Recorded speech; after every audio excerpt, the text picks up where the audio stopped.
Chapter 205. Yili frowned and shook her head. Actually, you can completely forget that you and Immerse were friends. The more you mention it, the more I hate you. Han Mingyue smiled.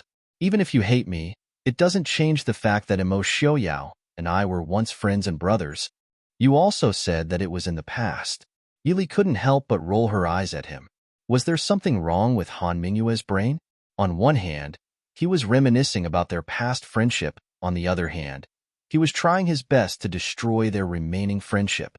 On the other hand, he was always talking about his friendship with Immerse, but he never showed any mercy when he attacked. Fine, he did show mercy last time, but didn't Immerse also show mercy? Young Master Han, you won't make things difficult for me this time because of someone, right? Han Mingyue's expression changed slightly. He told you. Do I need to tell you? I was there at the time, okay?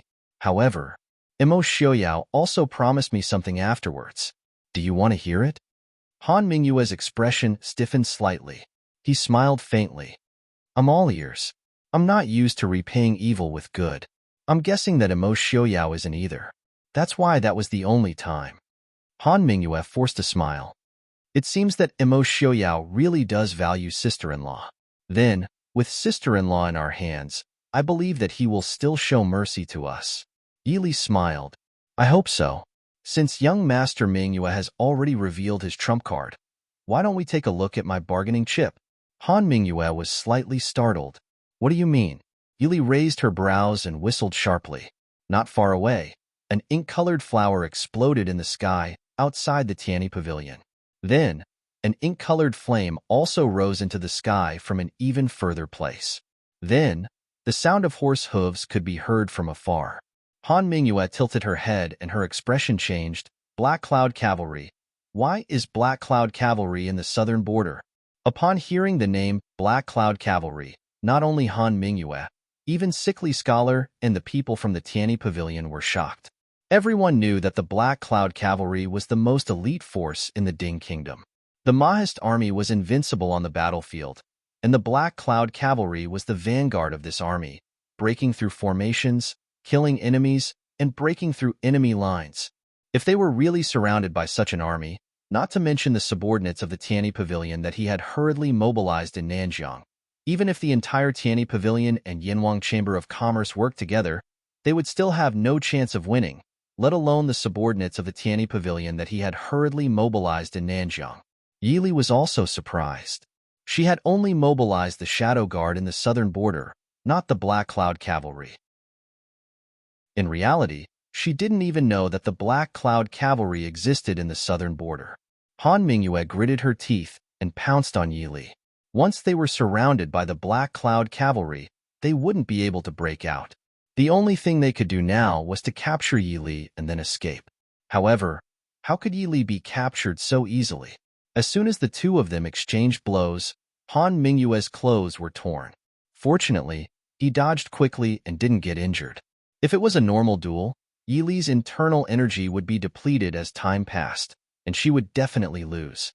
However, if it was a life and death battle, Yili's battle awareness that had been honed on the battlefield and her techniques that had been tempered thousands of times were more useful. Moreover, Yili didn't plan to fight with him at all, even if it was just a matter of a dozen moves. The black-clothed men on horses were already in front of them, exchanging blows with the people of the Tianyi Pavilion. The Tianyi Pavilion was an intelligence organization, not an assassin organization, nor was it an escort agency or dojo. Even if the people under them knew martial arts, they wouldn't be that good. Of course, there were martial arts experts, but they were definitely in the minority. Compared to the Black Cloud Cavalry who had just returned from the battlefield with killing intent, the Tianyi Pavilion would lose in terms of aura. Moreover, the Black Cloud Cavalry had always been well trained. While they were still on their horses, they already locked onto their targets and reaped the lives of their enemies with great teamwork. Two of the Black Cloud Cavalry jumped off their horses and pounced on Han Mingyue from the left and right. Seeing this, Yili's dagger slashed out a streak of light, blocking Han Mingyue's attack and quickly retreating. Han Mingyue wanted to go forward again, but she was already firmly entangled by the two Black Cloud Cavalry and couldn't break free. Sickly Scholar, who was watching from the side, was also not spared. The Black Cloud Cavalry clearly knew Sickly Scholar's identity and didn't give him a chance to get close. Whips and spears were all thrown at him. An air and an San landed next to Yili. Yili asked curiously, "Why would the Black Cloud Cavalry appear here?" An air said in a deep voice, "Princess, something has happened. The original Shadow Guard has been transferred away by Qing Chen Gongzi. This Black Cloud Cavalry was originally training near Yong Province and came to pick up Princess." What happened? To have the Black Cloud Cavalry in Yong Province travel hundreds of li to pick her up? Yili was shocked. Emojingly? An air nodded and said, 3 days ago, Ling Province's army suddenly attacked Yong Province. At the same time, Shattered Snow Pass was also attacked by Nanzhao's army. The Black Cloud Cavalry knew that Princess was in Nanjiang, so they traveled through the night to pick up Princess and Qingchen Gongzi. Yili's face sank. Nonsense. Since Nanzhao's army is attacking Shattered Snow Pass, why didn't the Black Cloud Cavalry help General Mu Rong guard the border? An air grimaced. The Black Cloud Cavalry's training in the south was done in secret. They didn't report to the Emperor beforehand. Once the Black Cloud Cavalry appears in Shattered Snow Pass, I'm afraid that the Emperor's decree will immediately reach the Ding King's Fu. In reality, the Emperor didn't want the Black Cloud Cavalry or the Mahist army to have any training. He wanted to find a place to encircle them and raise them. It would be best if they were crippled. I know. Finish this quickly. Her clear eyes swept over Han Mingyue, who was still fighting. A cold light flashed through Yi Li's eyes. And Si didn't send a letter, which proved that Han Mingyue didn't come back and came directly from Xiling to Nanjiang. When they were in the capital, Han Mingyue wanted to bury the hatchet with Imo Xiaoyao. Yili believed that his thoughts at that time were true. But now that he had just arrived in Nanzhao, he didn't hesitate to kidnap her to threaten Imo Xiaoyao. What did he come to Nanzhao for? A well-trained army was completely different from the Jianghu. Therefore, the Black Cloud Cavalry only needed a few minutes to sweep through the entire battlefield. Sickly Scholar ran away in a sorry state. A Black Cloud Cavalry nimbly took out a bow from his back, took aim, and released an arrow. The long sword shot towards Sickly Scholar's back with the force of thunder. Suddenly, a black shadow swept out and swept the sword towards the feather arrow. With 2 clangs, sparks flew in all directions. A tall and imposing man dressed in dark blue stood with a sword in his hand. He laughed in a clear voice. The Black Cloud Cavalry's unparalleled archery truly lives up to its reputation. Behind him, Sickly Scholar fell to the ground, his face white as paper. He called out in a low voice, "Big brother." The Black Cloud Cavalry all drew their bows, dozens of bows pointing towards the blue-clothed man. Yili raised her hand and said, "Stop, let Pavilion Master Ling leave." The blue-robed man was none other than the King of Hell's Pavilion Master, Ling Taihan. Ling Taihan raised his eyebrows as he looked at Yili, then cupped his hands and said, "Princess Consort, third brother is ignorant and has offended you. Please forgive him." Yili nodded and smiled. "My big brother and Pavilion Master Ling are close friends. Pavilion Master need not be so polite." But third Pavilion Master's temper. Ling Taihan sighed and turned his head to glance at Sickly Scholar on the ground. "My third brother's fate is full of misfortune, and his temperament is perverse. This one will definitely restrain him. This is the Yama token. In the future, if Wang Fei has any matters, just use the token to send someone to the Yanwang chamber to find me. As long as the Yama token is in my hands, third brother will definitely not make a move against Wang Fei." Yili raised her hand to catch the black iron token that Ling Taihan tossed over. She carefully put it away and said, "Many thanks to Pavilion Master." Ling Taihan bent down to pick up Sickly Scholar and said, "Since it's like this, goodbye." Chapter 206. I won't see you out. After watching Ling Taihan leave, Han Mingyue was already at the end of her rope under the attacks of several Black Cloud Cavalry. She was barely holding on. The Black Cloud Cavalry didn't have any thoughts of using numbers to bully the enemy. As long as they could defeat the enemy, they wouldn't feel guilty even if there were 100 of them. They were soldiers, not chivalrous people. Junwei. Han Mingshi, who had been silently watching them, walked over to Yili with his heavily injured body. Yili glanced at Han Mingyue, who was still fighting, and sighed helplessly. I beg you, let my big brother go. Han Mingxi looked at her, his eyes full of bitterness. Although he already knew her true identity, he really wanted to be friends with her. However, he also knew that if he begged for mercy, they wouldn't be friends anymore. I need Prince Mingyue to provide me with some information. Yili frowned. She didn't want to keep Han Mingyue alive. Han Mingyue gave her a very bad feeling. If she hadn't been on guard against Han Mingyue from the start and secretly made arrangements when she sensed something was wrong, she really would have fallen into Han Mingyue's hands this time. However, seeing Han Mingxi's weary expression due to his heavy injuries, she couldn't refuse. You won't say anything. I can tell you whatever you want to know. After all, they were brothers who grew up together. Han Mingxi knew his big brother very well. If he didn't want to say something, he wouldn't say anything. Han Mingxi, shut up. Han Mingyue, who was in the middle of the fight, shouted. Another new wound appeared on her shoulder. Seeing Han Mingyue's body gradually covered in wounds and being reprimanded by his brother again, Han Mingxi was finally furious. You're the one who's going to shut up. If you want to die, don't drag the subordinates of the Tianyi Pavilion down with you. Look at all the people here. It's all because of you. The Tianyi Pavilion was based in the Daichu state. The Han clan was also based in the Dechu state. Was there something wrong with your head? Why did you provoke Imo Xiaoyao? Is that woman more important than your parents and ancestors? Fine, you want to die, right? I don't want to live anymore. I'll die with you. Han Mingyue was stunned by her brother's sudden outburst. A black cloud cavalry took the opportunity to kick him in the crook of his leg, and 3 blades were immediately placed against his neck. Han Mingyue lowered her head to look at the gleaming blade on her neck, before raising her head to look at Yili with a helpless smile. Looks like I've lost again. If you want to kill me or beat me, do as you please. Also, Han Mingxi, are you out of your mind? Don't make it sound like you're going to commit suicide. Han Mingxi thought back to the words he had scolded when he was in a towering rage, as well as the faintly discernible gazes of the black cloud cavalry beside him. His handsome face couldn't help but darken. He had lost all the face he had in his life today. Yili looked at the dark-faced Han Mingxi. She rolled her eyes and said, Brother Han Mingxi, you can take young Master Mingyue away. Han Mingxi was overjoyed.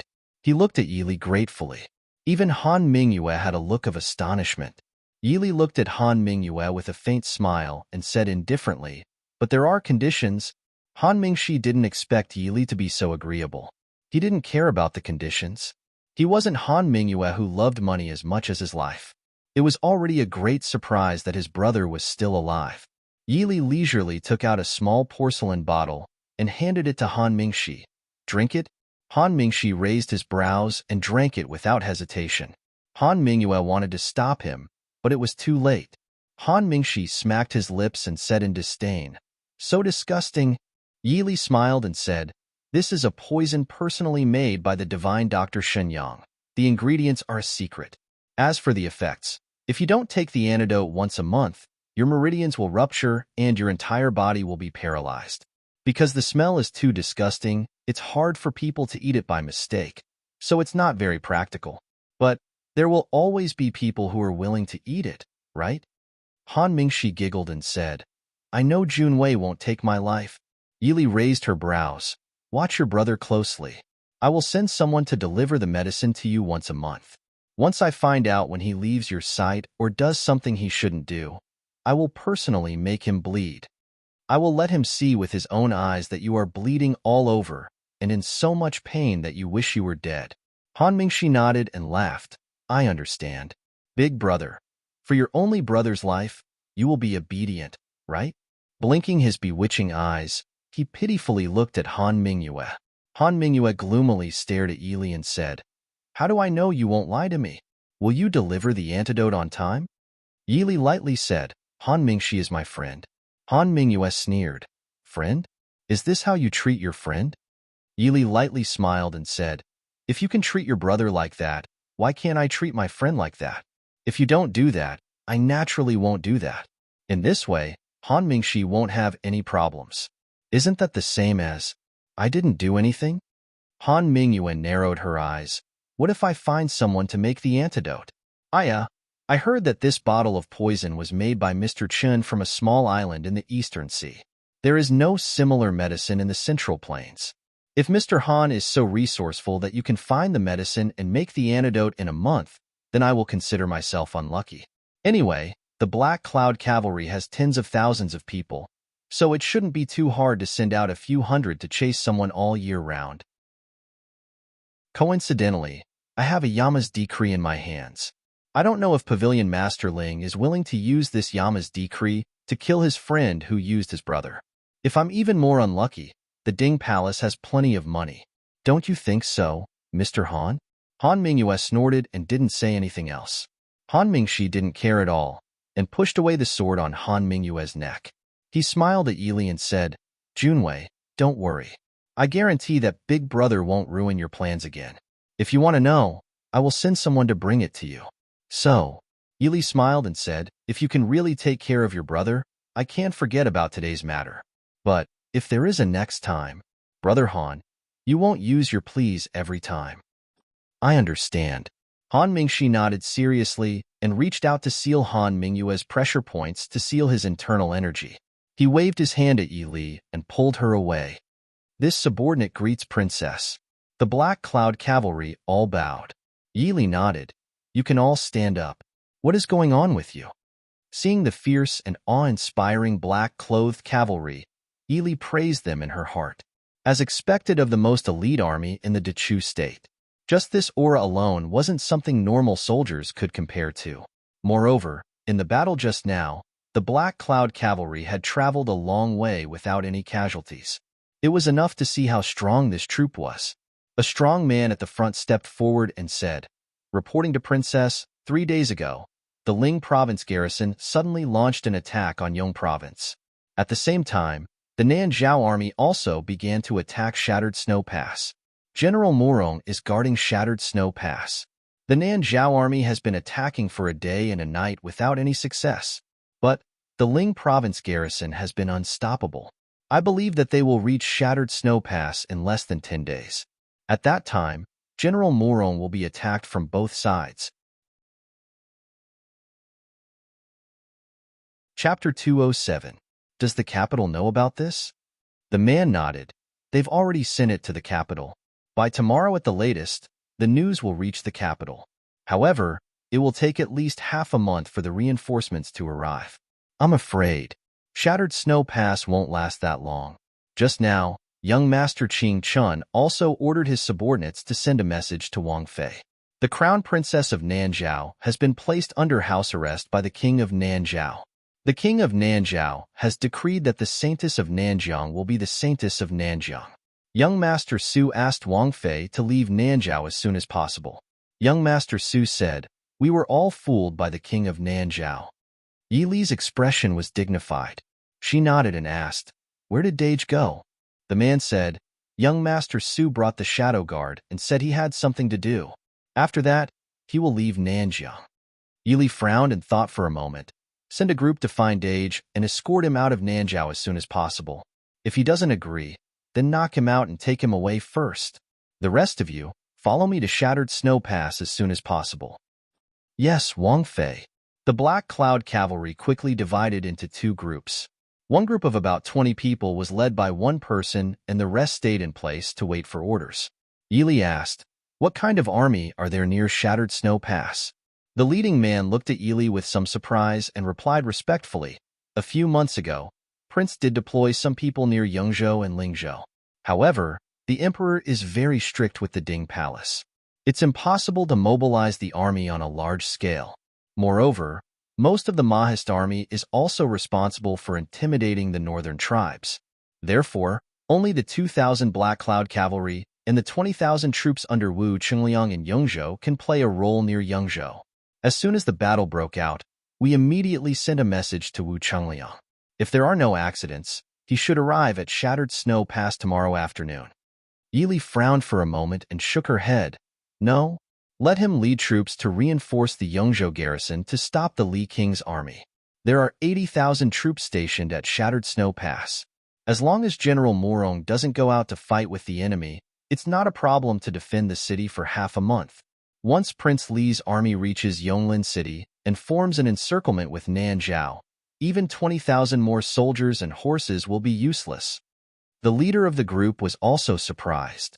He quickly said, "This subordinate will immediately send someone to inform Chief Commander Wu. If we travel without stopping, we will definitely be able to catch up with them before they cross the river tomorrow." After saying that, he quickly turned around and instructed someone to deliver the message. Yili rubbed the space between her eyebrows. She had a bad feeling in her heart. Pass down the order. There's no need to go back to the city. Go directly to Snow-Shattering Pass at the fastest speed. Yes. All of a sudden, the flames of war seemed to have ignited. Yili could not help but feel a little absent-minded. She raised her head and looked at the sky that was covered with dark clouds. Her heart grew heavier and heavier. Shattering snow pass on top of the sturdy and ancient mottled city walls, the soldiers stationed there gripped their swords and spears tightly and were ready for battle. Their young faces were stained with traces of exhaustion. Today, they had repelled 3 attacks from the Nanzhao army and were ready to welcome the next wave of attacks.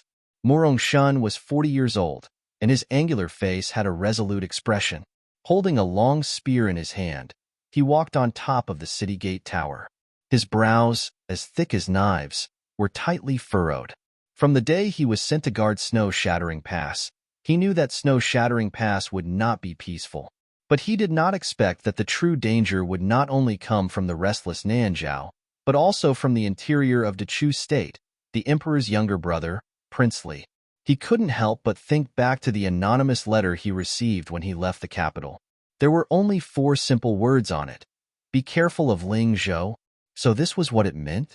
The other party had long known that Prince Li had bad intentions, but unfortunately, he did not attract enough attention. Or rather, the circumstances did not allow him to pay attention. The emperor needed him to guard the border, but because he had once competed with the previous Prince Ding, he was not willing to give him enough military power. The local officials also restricted him at every turn. And now, even though he knew that once Prince Li captured Yongzhou and formed an encirclement around Snow-Shattering Pass, he had no way to retreat. Because in front of Snow-Shattering Pass, he had to face hundreds of thousands of Nanzhao people. Once they crossed Snow-Shattering Pass, they would sweep through the entire south of Dechu State like a plague. Hopefully, the reinforcements could make it in time. "Father." A clear voice came from behind him. Morongshan turned around. Morongting, dressed in red, walked up the gate tower with a sword in her hand. Morongshan's face darkened. He said sternly, "What are you doing here? Go down." "Father." Morongting said firmly, "Daughter will guard the city with father." "Nonsense. I told you to leave Snow-Shattering Pass immediately. Why haven't you left yet?" Morongshan loved his only daughter like a treasure.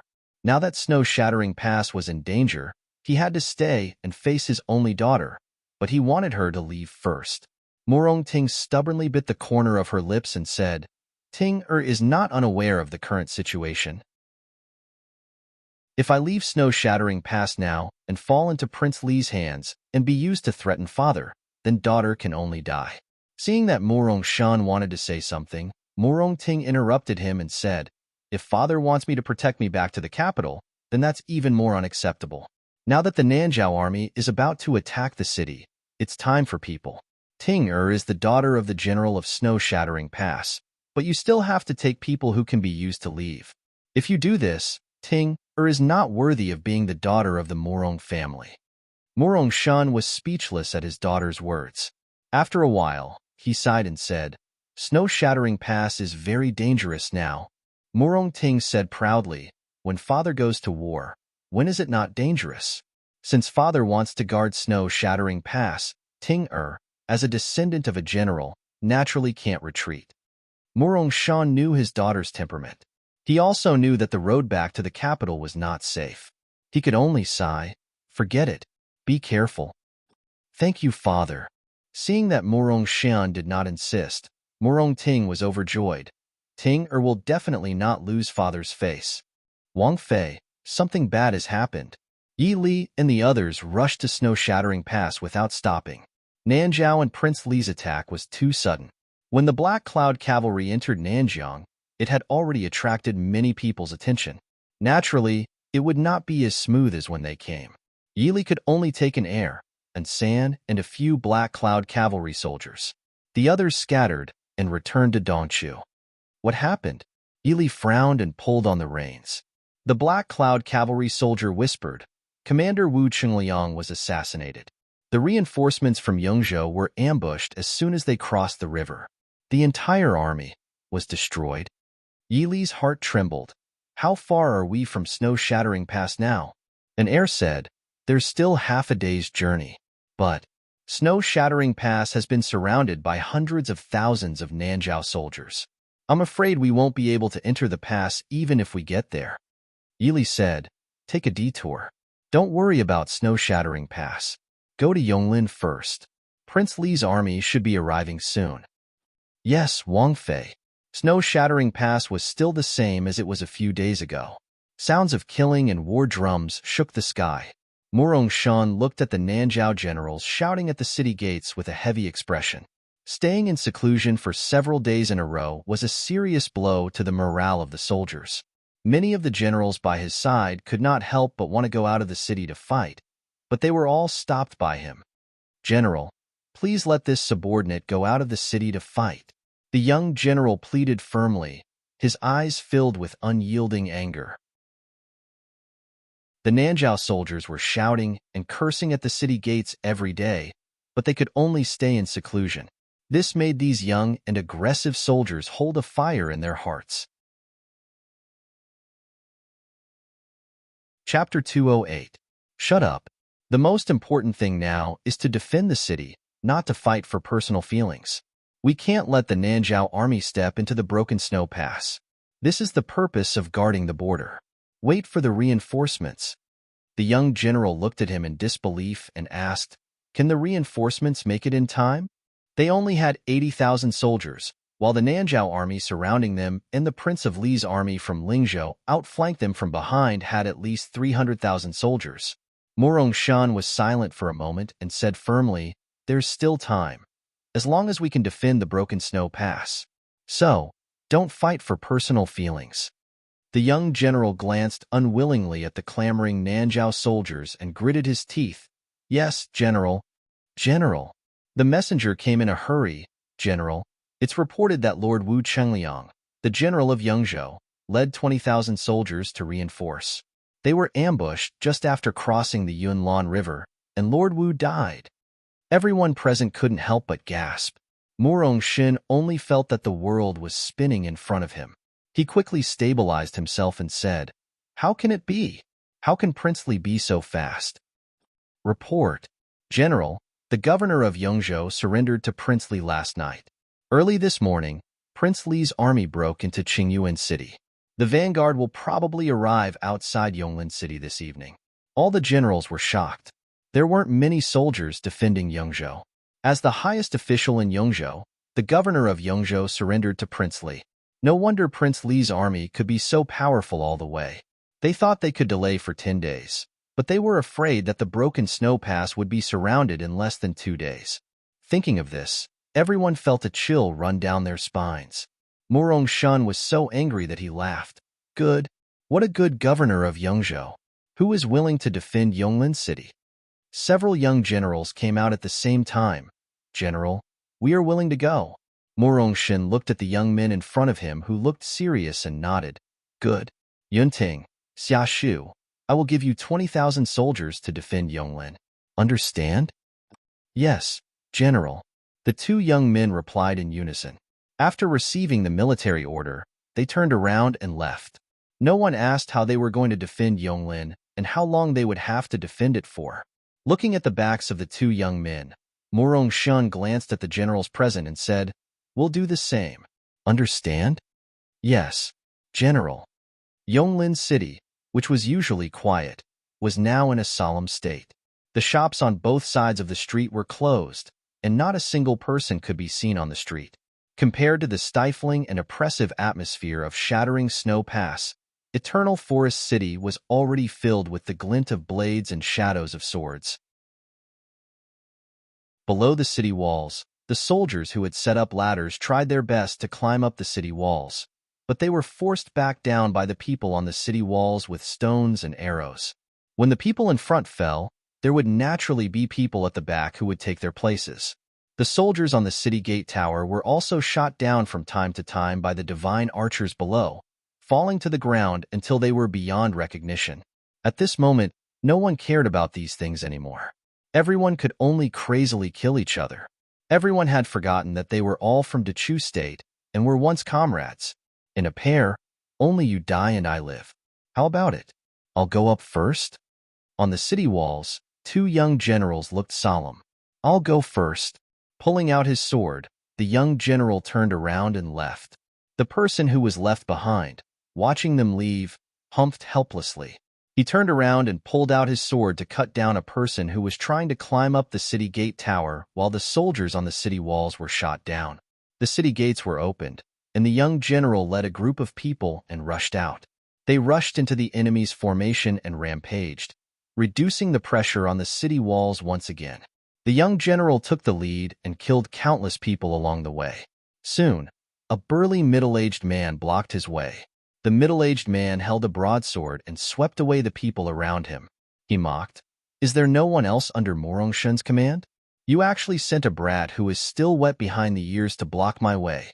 If you know what's good for you, immediately open Yonglin City for me, and I'll spare your life." The young general sneered, "I don't accept nameless people under my command. Where did this renegade come from? Tell me your name, and I'll leave your corpse intact. I'm Sunway, the vanguard of the Western Army personally appointed by Prince Li."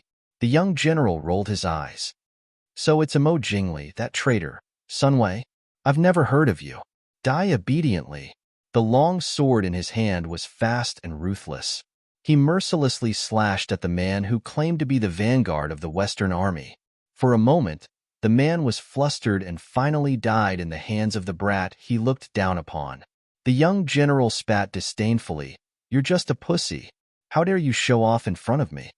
The vanguard was killed, and the besieging army was suddenly in chaos. The general who was left behind to guard the city took the opportunity to command the army to attack. Not long after, the besieging army retreated in panic. Xiaoshu, how was it? Back on the city wall, looking at the defeated enemy, the young general, who had just shown his skills and vented the depression of these days, was beaming with joy. The young man called Xiaoshu looked into the distance and frowned. They should be the vanguard of the enemy. Although they were killed, when the Real elites come, the young general couldn't help but frown. The joy of the victory just now gradually dissipated. Not to mention hundreds of thousands of soldiers, even hundreds of thousands of pigs could trample them to death. It was already very difficult for 20,000 people to defend the city, not to mention to go out of the city to meet the enemy. Yonglin City was not like Broken Snow Pass.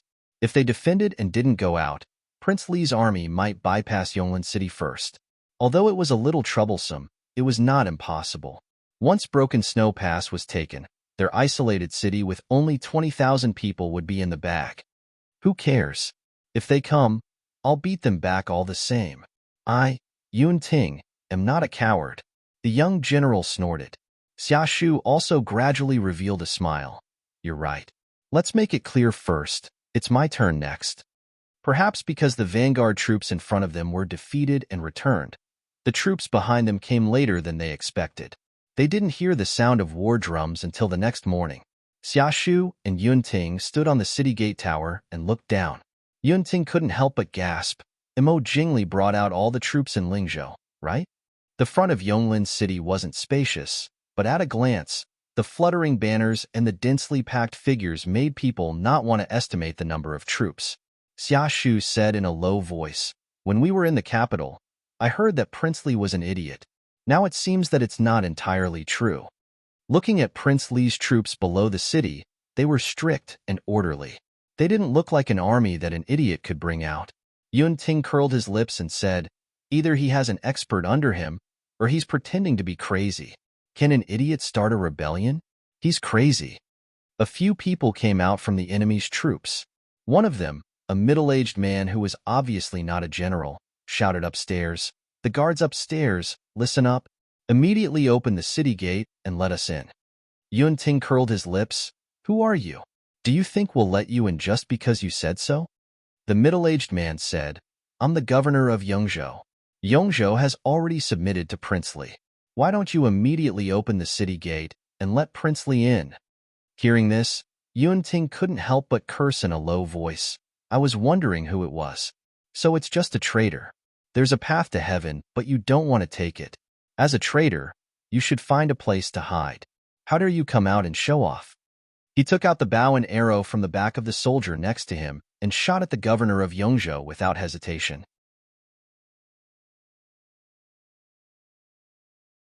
Chapter 209. The Yongzhou governor, who was speaking proudly on horseback, was pulled back by someone beside him. The arrow flew past his ear. He was so frightened that he screamed and almost fell off his horse. Yun Ting clicked his tongue with some regret. Your luck is too bad. The Yongzhou governor's persuasion was useless. One of them waved his hand and had someone send him back to the army. Only then did he raise his head and say to the two people on the city gate tower, Are the two generals Yun Ting and Xia Shu on the city gate tower? The two of you only have 20 to 30,000 soldiers at most. You can't stop my 200,000 soldiers. Why put up a stubborn resistance? Actually, we are all citizens of the Dechu state. If there are any losses, everyone will feel bad, right?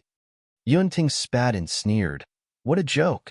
Do you still know that you are a citizen of the Dechu state? I thought it was some traitor's dog barking here. The expression of the people below the city changed slightly. They quickly continued to laugh. The emperor is tyrannical. King Li is the true son of heaven. We should naturally follow King Li's orders. Spit. Yunting raised his hand and shot another arrow. Seeing that the other party easily dodged it, he didn't care. He shouted angrily, I have seen many shameless people, but I have never seen someone as shameless as you. The emperor is tyrannical.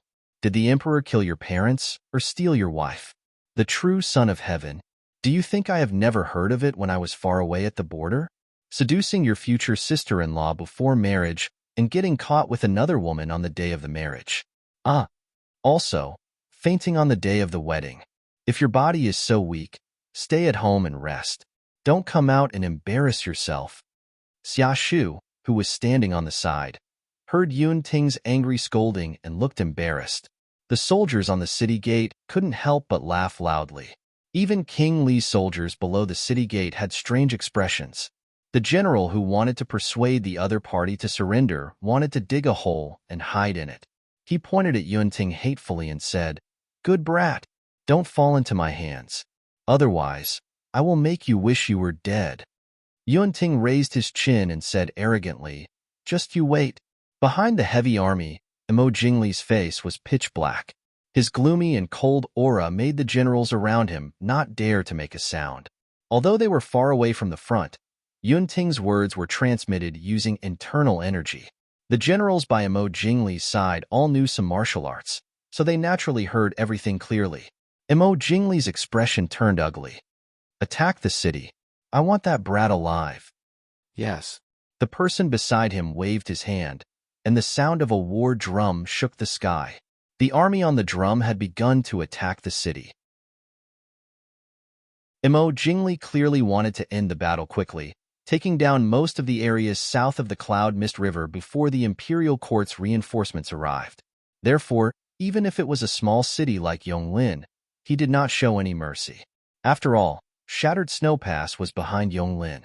This time, Yun Ting and Xia Shu clearly felt the pressure that was several times greater than yesterday. Just defending the city wall was already too much for them, not to mention diverting troops out of the city to fight. Even if they could divert some troops, once they were surrounded by tens of thousands of troops, they would not be able to return.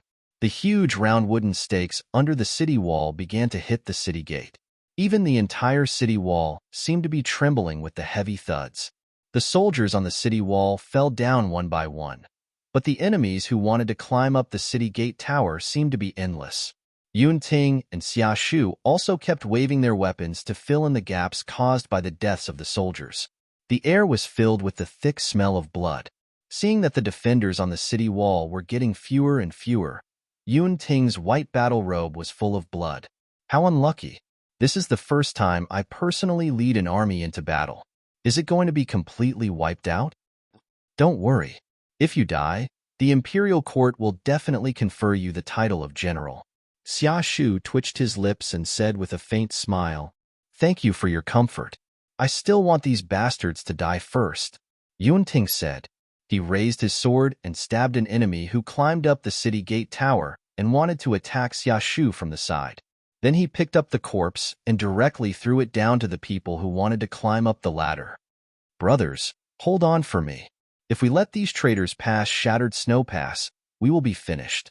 Shattered Snow Pass has been built for hundreds of years, and those southern border barbarians have never stepped in. We can't let it be destroyed in our hands." Yunting raised his arms and shouted. The soldiers guarding the city roared in unison, "Defend Yonglin to the death." They were all soldiers, but those who were stationed in the country found it difficult to understand the mentality of the soldiers who were stationed at the border. Guarding the country was the most important glory and mission in their hearts. It was also the responsibility that was engraved in their bones. In the mountain forest a few miles away from Yonglin City, Yili stood under the shade of a tree on a hillside and looked into the distance. The sound of soldiers and horses could be heard clearly even from a few miles away. "Wang, Gongzi, Yonglin City can't hold on anymore." And San quickly walked over and reported. Yili lowered her head and said, "It's not bad to be able to hold on for so long with only 20,000 men. Who is guarding Yonglin City now?" An heir said, "It's General Morong's 2 lieutenants, Yunting and Xia Shu." Yili frowned. "Only 2 lieutenants?" An heir nodded. "There are not many generals guarding Shattered Snow Pass. These 2 are General Morong's most promising subordinates. They are also the 2 young generals that General Morong values the most. That Yunting even killed Prince Li's vanguard yesterday." Yili frowned. "Imo Jingli is also in the army?" An heir nodded and pointed to a place in the distance where a banner was fluttering. "Prince Li should be there." "Gongzi, should we?" Yili shook her head. "Imo Jingli must be heavily guarded. Besides, he himself is not a mediocre person. It's almost impossible to catch the leader first." An heir and San. Yes. "Pick a few people and kill Yongzhou's governor." An heir and an San looked at each other and said in a clear voice, "This subordinate obeys." Yili said in a deep voice, "As long as we kill Yongzhou's governor, don't do anything else and retreat immediately." "Yes." "Then Gongzi, you?" Yili sighed softly and looked at the blue sky. "I'll go with the Black Cloud Cavalry." The Black Cloud Cavalry commanders standing behind her looked at Yili with respect, even though they should listen to Wang Fei's orders.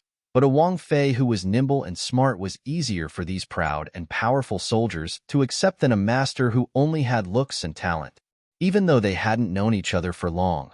But these days, Wang Fei had followed them on horseback and traveled 100 li a day. She was even more agile than normal soldiers. This caused the Black Cloud Cavalry to truly submit to this mistress. An heir and an San also knew that even though they were called Shadow Guard, Wang Fei did not need people to follow and protect her at all times. Wang Fei had sent them to carry out various missions for their future. She hoped that they would be able to stand openly in the crowd and not just be bodyguards who could not see the light of day. "This subordinate obeys," an heir said. At the same time, he exchanged a look with the Black Cloud Cavalry commanders. "Wang Fei's safety is in your hands."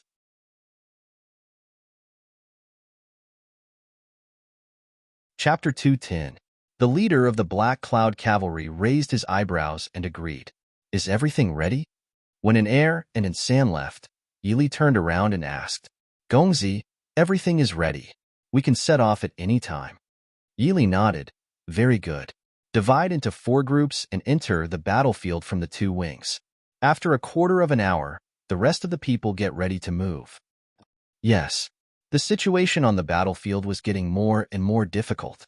In the beginning, only 1 or 2 enemies climbed up the city wall and were immediately killed.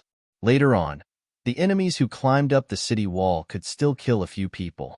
Although they didn't cause too much harm for now, they wouldn't be able to last much longer. Yunting finally didn't have time to waste his energy shouting and cursing. He waved his weapon silently, his young face revealing obvious tiredness and cold, murderous intent. Xia Shu's right arm was torn, and he had to switch to using his left hand. Luckily, His left hand's swordsmanship was as sharp as his right hand. After a wave of attacks stopped, another wave of attacks came. Xiaoshu raised his hand and swung his sword to sweep an enemy off the city wall.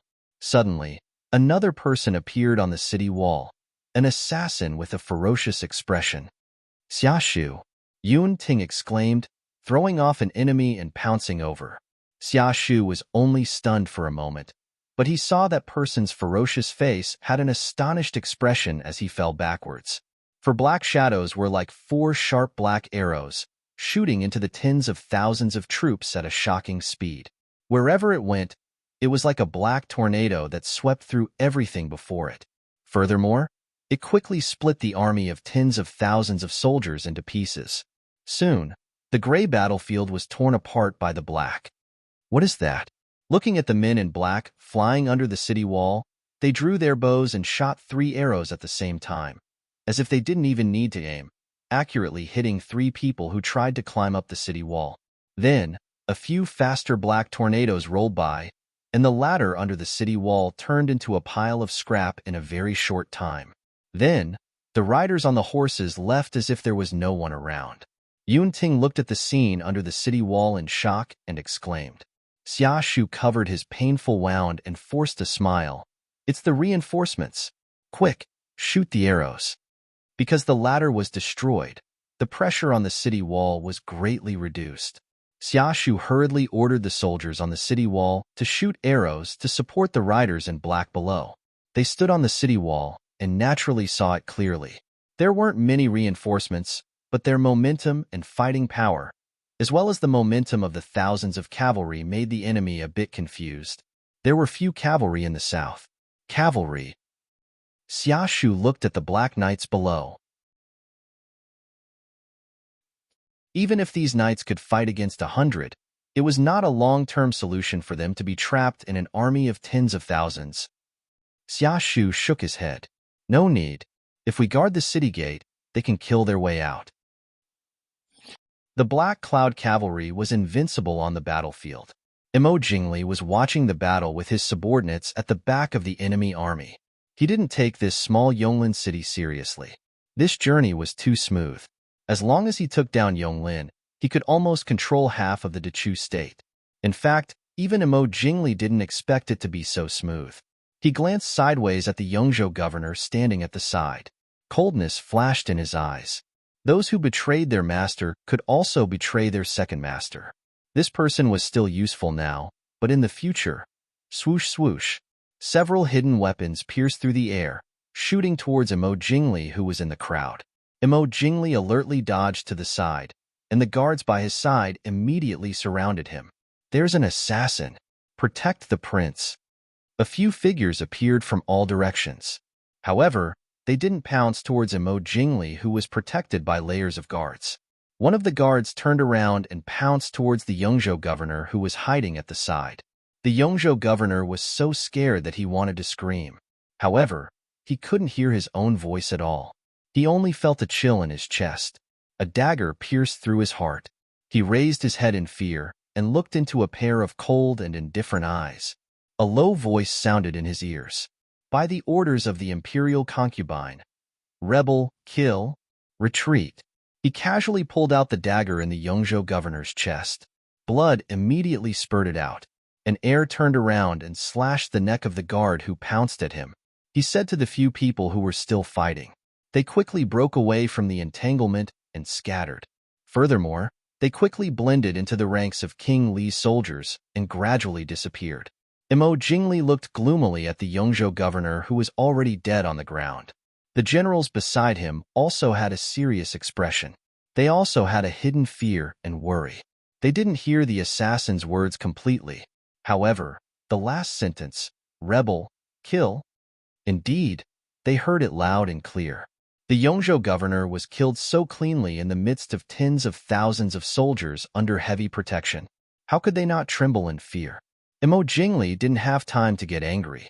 Soon, someone cried out, "What is that?" Everyone looked over. Black-clothed riders had appeared on the battlefield at some unknown time. The soldiers at the front were already showing signs of defeat after a few charges. Where did so many riders come from? These riders were extremely fast. They occasionally crossed each other. From afar, it was impossible to see how many people there were. They only felt that the entire battlefield was filled with black-clothed riders. Everywhere they went, there were corpses. However, the terrain outside Yonglan City was narrow. It was impossible to spread out all the soldiers and horses. For a moment, they couldn't do anything to them. Black Cloud Riders. Imo Jingli gritted his teeth. Black Cloud Riders. Everyone trembled again. The timid ones couldn't help but turn pale. Black Cloud Riders, the Ding Palace's most elite force. It could even be said that they were the Dechu State's most elite army. They were personally controlled by the Ding Prince. Apart from the Ding Prince and the Ding Palace's mistress, who was acknowledged by the prince, no one else could command this army. The Black Cloud Riders appeared here. Then, Prince Ding was definitely nearby. Impossible, Imo Jingli said coldly. That sickly Imo Xiaoyao definitely couldn't have gotten here so quickly. He had secretly left the capital. Even if Imo Xiaoyao received the news and immediately chased after him, with his sickly body, it would take at least a few days for him to get here. Even if he felt it, he still didn't have the strength to command the battle. Then, who is commanding this Black Cloud Riders right now? A general asked with a trembling voice. Imo Jingli snorted. He was sure that Imo Xiaoyao definitely wasn't in Yonglan. However, who was commanding this Black Cloud Riders? Feng Zhiyao? That wasn't right. Feng Zhiyao couldn't command the Black Cloud Riders. Prince, there are a large number of riders coming from the south. Imo Jingli was stunned. How many? Many. Countless. The scouts were all killed when they got close. Everyone looked towards the south. Sure enough, they saw smoke and dust billowing from the other side of the forest. There were also galloping horse hooves that seemed to shake the ground. Without a few thousand horses, there definitely wouldn't be such an effect.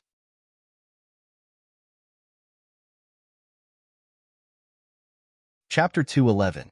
Prince. The signal to retreat sounded, and the enemy troops retreated like a tide. At the same time, the Yonglan city gates opened, and the black-clothed cavalry quickly rushed into the city, and the heavy city gates closed again. On the city walls, looking at the departing enemy troops, Yun Ting and Xia Shu looked at each other and heaved a sigh of relief.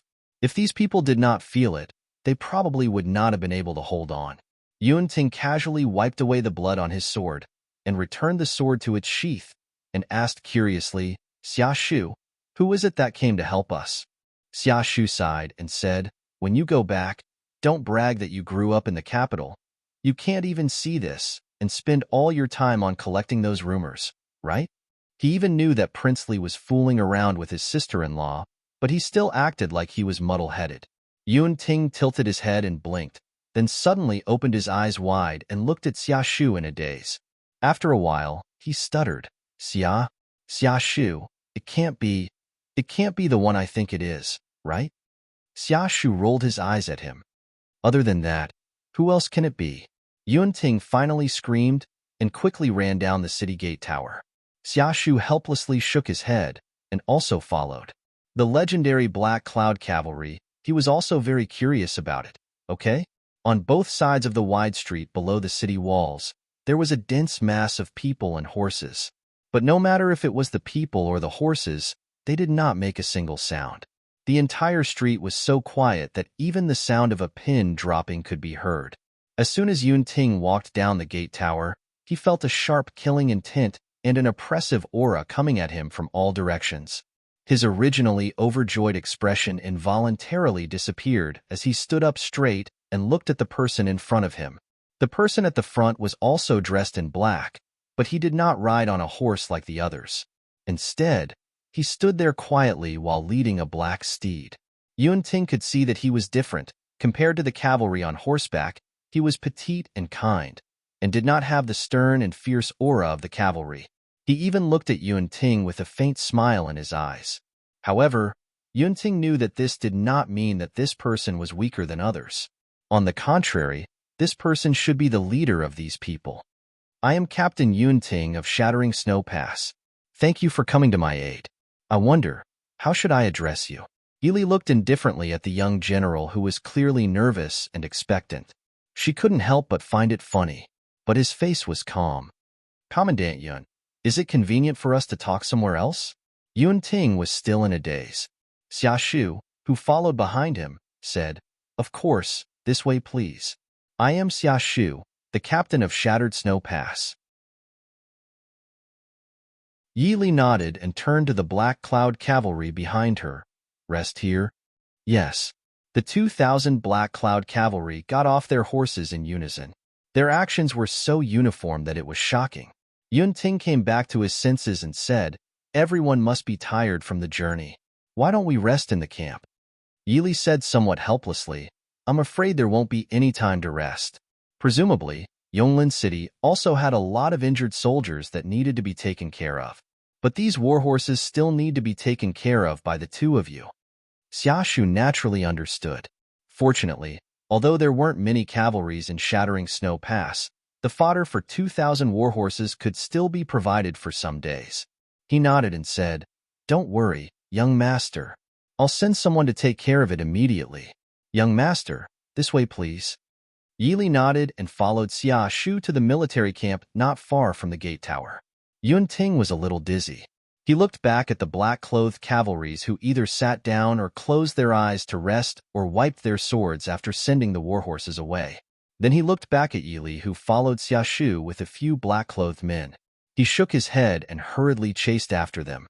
In the hall that looked a little shabby because of the temporary setup, Xia Shu stared at the black-clothed young man who sat in front of him leisurely and looked around the hall. He also saw the 4 black-clothed cavalries who stood beside him as his guards. Young master, can you say anything now?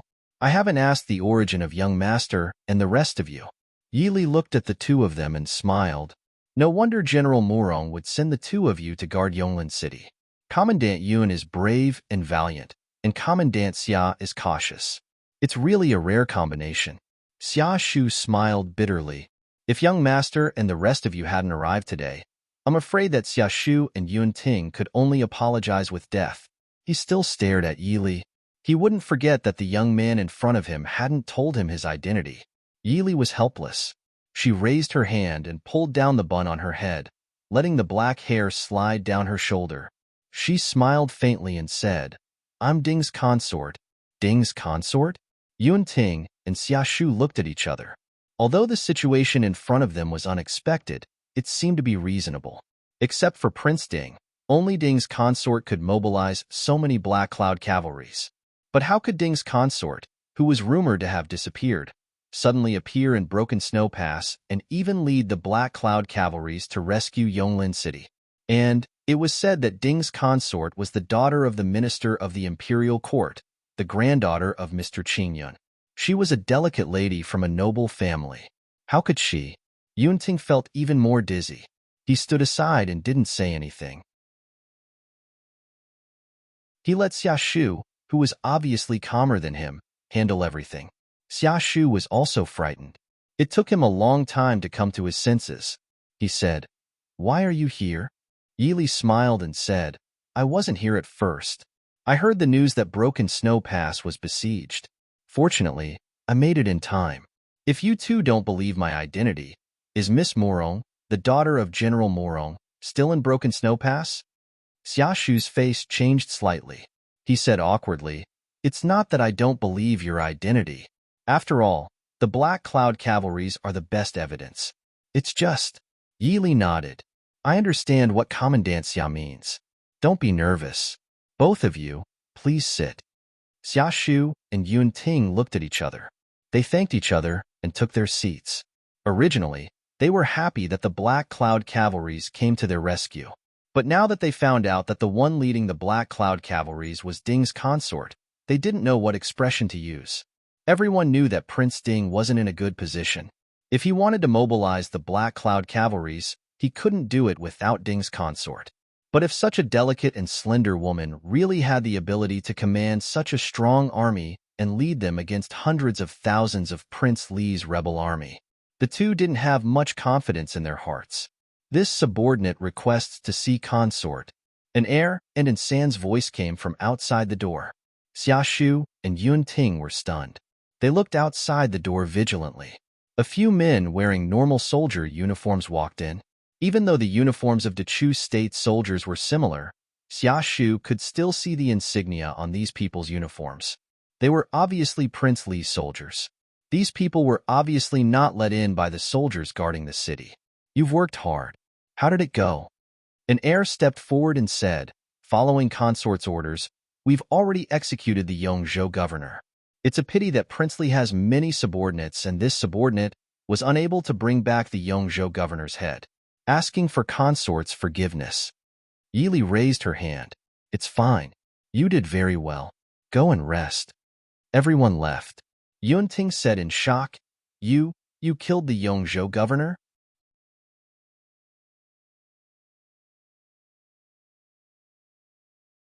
Chapter 212. Yunting, don't be rude, Xiaoshu said in a deep voice. Xiaoshu said in a deep voice. Since they could confirm that the woman in front of them was the imperial concubine, regardless of whether she had the ability to lead the Black Cloud Cavalry and the Yonglin army, she was not someone they could be rude to. Although he was also shocked by what he heard just now. Yili nodded slightly and said, the Yongzhou governor did not want to serve the country and surrendered to Prince Li. If we don't deal with him seriously, I'm afraid other officials will be persuaded by him and follow his example. Xiaoshu nodded and said, what Wang Fei said is right. If the Yongzhou governor did not betray Prince Li, Yonglin army would not be trapped today. Yunting looked at Xiaoshu and then looked at Yili. He suddenly asked, Princess, when will the reinforcements arrive? Yili pondered for a moment and shook her head. I don't know. I was in Nanjiao before. After hearing the news of Shattered Snow Pass, I rushed back. But Yongzhou Army Commander Wu was ambushed at the Cloud River.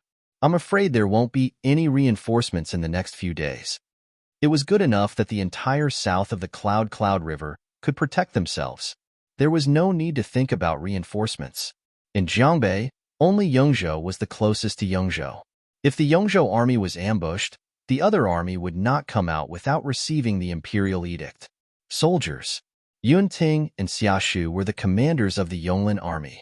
They were not ordinary soldiers, so Yili had no intention to deceive them.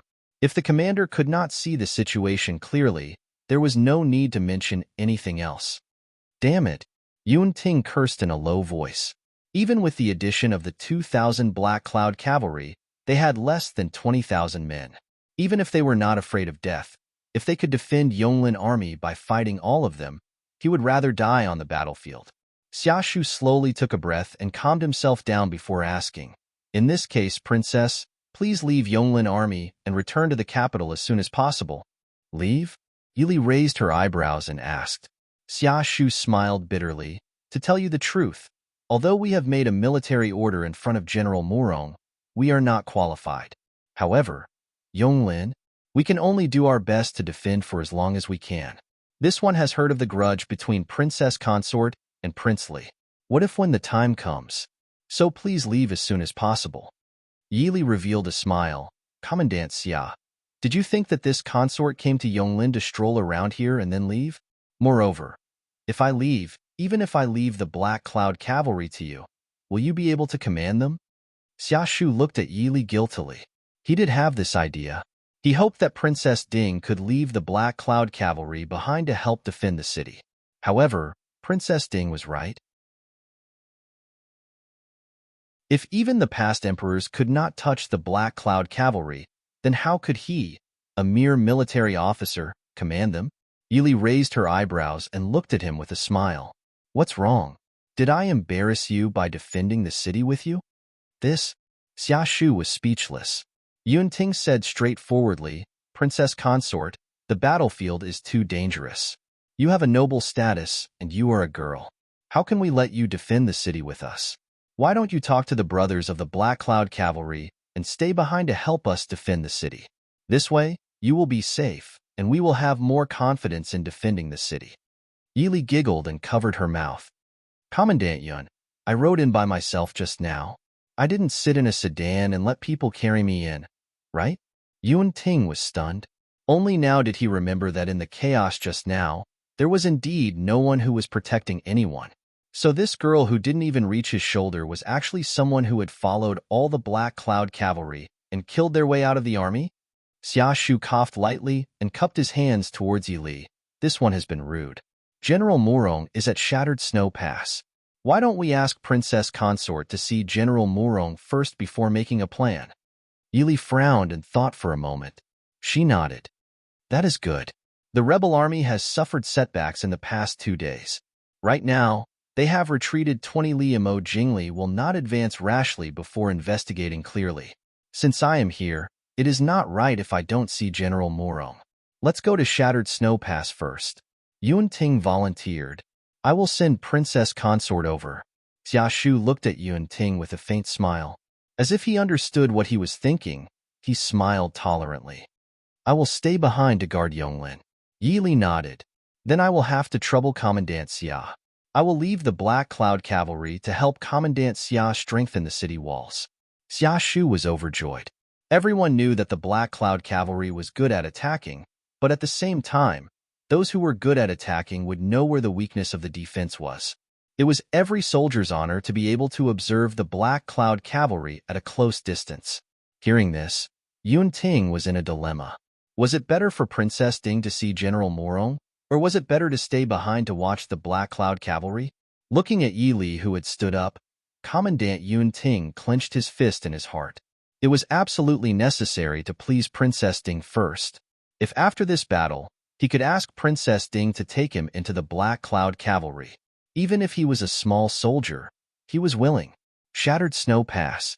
Covered in blood, Murong Shan walked into the tent with a majestic gait. As if they knew that Prince Li's rebel army was approaching, the Nanzhao people's attack became more and more intense. In the end, Murong Shan personally led people out of the city and fought for a long time to kill them back. Now he could finally take a breath. Murong Shan did not even have time to change his clothes before he hurried back to the tent to listen to the battle report of Yonglin City. General, this morning, Prince Li personally led 150,000 troops and horses and arrived at Yonglin City. Murong Shan waved his hand and said, Nonsense. There is only so much space outside Yonglin City. Where is he going to place his 150,000 troops? One of his subordinates stood up and said, I'm afraid that the 150,000 troops are prepared for our Shattered Snow Pass.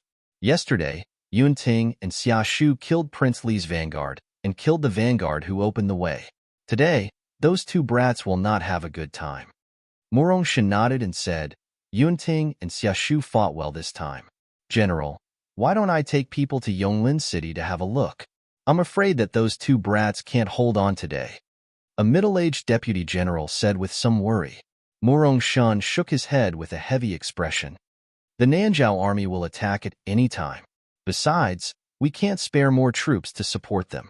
All the generals were silent. Transferring people from Shattered Snow Pass was equivalent to letting the Nanzhao people into Shattered Snow Pass. If they did not transfer people, the 20,000 people in Yonglin City would be eaten by Prince Li's army sooner or later. At that time, they would not be able to hold Shattered Snow Pass even if they surrounded it from both sides. And the sad thing was, they could not even break out of the encirclement because they were guarding Shattered Snow Pass, which was the gate of Dechu State. Unless all the soldiers in Shattered Snow Pass were killed, they would never let the foreigners take a step in. This was the belief that generations of guardians of Shattered Snow Pass had used their lives and blood to forge. Damn it, Prince Li actually colluded with the Nanzhao people. The bad-tempered generals could not help cursing. What could be more depressing than being stabbed in the back by your own people when you were fighting for your life in front of a bloody storm? How could the dignified prince of the royal family, the brother of the emperor, collude with foreigners?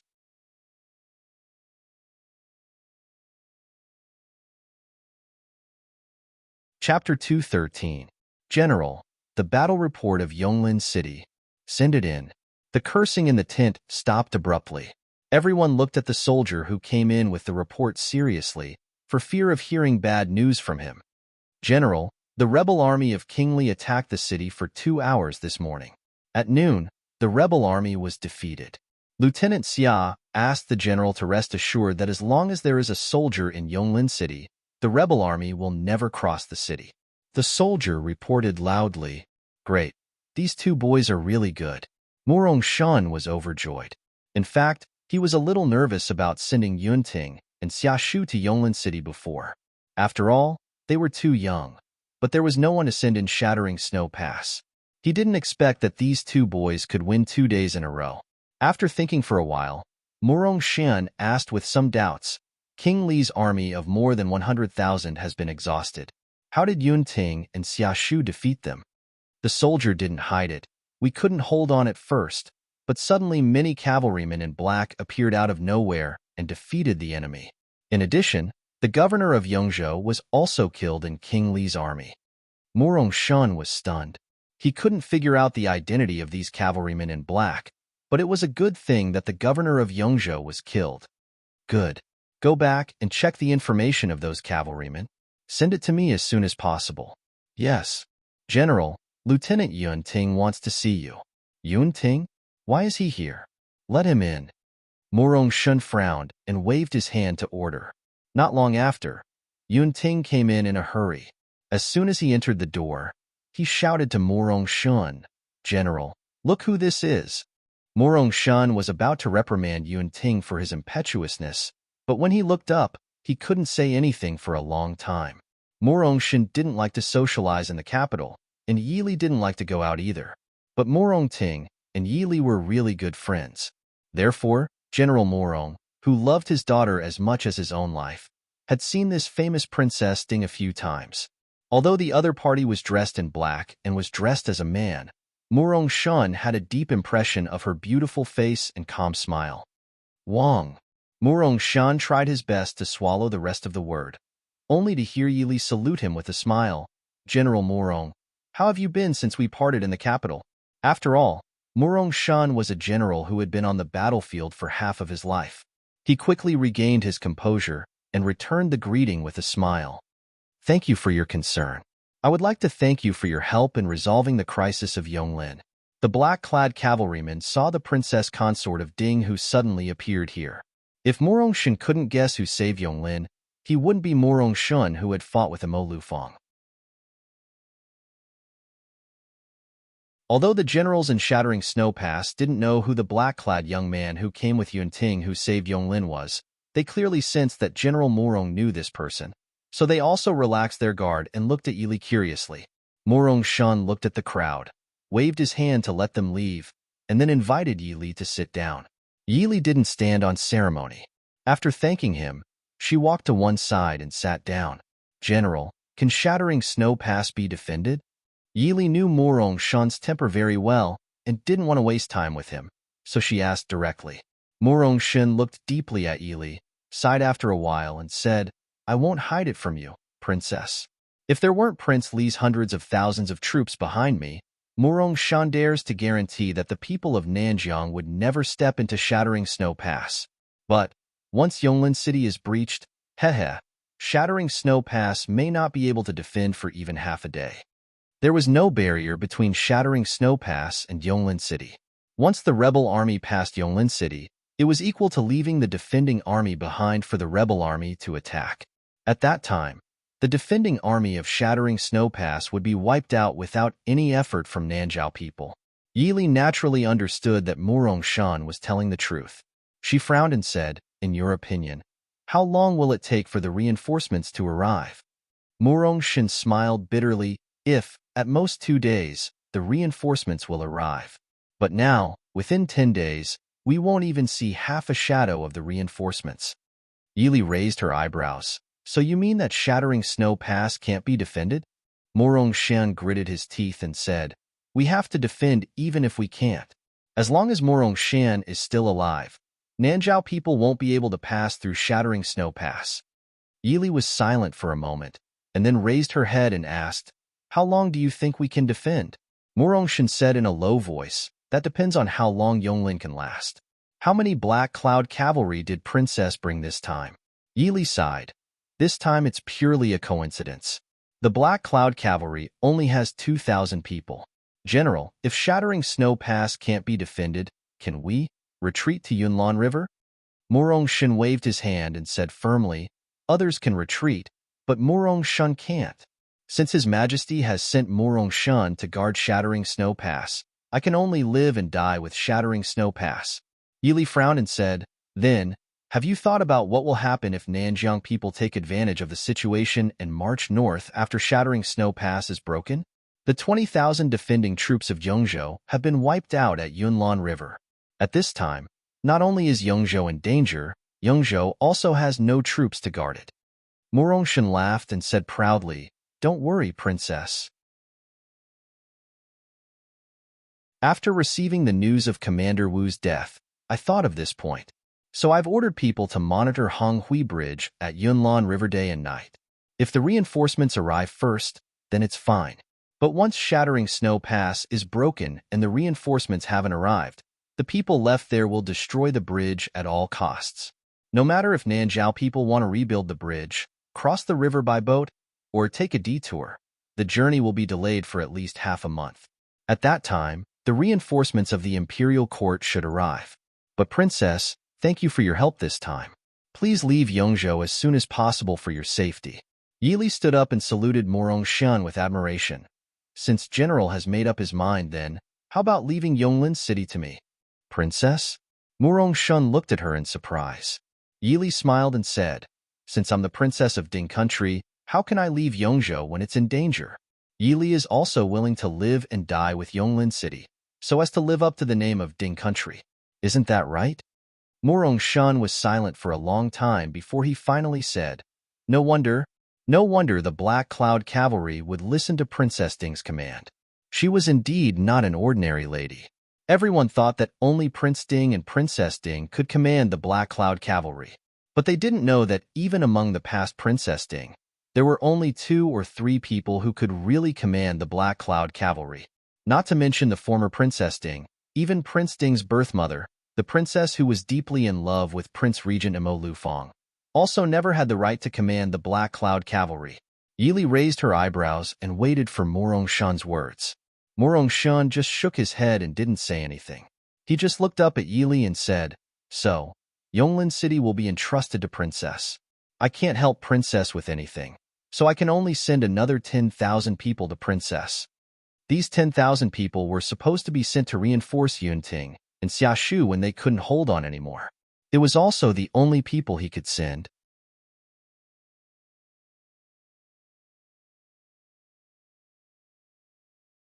Chapter 2:14. Yili nodded. Thank you for your trust, General. After receiving Morongshan's commander's seal, Yili didn't delay any longer. She got up and prepared to return to Yonglin City. Morongshan was a veteran on the battlefield. If it weren't for the sudden attack and the great disparity in strength, they wouldn't be so stretched. Naturally, Yili didn't need to meddle in the defense of Shattered Snow Pass. When she got out of the military camp, she saw Murong Ting walking towards her with a sword. Tinger, eh? Murong Ting was in a hurry to find her father, but she stopped when she heard a familiar voice. She stared at the familiar yet strange person in front of her for a long time before she came to herself and pointed at her. You, how dare you? Murong Shin came out behind her and glared at Murong Ting. How can you be so rude to Child Su? Child Su? Murong Ting screamed. Yili smiled and raised her eyebrows at Murong Ting. I'm Su Qinglu. Nice to meet you, Miss Murong. Murong Ting blushed and quickly hid behind Murong Shan. She glared at Yili with resentment. Yili couldn't be blamed for suddenly becoming thin-skinned. She could only blame the man she was with for looking too good. Even if he didn't put on makeup to change his appearance, he still looked like a handsome and slightly childish young man. He didn't have the slightest bit of a girl's delicate appearance. Murong Ting had always boasted of her heroic character, but she had to admit that even if she wore men's clothes, she wouldn't look more like a boy than the person in front of her. Even though she knew that Yili was a real woman, Murong Ting couldn't help but feel a little embarrassed when she saw a handsome young man with a naive and childish look in her heart. Looking at Murong Ting's rare blush, Yili couldn't help but smile at her. The young man in the sun was handsome and elegant. His black clothes couldn't hide his clean and clear childishness. Murong Ting could only stare at him more widely and scold him in her heart, evildoer.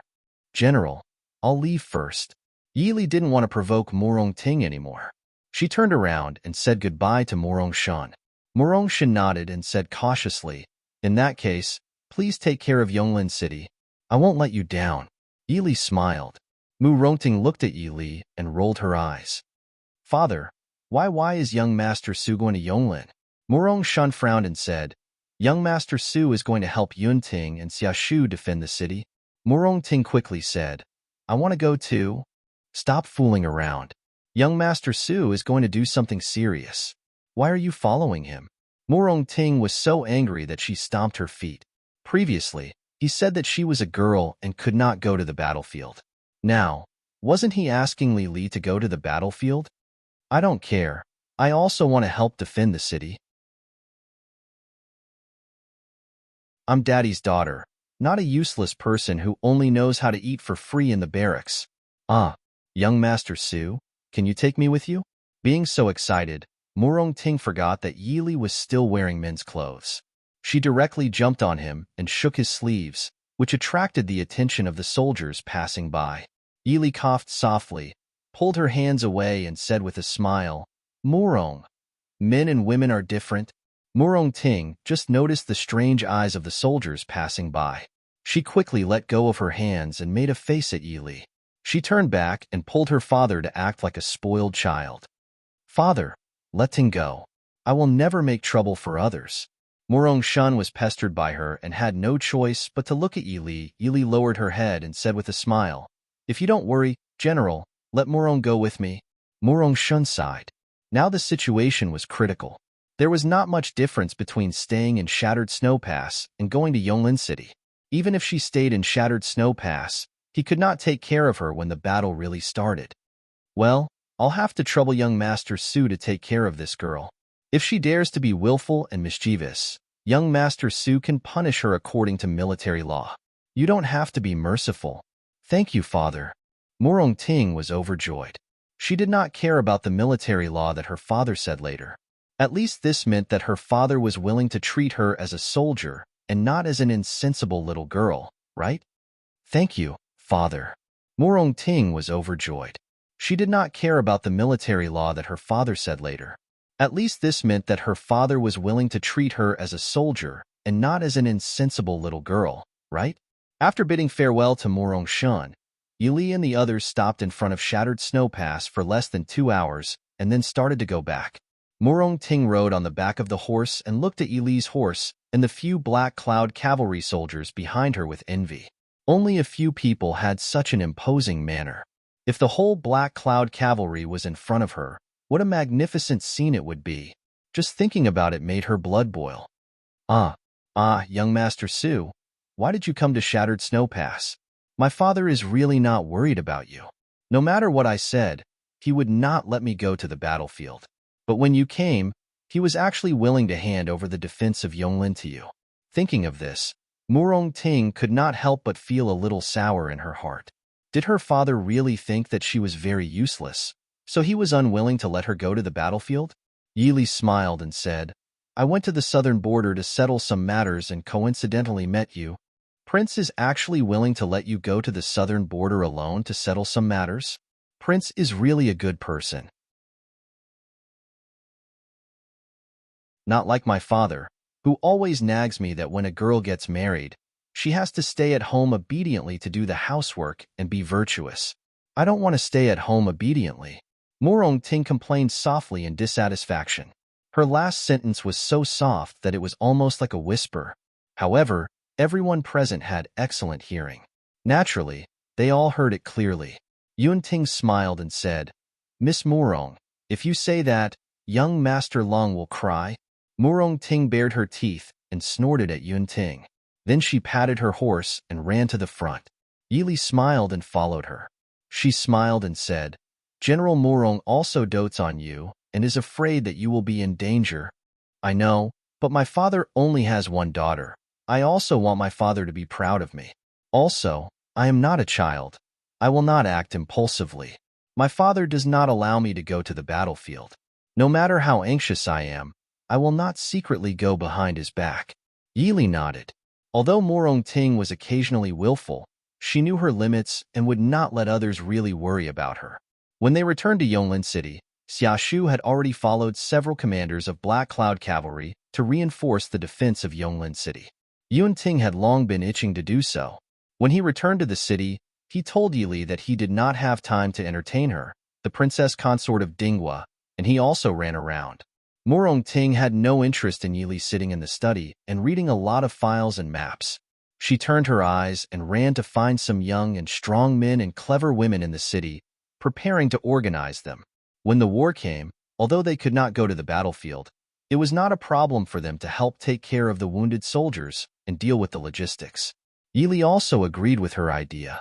Murong Ting, who had been restrained by Murong Shun for a long time, was even happier. She went with a smile. Yili sat in the specially vacated study, looking at the map in front of her and frowning. She was obviously not a genius, at least not in commanding a large-scale battle. As a special soldier in her previous life, she was better at local small group battles and attacking the enemy's key points. Now, in the situation where they did not have the advantage of time or even the geographical advantage, they had to face the siege of hundreds of thousands of soldiers and horses. Let alone turning defeat into victory, they would be happy if they could successfully defend until the reinforcements arrived. The shattered snow pass, which had not been broken by foreigners for hundreds of years, obviously gave Yonglin City a very safe feeling. Therefore, the defensive ability of the city wall of Yonglin City was not good at all, let alone the internal defense. Who would have thought that the soldiers stationed in the shattered snow pass would one day have to face the attack from Dechu State?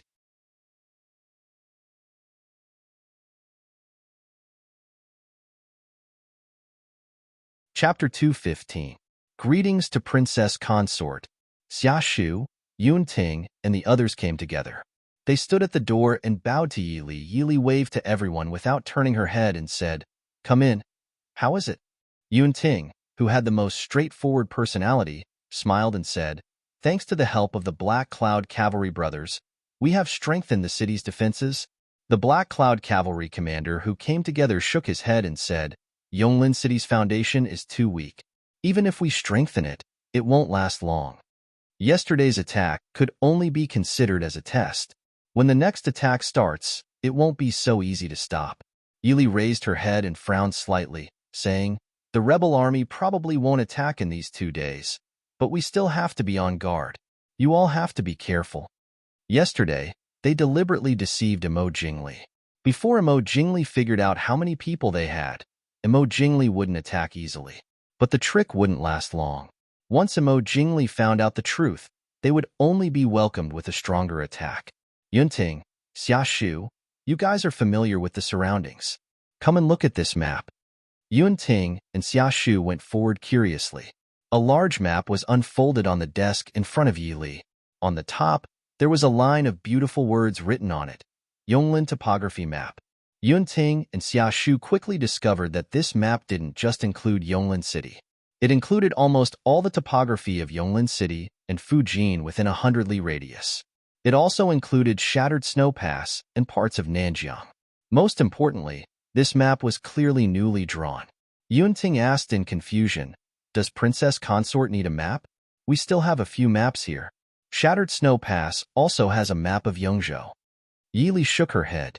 Neither she nor the Black Cloud Cavalry were familiar with Yongzhou, and it was a big taboo to not be familiar with the terrain in war. Thus, when she was still in the southern border, she had already sent a message to the Black Cloud Cavalry to collect information on the terrain near Yonglin. It was only until last night that she was able to draw them out with reference to the original map. However, she didn't check most of the areas herself, which made the map more uncertain. Therefore, she wanted Yunting and Xia Shu, who were familiar with the local area, to have a look. Xia Shu stared at the drawing seriously for a long time, and his eyes were filled with fanaticism. He praised softly, "Is this drawn by the princess herself?" Yili rubbed her forehead and said, "Although I believe in the soldiers of the Black Cloud Cavalry, I didn't see it for myself. Look at this map and see if there is anything wrong with it." Xia Shu looked at it for a long time, then pointed to a place marked with a river on the map and said, "Here. If this river is closer to this mountain, there will probably be no problem." Yili picked up the pen again and asked, "What is the distance between this river and this mountain?" Xia Shu lowered his head and silently calculated, "About 3 miles." Yili raised her eyebrows. The difference was indeed a bit far. For something like a map, the slightest mistake was the difference of 1,000 miles. She picked up the pen and started to edit the drawing. Xia Shu was full of praise as he watched. He admired this princess consort from the bottom of his heart. Other things aside, something like a map, even if someone had personally walked through all the places, they might not be able to draw it. Furthermore, Princess Ding could draw it almost exactly from hearing about it. This map was at least 10 times clearer and more detailed than the one they had now. What did war rely on? Other than the art of war, wasn't it the right time and the right place? However, not everyone who led an army had the opportunity to explore all the places they were going to fight. Basically, with this map, they could see everything within 100 miles of Yonglin clearly. Princess, are we just going to wait for the rebel army to attack the city? Yunting asked impatiently. Yili smiled and said, "What was your original plan?" Yunting was a bit embarrassed. Originally, they could only wait for the rebel army to attack the city. It wasn't that they were willing to do so, but they were limited by their military strength. However, didn't they have 2,000 Black Cloud cavalry now? The Black Cloud cavalry wasn't good at defending, but attacking, right? Of course, he didn't like defending either. Yonglin is surrounded by mountains and forests. The cavalry's abilities are greatly restricted. Xiaoshu frowned and said, it was the first time in his life that he saw the mountains and forests on the map and felt annoyed. If it was a flatland, the Black Cloud cavalry wouldn't be able to do this much. However, he also knew that if it was a flatland and the rebel army all attacked the city, they wouldn't be able to pass. The Black Cloud cavalry commander sneered and said, although the Black Cloud cavalry is called cavalry, they aren't only good at riding and archery. The cavalry was mainly used to deal with the northern tribes. However, the horses of the Dechu state couldn't compare to the horses of the northern tribes.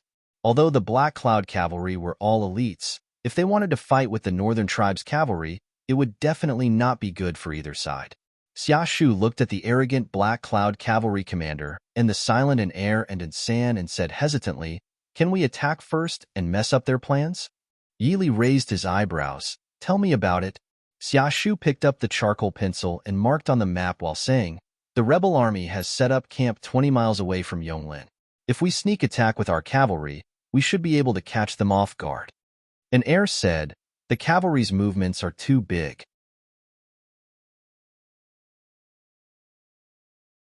If we want speed, we will be discovered before we even get close to the camp. Also, using 2,000 to sneak attack a camp of over 100,000? If they were truly caught in a huge battle, the Black Cloud cavalry might not be able to escape unscathed." Xiaoshu shook his head and said, "We don't need to sneak attack their camp. The terrain of Yonglin means that they definitely won't be able to station all of their troops in one place.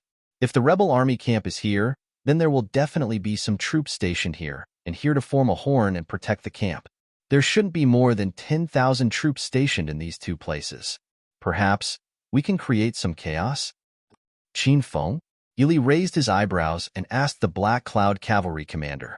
Qin Feng said with a frown, "If it really is like this, then we can cut off the left wing's path to the camp and completely wipe out this group of people.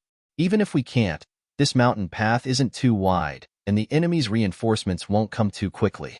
We will have time to retreat. Only this way, the enemy might suspect that the main force of the Black Cloud cavalry isn't even in Yangzhou." Yili blinked his eyes and asked with a smile, "What if the left and right wings are wiped out?" Everyone's eyes fell on Yili. Wiping out one side was already hard enough. How was it possible to wipe out both sides? An heir and San quickly gather all the information on Imo Jingli's camp. Yili ordered. An heir and San nodded and left the study. For 2 consecutive days, because he didn't receive any news from the Black Cloud cavalry, Imo Jingli could only bide his time. Every time he saw the few Black Cloud cavalry on Yonglin City, Imo Jingli would always feel suspicious.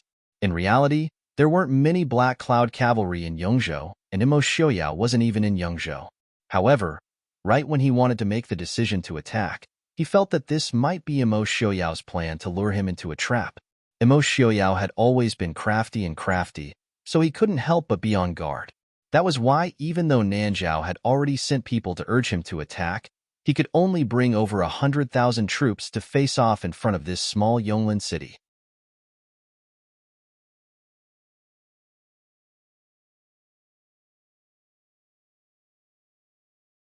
Chapter 216. Prince, Nanzhao has urged us many times. Are we attacking Yonglin tomorrow? In the tent, a middle-aged military man asked. Imo Jingli frowned. What's the hurry? If they're in such a hurry, why don't they attack Shattering Snow Pass themselves? They've fought for so many days, and they haven't even scratched Murong Shan's skin. The military advisor shook his head with a helpless smile. The walls of Shattering Snow Pass are strong and hard to break since ancient times. It's reasonable that they can't take it. Imo Jingli was a little hesitant. He frowned and looked at the military counselor, asking, Is it really useful to let the Nanzhao people in? The military counselor was slightly startled and looked at him in confusion. Your Highness, what do you mean? Imo Jingli snorted softly.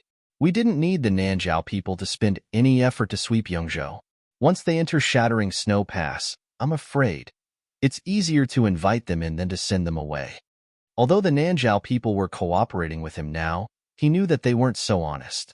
Once the legend of Shattering Snow Pass was destroyed, these people would challenge Shattering Snow Pass more frequently in the future and invade Dechu State's territory. Prince, there's no turning back, the military advisor advised. Once we break the agreement, the Nanzhao people will retreat immediately. Then Murong Shan will turn around to deal with us. When the imperial court's reinforcements arrive, the consequences will be unimaginable. So, Prince, it's better to end the battle quickly. Imo Jingli nodded. How could he not understand this? Why do you think the Black Cloud cavalry came so quickly? The military advisor said awkwardly, Prince Ding has always been far-sighted. In these 2 days, we haven't found any trace of the Black Cloud cavalry. I'm afraid that Prince Ding planted a hidden chess piece here earlier. Thinking of this, the military advisor couldn't help but wring his hands. If it weren't for the Black Cloud cavalry, Yonglin City would have been theirs. Perhaps even Shattering Snow Pass would have been broken. You're saying that Imo Xiaoyao predicted that there would be a war in Nanzhong? Imo Jingli asked with an ugly expression.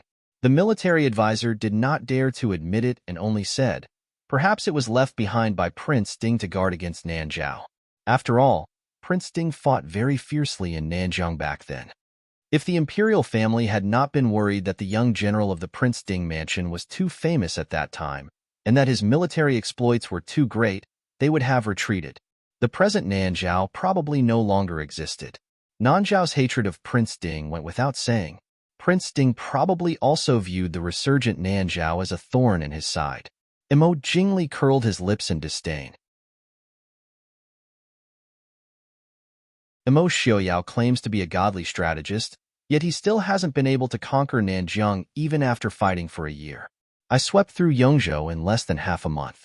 In at most half a year, we will be able to conquer the entire south of the Cloud Mist River. Prince's wise, military counselor said with a smile as he wiped his sweat without a trace. The fact that everything went so smoothly this time was definitely because the heavens were helping them.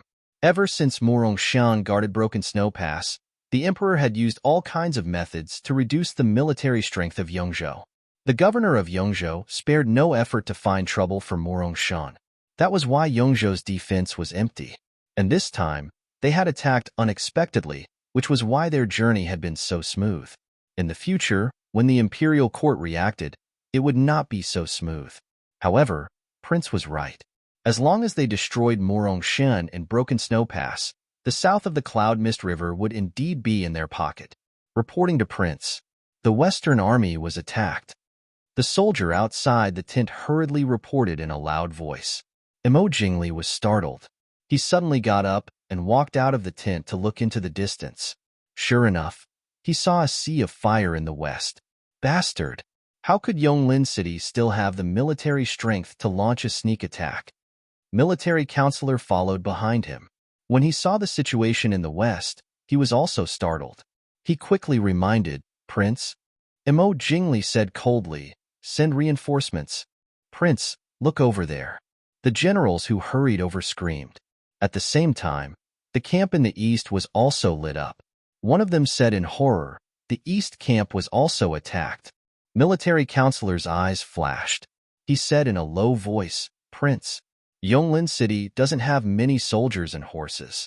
If we want to attack the east and west camps at the same time, the city must be empty. If we take the opportunity to attack the city now, Emo Jingli suddenly turned back and stared at him. Do you think the two guys in Yonglin City have the guts to attack Yonglin City at night? He was not familiar with Yunting and Xiaoshu, but they were not strangers either.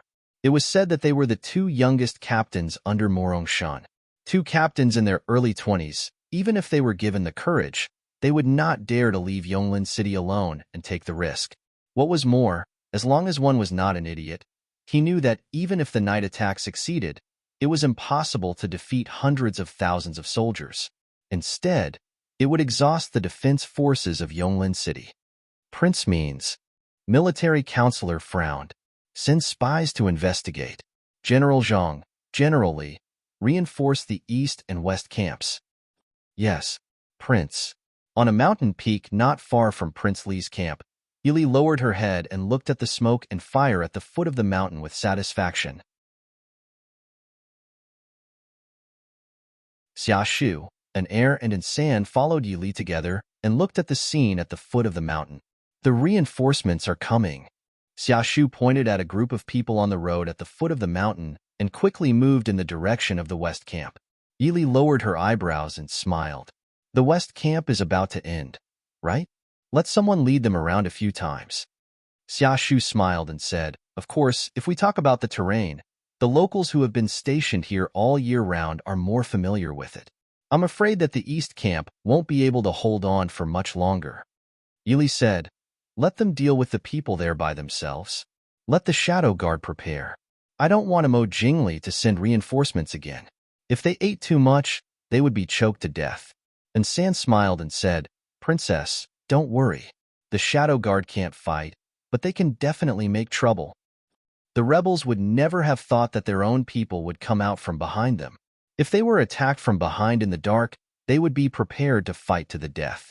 Thanks to Prince Li, they didn't have time to change their appearance. The rebels not only had weapons, but also had clothes similar to the Yonglin army. As for whether they could see the emblem of Prince Li's fief in the dark valley, it would depend on their luck. Yili nodded with satisfaction. Let's go and have a look. The four of them got on the horses that were parked not far away and quietly ran to another mountain in the dark night. It could be foreseen that there would be a more exciting battle there. No one could avoid this night. The battle didn't stop until the sky was getting brighter. As a result, Emo Jingli's gloomy face became even darker. The east camp and the west camp, together with the reinforcements sent out, were close to 30,000 people. Nearly 70 to 80% of them were killed or injured, and the other side left less than 3,000 corpses. As for the valley behind the east camp, it was almost completely filled with his own people. If he still couldn't guess what happened, he would be an idiot. In one night, they lost more than 20,000 soldiers. The commanders of the east and west camps and the two generals who were sent as reinforcements also died. This was a shocking blow to the originally high morale of Prince Li's army. Unknowingly, the news that Prince Ding and his Black Cloud cavalry were in Yonglin City secretly spread in the Li army. Almost all the soldiers couldn't help but panic. Prince Ding's residence and the Black Cloud cavalry definitely had an unshakable deterrent force in the hearts of every soldier. At this time, Yonglin City was indeed full of joy. The great victory this time made Yuan Ting walk with the wind.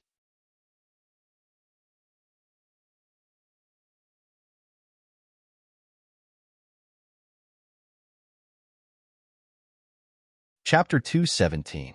Don't be happy too early. When Emo Jingli figures out the truth, I'm afraid no one will be able to stop his army. Yili said helplessly. Yunting said excitedly, why don't we sneak attack a few more times? Xiaoshu rolled her eyes at him. Do you think that Prince Li's subordinates are all idiots? After being sneak attacked once, they will let you succeed again? Maybe they are waiting for you to walk right into their trap. Yili nodded and said, Xiaoshu is right. This time, we are indeed taking a risk. If Emo Jingli reacts and directly attacks Yonglin, then even if we can kill 20 to 30,000 rebels, it will be useless. Yuan Ting also gradually recovered from his excitement, biting his fingers anxiously. Then what should we do? Damn it, when will the imperial court's reinforcements arrive? Princess. And San came in with a letter. Yili nodded and said to the two, you can go to your work first.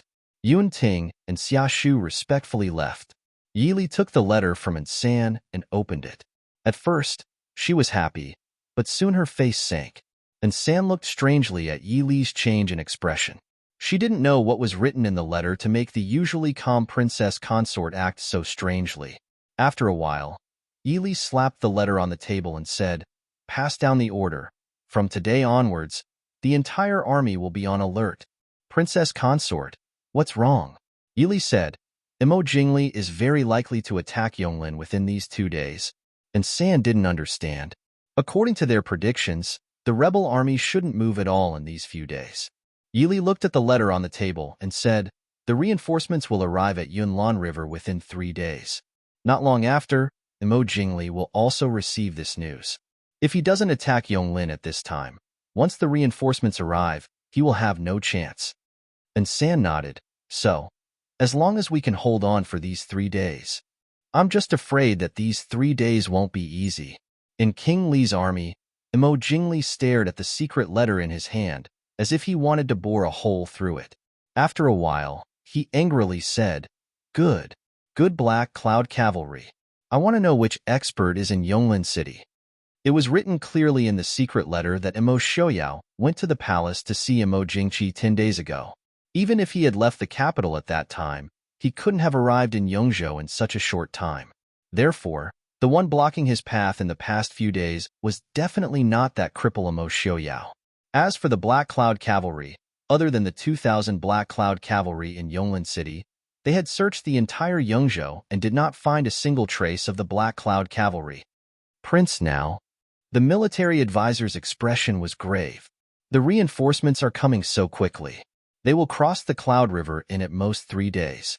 Prince, please make a decision as soon as possible." Should they withdraw the army to attack the east, or continue to attack the west to break through Shattered Snow Pass and join up with the Nanzhao army? Attack the city at all costs. The battle began again. This time, it was even more intense than a few days ago. Imo Jingli was not stingy as he sent out his most elite troops to attack the city. Although Yonglin City's defense had been improved with the help of the Black Cloud Cavalry, this kind of unrelenting and crazy attack still caused the soldiers defending the city to be extremely tired and suffer heavy casualties. After an entire day, the rebel army gradually retreated at night. However, they were still facing off against Yonglin City less than 5 li away. After a day, nearly half of Yonglin City's defenders had died. Even at night, they could not rest peacefully. They still had to guard against the rebel army's sneak attack. Yili looked at the situation in front of her and frowned. She waved her hand to have the Black Cloud Cavalry guard the city tower at night so that the soldiers defending the city could rest for a while. "Li, can we defend Yonglin City?" In the middle of the night, Mu Rongting stood on the city tower and looked down. In the distance, the rebel army's camp was dark and dense. She could not help but feel grave. Yili looked at her and said with a smile, "Why are you scared?" Mu Rongting pursed her lips and said with dissatisfaction, "Who's scared? It's just that I have never seen so many dead people. In the past, Father always said that I was childish. Only now do I know that I really am. I always thought that after staying at the border with Father for a few years, I knew more than others. Actually, I have never seen a battlefield." Yili comforted her softly. "You've done very well." Mu Rongting was also very busy today. She brought the city's doctors and strong laborers to help the military doctors treat the injured soldiers. She also helped to transport food and arrows. Her entire person was haggard. "General Mu Rong will definitely be proud of you." Mu Rongting said with an embarrassed smile, "I didn't do anything. Li Li is the most powerful. If Li Li was my father's daughter, my father would definitely be so happy that he would wake up laughing in his dreams." Yili said with a smile, "Why don't we go back and ask if General Mu Rong is willing to let me switch with you?" "I don't want to. Father loves me the most." Yili laughed softly and said in a low voice, "Don't worry, we will all be fine." Mu Rongting was stunned. She sighed and said, "I'm not afraid. If the rebel army really attacks, this lady will kill one if one comes. If 2 come, this lady will kill 2. Seeing Mu Rongting pretend to be brave, Yili couldn't help but laugh. She sighed and raised her head to look at the crescent moon in the sky. A trace of worry gradually covered her beautiful face. In the corner of the city gate tower, Xia Shu and Yun Ting stood side by side. Their eyes landed on the slender figure in the distance. Yili was dressed in a moon-white male outfit. She didn't have a hairpin in her hair. Instead, she used a moon-white ribbon to casually tie it up. Under the moonlight, her sparkling face was covered in a layer of faint silver light. It seemed to be a trace of pure melancholy. Her aura that was as quiet as a lotus and elegant as an orchid made the young girl in red clothes beside her lose her splendor. If I can survive this time, I will definitely join the Black Cloud Cavalry, Yun Ting said firmly. Joining the Black Cloud Cavalry had always been his wish. It was just that he was even more determined now. If we can't defend tomorrow, you can escort the princess consort and leave first. Head towards the north. After passing the Cloud Mist River, you should be able to meet the reinforcements soon. Xia Shu said faintly. Yun Ting glared at him and said, Am I someone who would run away before the battle? Xia Shu faintly swept a glance over him. You don't know the relationship between the princess consort and King Li? What will happen if she falls into King Li's hands? Yun Ting stilled. He couldn't help but look at the woman standing in the wind. He scratched his head in annoyance and said, I don't have the ability to escort the princess consort away. You should go. You are better at persuading people. The princess consort doesn't look like she would abandon Yonglin City and leave by herself. Speaking of which, I really haven't seen such a princess consort before. Xia Shu nodded in agreement. Even though they had only known each other for a few days, this Princess Ding who was younger than them had completely subverted their understanding of the title of princess consort. She looked weak on the outside, but her heart was stronger than men. There was also his astonishing intellect, his sharp decisiveness as a general, and his agility that was greater than many other generals. Many times, Xia Shu felt that the woman wasn't a pampered princess consort, but a soldier who had experienced hundreds of battles. Say, if we both survive and I ask the princess consort to accept me into the Black Cloud Cavalry, will the princess consort agree? Don't think about problems that can't be solved first. This had always been Yun Ting's habit. Tilting his head, Yun Ting began to imagine a beautiful future.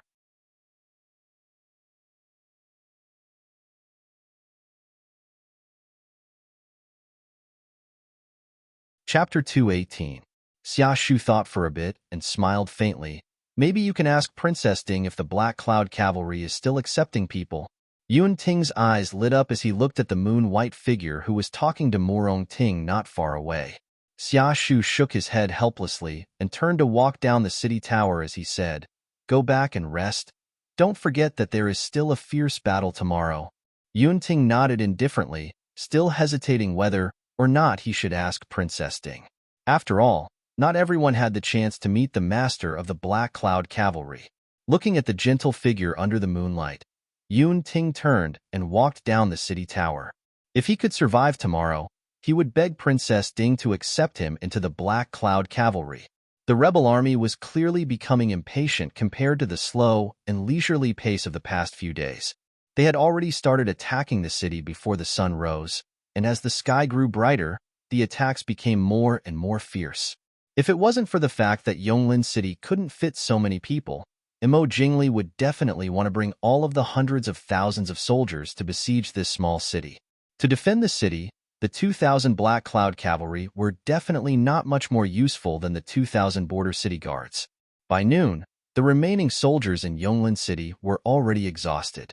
The city gate was also on the verge of collapsing under the constant attacks of the rebel army. Wang, young Master Su, we can't hold on any longer. You guys should leave first. Xia Shu dragged his body covered in blood and stood in front of Yili, and the brothers of the Black Cloud Cavalry. Defending the city is our job. It's all thanks to you guys that we were able to defend for so many days. Leave? Yili raised his eyebrows. Where can we go now? There are hundreds of thousands of soldiers outside the city. Black Cloud Cavalry's 2,000 men didn't suffer any casualties. They are just trapped in the city. As long as we leave the city, we will definitely be able to kill our way out. Xia Shu said. Yili pointed at the people behind him and said, Ask them if they want to leave or not. Behind Yi was the stern-looking Black Cloud Cavalry commander Qin Feng and an heir and San. Qin Feng said solemnly, "The Black Cloud Cavalry exists to protect the Dechu state. If we leave behind the city and the soldiers guarding the city, we brothers can only apologize in front of the Black Cloud Cavalry soldiers when we return." And San looked at Xiaoshu with a smile and said, "We are the Shadow Guard. Wherever the master is, we will be there." Xiaoshu stared at the person in front of him and felt his eyes were dry and stinging. He gritted his teeth and said, "It's not worth it. Let Yonglin City bury a Princess Ding and 2,000 Black Cloud Cavalry." Such a price. And San patted Xiaoshu's shoulder and said with a smile, "If Yonglin City is really breached, we will risk our lives to protect you and kill our way out. At that time, we will be able to break out of the encirclement." What was the meaning of abandoning the city and fleeing now? Wouldn't it be better to abandon the city a few days earlier and save so many people from dying? Xiaoshu was stunned. He slapped San's hand away and turned to leave. "Do whatever you want." And San shrugged and said helplessly to the people behind him, "He seems to be shy." An heir patted his third brother helplessly. Was he crazy? They were on the battlefield right now, okay? Seeing the city gate begin to break under the heavy impact, Yi sighed helplessly. In the end, they couldn't hold on until the reinforcements arrived. Black Cloud Cavalry, get ready? Yes. The city gate tower was handed over to the few remaining defenders. Below the city gate tower, 2,000 Black Cloud Cavalry were ready. They were like an arrow ready to shoot at any time. Yi turned back and nodded to Xiaoshu and Yunting, who were standing on the city gate tower. With a wave of her hand, the city gate fell to the ground. The moment the rebel army outside the city had no time to rush in, the Black Cavalry rushed out like a gust of wind. Everywhere they went, blood soared. "Prince, they are here." Black Cloud Cavalry. At the back of the army, Imo Jingli sat high on his horse and stared at the situation on the battlefield. He didn't need the people beside him to remind him. He naturally saw the group of strong black figures. As expected of the Black Cloud Cavalry, the general beside him couldn't help but sigh. If they had this kind of army, why would they worry about the world being unstable? Even if they were already enemies, they still couldn't hide their admiration when they saw this kind of elite army. Imo Jingli laughed coldly. They finally came out. With a wave of his hand, two groups of fresh troops that hadn't participated in the battle charged into the battlefield. They all say that the Black Cloud Cavalry is good at attacking. Let's see what you can do with so many people. Yonglin City wasn't big to begin with. Because of the addition of these two groups of people, it could be said that it was overcrowded. The war horses couldn't move at all. The Black Cloud Cavalry clearly understood this. They quickly gave up on their war horses and merged into the chaotic army. Using 2,000 people to stop tens of thousands of people was like a mantis trying to stop a chariot. However, the city gate was only so small.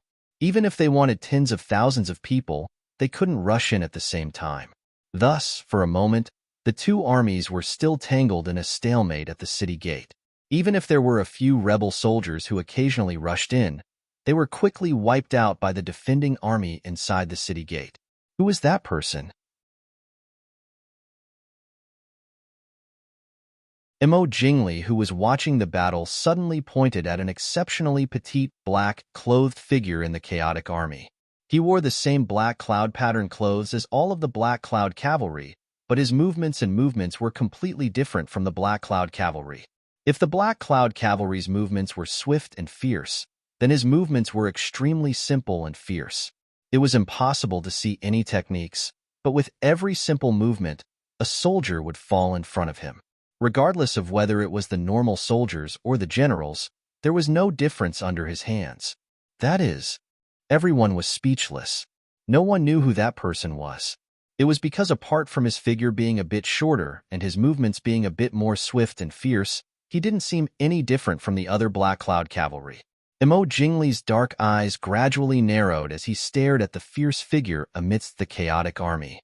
That figure gave him a strange sense of familiarity. After a long time, he finally spat out a name through gritted teeth. Yi. The military advisor on the side was stunned. He quickly looked at the person in the chaotic army and said in shock, "The prince said that is Princess Ding?" Imo Jingli ignored his question. The whip in his hand pointed forward. "If you capture that person alive, I will reward you with 1,000 taels of gold." Yes, even though the Black Cloud Cavalry had stopped the rebel army at the city gate, they were unable to effectively defend the city towers. Many rebel soldiers had already climbed up the city walls and started to fight with the defending army on the city walls. Yili could clearly feel the pressure at the foot of the city walls. She swept aside a rebel soldier that had pounced at her, and when she turned around, she just happened to pierce the throat of another rebel soldier that had pounced at her from behind. An heir and an San came over. An heir said in a low voice, "Young master, it's time to retreat." And San swung her sword and created a trail of blood as she said, "Did Imo Jingli discover the princess? Why do I feel that the people coming over right now aren't normal soldiers?" The people around them clearly had good martial arts and were harder to deal with than normal soldiers. Yili was helpless, but Yonglin City's fall was a foregone conclusion. If the Black Cloud Cavalry sacrificed themselves now, there was no meaning. They had stalled at the city gate for almost 2 hours. Shattered Snow Pass must have received the news.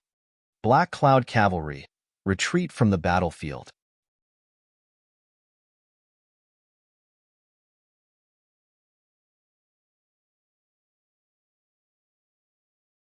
Chapter 219. Yes. Team 1, 2, and 3 bring up the rear. Everyone else retreat. Qin Feng ordered loudly. "You want to run?" Imo Jingli could clearly see the situation on the battlefield from far away. The Black Cloud Cavalry were good at ambushing, good at hiding, and also good at escaping. The terrain around Yonglin was complicated. Once they left the battlefield, it would be impossible to catch them. However, the Black Cloud Cavalry didn't actually charge into the center of the rebel army. They only blocked the city gates and didn't allow them to advance. When they received the order, they immediately retreated to the left, right, and center of the city. There were also divine archers left behind to bring up the rear. No matter how unwilling the rebel army was, they could only watch as they left the battlefield. Imo Jingli gave a cold snort. He turned around and pulled out the bow on his horse. Knocking an arrow, he aimed at the petite black figure in the midst of the rebel army. In the midst of the slaughter, Yili could clearly sense a dangerous aura. He only felt that when he turned around. He only saw Imo Jingli's malicious eyes and an arrow flying through the air. If it was any other time, Yili naturally wouldn't have to worry about not being able to dodge this arrow.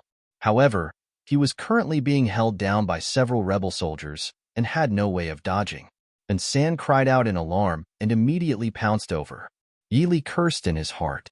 He grabbed a rebel soldier's sword and threw it in the direction and San was pouncing over.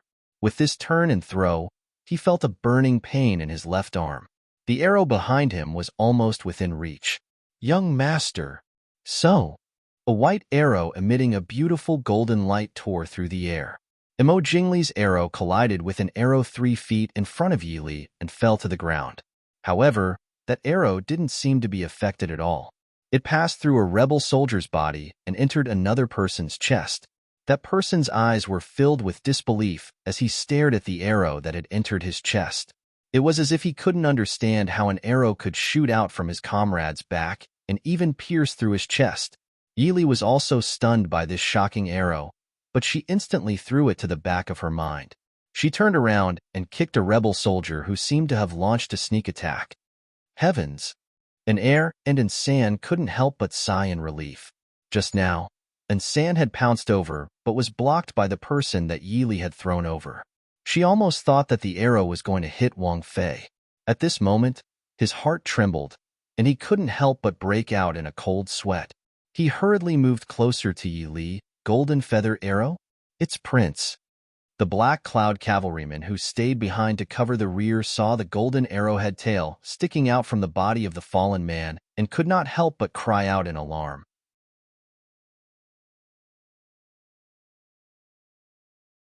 In the distance, Imo Jingli's arrow failed and he was furious. Just as he was about to shoot again, the ground suddenly began to tremble faintly, and the sound of hooves sounded like thunder. Imo Jingli sneered, "You've already played this trick before. Do you want to play it again?" No, no, Prince. The military advisor beside him had a face as white as paper. He pointed in the direction of the rolling dust and shouted, "It's real this time." The black armored cavalry came like a black cloud. Sharp whistles and golden sparks shot into the sky. The black cloud cavalrymen who had retreated from the battlefield saw the golden sparks in the sky and turned to return to the battlefield at the same time. At some unknown time, ink-colored figures appeared on the surrounding hills. The person at the front had a white horse and a silver spear. His white robes were flowing with clouds. A silver mask covered half of his face, but the other half of his face was full of beautiful eyebrows. His warm eyes were now filled with a sharpness that people did not dare to look directly at as they softly passed over Yili's body. Yili felt her heart tremble, and at the same time, she took a small breath. The white-clothed man pulled on the reins. The white horse seemed to leap into the air as it charged into the chaotic army. No one dared to stop him. Black Cloud cavalrymen, listen to my orders. Those who betray the country, kill without mercy. A low voice mixed with internal energy spread over the entire battlefield. Yes, Prince. The echoes shook the sky. In an instant, the entire battlefield seemed to have frozen. Everyone forgot that they were still on the battlefield filled with spears and swords. They could only stare blankly at the white-clothed man in the middle of the chaotic army. A name appeared in their hearts, Imo Xiaoyao. How is this possible? Imo Jingli fiercely stared at the scene in front of him. His eyes were filled with disbelief. Beat the drums for me, kill. Dong, dong, dong. The heavy sound of the war drums sounded, as if it was beating on everyone's hearts. The rebel army's hearts trembled as they charged at the white-clothed man. They were facing the undefeatable war god of the Chu state. Imo Xiaoyao raised an eyebrow, as if he was disdainful. The silver spear in his hand drew a stunning silver arc. The tip of the spear brought out beautiful flowers of blood. On the hill, countless arrows interweaved into a dazzling net of arrows. The Black Cloud cavalry were renowned for their archery. Facing such a rain of arrows, not to mention an effective counterattack, the rebel army did not even have the courage to raise their bows. There was also the huge army behind them. In almost an instant, the army of more than 100,000 was already showing signs of defeat. When Imo Xiaoyao appeared, Yili retreated back into Yonglin City.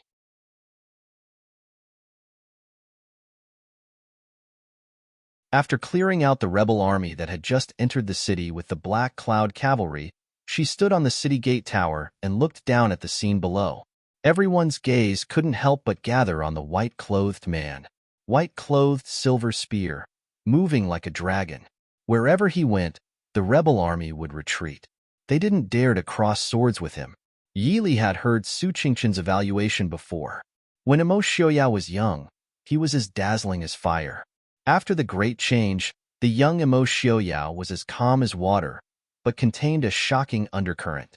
And the current Imo Xiaoyao was like a peerless sword that had gone through thousands of trials and tribulations. The sharpness was restrained, and the murderous aura gradually calmed down. However, the magnificence that had gone through countless trials and tribulations still attracted everyone's attention. Ding! Prince Ding? Yun Ting leaned weakly against the wall. He didn't care about the blood on his face. He looked at the figures moving around the city with a yearning expression. Xia Shu stood beside him. His face was completely relaxed. It is very clear that it is. So we waited for the reinforcements? We defended Yonglin City? Yun Ting's voice carried a bit of an illusory feeling. For a moment, it was hard to tell if it was a dream or reality. And San giggled.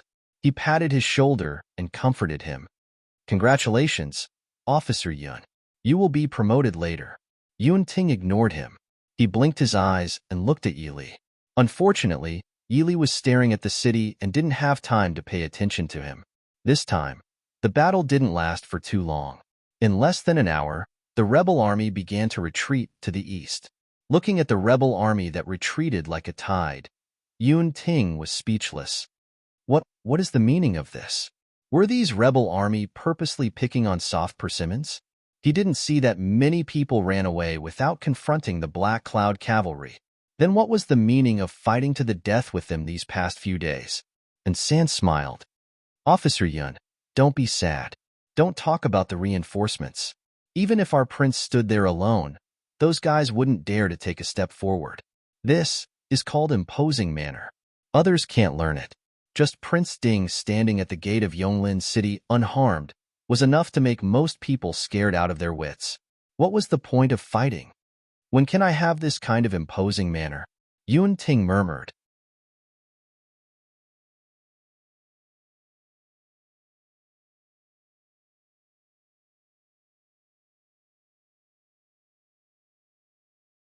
Chapter 220. Take your time.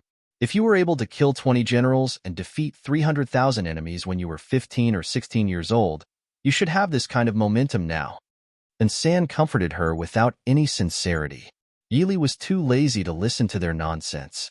She turned around and prepared to go down the gate tower, but she was pulled back by Murong Ting, who had come back at some point. Yili frowned. Murong, why did you come back? Murong Ting snorted and looked down at the gate with a smile. Prince Ding came with reinforcements. I would be a fool if I didn't come back. No, it was you who kidnapped me. I didn't leave at all. Yili waved her hand indifferently. We'll talk about this later. I'm going down first. Io. Murong Ting hurriedly pulled her back. She ran down while saying, Are you a woman or not? That's Prince Ding down there. Prince Ding. Moreover, he's your husband. Can't you change your clothes before going to greet him? Look at what you're wearing now. If Tian Xiang and Zheng Er were here, they would miss you to death. Yili couldn't help but have black lines on her face. Murong Ting's character was so straightforward. She was still a girl. At this time, she actually had the time to think about these problems. Murong, this is the battlefield. What's wrong with the battlefield? Isn't the war over? Prince Ding is here. Even if the rebel army comes back, we won't die without you. Come with me. After saying that, he ignored Yili's stiff and helpless expression and dragged her to a place not far away from the city gate tower. Murong Ting's hands and feet were nimble. She was really suitable to be a battlefield medic. Yili looked at the neatly arranged clothes and accessories in front of her and couldn't help but praise in her heart. In less than half an hour, she had to run back from the road to Shattered Snow Pass. She also had to find these clothes and accessories that were not easy to find in Yonglin City. Then she had to go up the gate tower to intercept her before the battle ended. She was really well trained. Hurry up, hurry up. After dressing up, we can go and greet Prince Ding. Murong Ting grabbed the clothes on the table and stuffed them into Yili's hands. She pushed her into the inner room to change clothes. She fiddled with the accessories on the table. Yonglin City was small to begin with, and it was not easy to find good things. What's more, it looked like they were going to die today, so no one opened their doors to do business. She had to go to many places to find these things. Yili helplessly went in with the clothes. If she didn't move, she was afraid that Murong Ting would rush in and tear her clothes to change her. The battlefield outside the city had already quieted down. Some people were left to clean up the battlefield, and Feng Zhiyao was ordered to lead the Mahist army into the city to take over the defense. Imo Xiaoyao urged his horse into the city.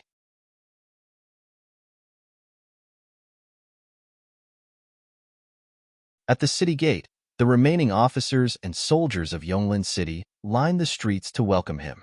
Imo Xiaoyao looked around, but he didn't see the figure he wanted to see. Feng Zhiyao rode beside Imo Xiaoyao and asked curiously in a low voice, Where did Wang Fei go? Just now, when he was outside, he had clearly seen how Ding Wang Fei's hand rose and fell in the midst of the chaos.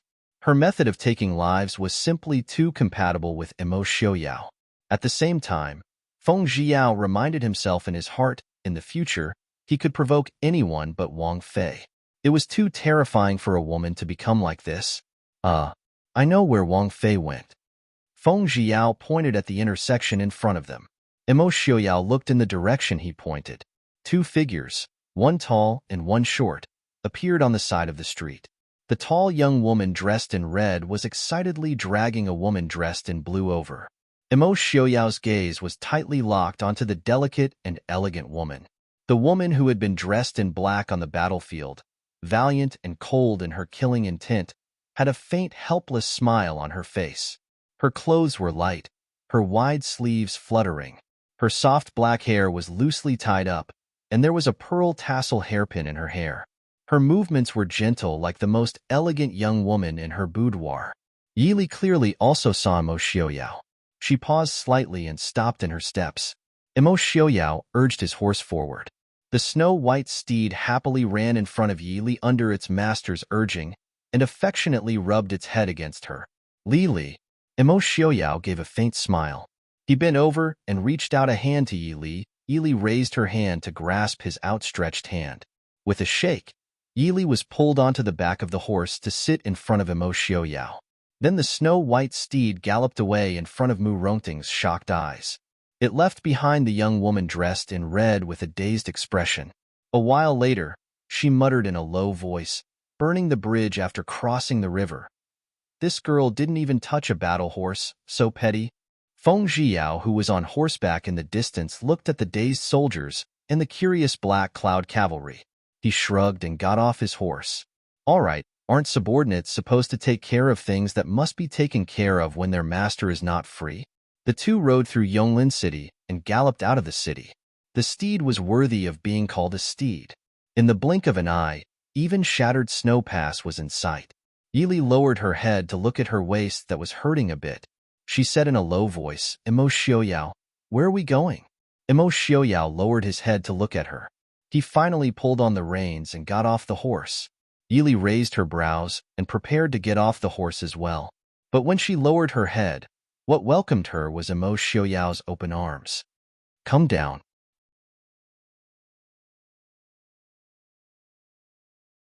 Seeing his insistence, Yili could only let him carry her off the horse. Nestled in the slightly cold embrace, Yili did not know why, but she only felt a sense of relief and relaxation. The indescribable heat that came from her face made her feel a bit helpless. Raising her head, the elegant and pleasant scent of a man greeted her. Yili opened her eyes wide in shock. The man's kiss was like a sudden storm, sweeping over Yili while she was still in a daze. Her petite body was tightly locked in his embrace. His slightly cold fingertips gently lifted her helpless face. His warm and moist lips lingered on her bright red, soft, and beautiful lips. Imo Xiaoyao's kiss was not gentle. It was even a bit rough. With a bit of tyranny and an indescribable anger, he pried open Yili's lips, forcing her to open her mouth and enter. Her helpless, fragrant tongue danced with him. Ugh! Yili frowned slightly and wanted to struggle. The arm that clamped down on her waist used even more strength and stubbornly imprisoned her in his embrace. One of his hands gently rubbed the hair behind her head, forcing her to deeply entangle with him and exchange their breaths. Yili weakly tugged at the front of his clothes. Xiaoyao. When they separated, the two of them were slightly panting. Imo Xiaoyao lowered his head and leaned his forehead against Yili's smooth forehead. He said in a low voice, Li, you scared me. When he rushed to Yonglin City and saw that scene, no one could understand the shock and fear in his heart. Even he himself did not know what he was thinking at that moment. He just subconsciously shot that arrow. When he saw that arrow shoot through two people in succession, bringing out a beautiful flower of blood, the tyrannical feeling in his heart did not subside at all. If it was not for his amazing self-control, the second arrow would have been shot at Imo Xiaoyao. If he could not block that arrow, none of the rebel soldiers present today would be able to live. Yili's face was bright red.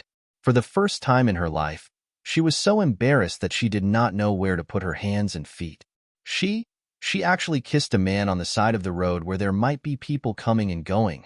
But when she heard Imo Xiaoyao's sigh, all of her struggles and rejection turned into nothingness.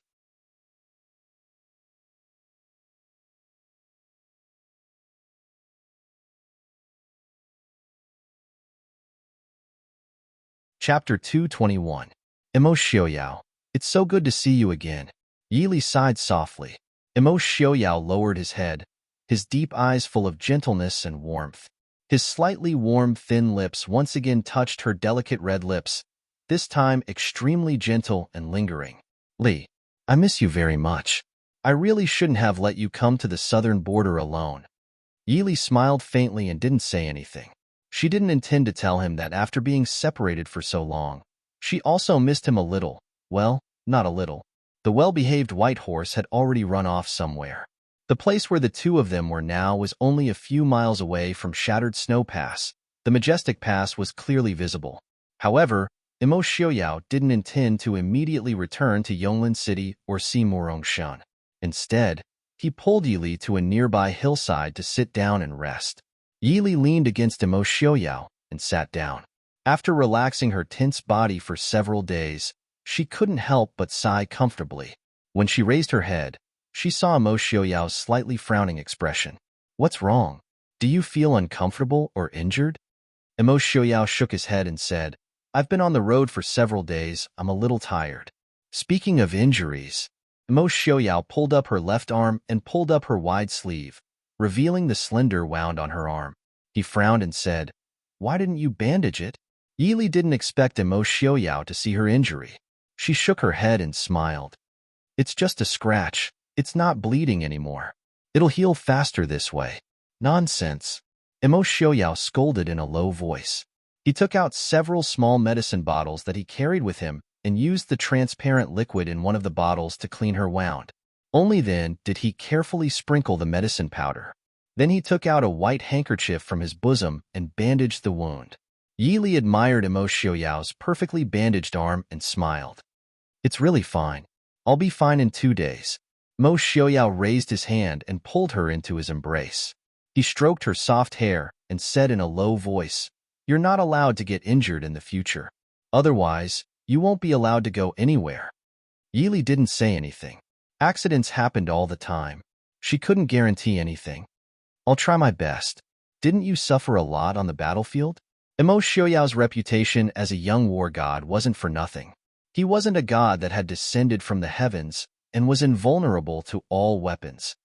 "Can I be the same as you?" Yili looked up and squinted at him unhappily. "Are you discriminating against women?" Imo Xiaoyao said helplessly, "I don't discriminate against women. Even if I did, I wouldn't discriminate against you." His Lili had left like this. If she was discriminated against, all the men in the world would commit suicide. "Then you're saying that I'm not like a woman?" Li, Imo Xiaoyao looked at her with a smile that wasn't a smile.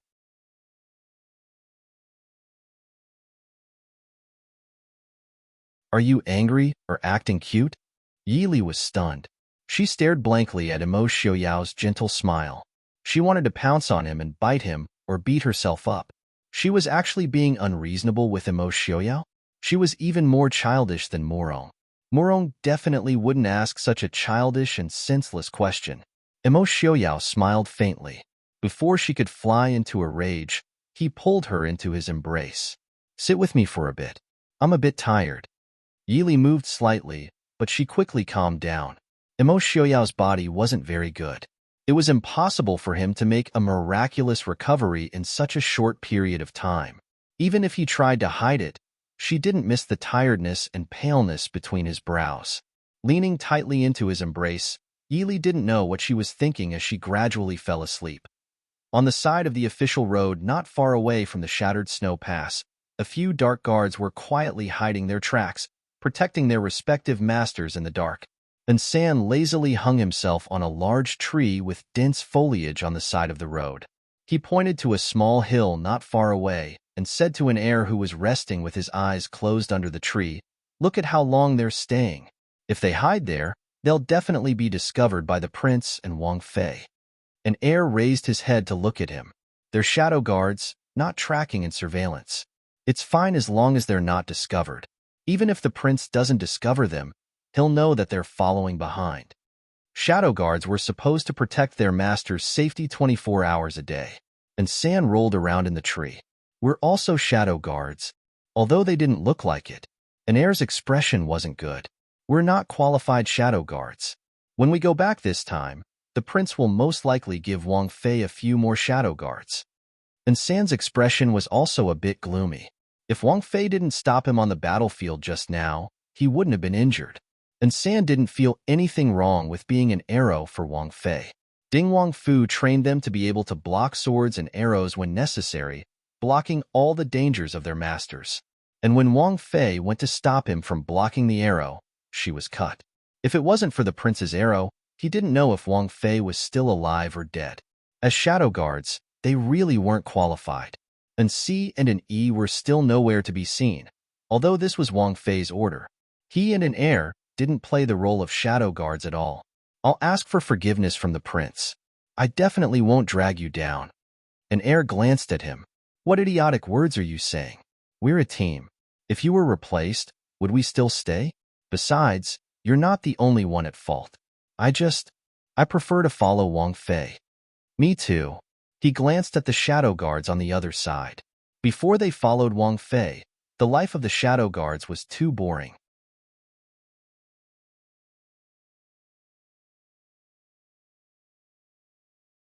Although they hadn't followed other masters before, just training and listening to the seniors' teachings was very boring.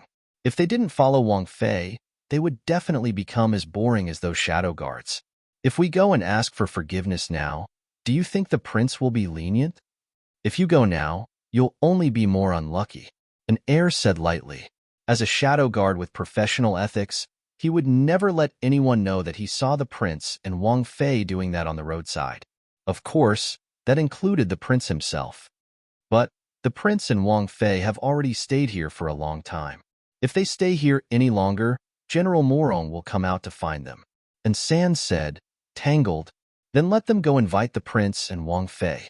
An heir raised his chin and looked at the shadow guard following Immerse Xiaoyao not far away. He believed that they were also tangled. Zay. As Prince's personal shadow guard, their ability to hide was too bad. He and San found where they were hiding with a few glances. Prince, Wang Fei. An heir stood up from behind the tree and saluted the two people who came together. And San in the tree silently landed and also saluted. Immerse Xiaoyao narrowed his eyes and looked at them. He said lightly, your skills aren't bad. The two people couldn't help trembling in their hearts. Was the prince praising them? Yili said with a faint smile, get up, what are you doing here? The two had bitter faces and didn't dare speak. Wang Fei didn't need them to always be by her side, but if they really want to do their own things now, the prince would definitely fly into a rage. Wang Fei could order them, but the prince could replace them. Immerse Xiaoyao asked with a frown, where did the other two people go? I remember that you should have 4 people with you.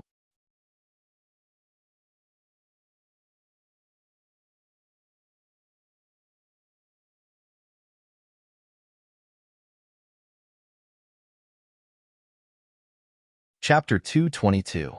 Yili smiled and said, I let them do their work. If there aren't enough people, you can transfer them from other places. The shadow guard is used to protect your safety. Immerse Xiaoyao disagreed and said, since these 4 people can't protect you, how about we send a few more when we go back? Or give you the people by my side? Yili glanced at San, who quietly gave her a pleading look and helplessly said, I don't like people following me in the dark. They are there to protect your safety. I will let people choose the people with the best concealment ability so that you won't feel troubled. No one can be better than us. And San secretly glanced at Immerse Xiaoyao and muttered in a low voice. Immerse Xiaoyao's indifferent gaze immediately fell on him, and San's body couldn't help but stiffen. Immerse Xiaoyao lightly said, there has never been a shadow guard that needed master to save. Just based on this point, no one is better than you. Immerse Xiaoyao. Yili reached out her hand to hold Immerse Xiaoyao's hand and said softly, they have all helped me a lot. You can see that I don't need a shadow guard. I need assistance that I can trust. Moreover, the shadow guard isn't useful everywhere, right? For example, there were some places where the shadow guard couldn't follow, and the places where the shadow guard could follow were usually places where ordinary guards could appear. Moreover, the degree of danger wouldn't be high.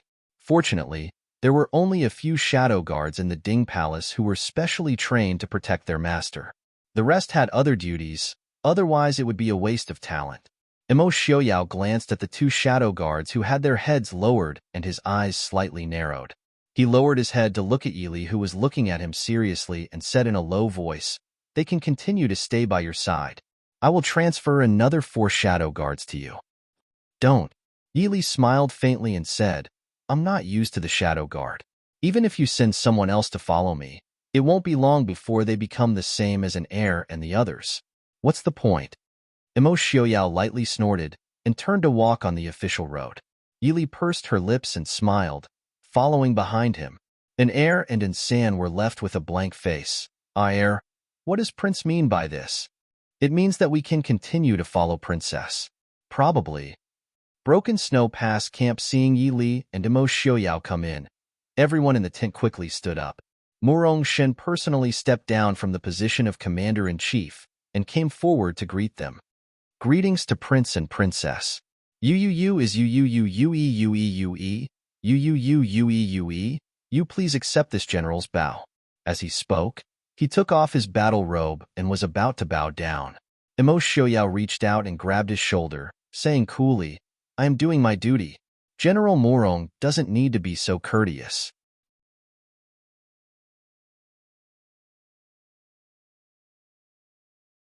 Imo Xiaoyao didn't allow him to bow, so Murong Shen naturally couldn't do it. Seeing Imo Xiaoyao's healthy and energetic appearance, a hint of joy flashed through his eyes. He didn't force it and turned to invite the two in. Prince, Princess, please sit inside. Everyone in the tent saw Imo Xiaoyao stride in, and their expressions were very colorful. Some were happy, some were shocked, some were deep in thought. Imo Xiaoyao pulled Yi Li to a seat below the commander and asked, General, how is the Nanjiao army? Murong Shen hesitated and then walked back to the main seat, replying, Nanjiao has been attacking the city urgently these days. They probably want to cooperate with Prince Li's rebel army. Now that the prince and the reinforcements have arrived, we don't have to worry about these Nani barbarians. Tomorrow, we will go out and fight. We will definitely drive these Nani barbarians back to the mountains of Nanjiang. These days, the soldiers of Shattered Snow Pass weren't the only ones who were sullen. Murong Shen, the main general, was even more sullen, but no matter how sullen he was, he could only endure it and not show it. Now that the reinforcements had arrived, it was time for him to hold his head high. It's not just the prince. How many troops did he bring this time? The others were also eager to try. Imo Xiaoyao raised his eyebrows, saying coolly, 20,000 Black Cloud cavalry and 50,000 troops will arrive in 3 days. The tent was silent. Everyone felt as if a bucket of ice water had been poured over their heads, chilling them from the outside to the inside. One of them with a straightforward temper stood up in disbelief, saying, Prince, why would the imperial court send 50,000 troops? Where were the 50,000 Black Cloud cavalry? Where were the 800,000 Mahist army? Imo Xiaoyao's lips curved into an indifferent smile. I only came to support first. As for the rest, the emperor has his own arrangements. Everyone was silent. Murong Shen sighed in his heart. What else was there to be confused about?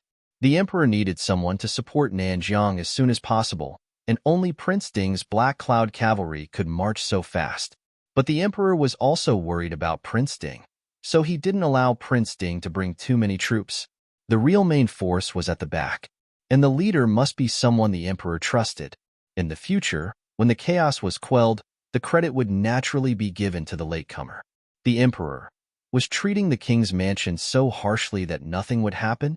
Originally, I thought that after Prince Ding recovered, he would be able to conquer Nanjiang in one fell swoop, continuing the unfinished ambition of Prince Ding. Now it seems that we can only let the Nani go this time. After a long time, Murong Shen smiled regretfully. As a general, there wasn't anyone who didn't wish to move unhindered on the battlefield and achieve meritorious deeds.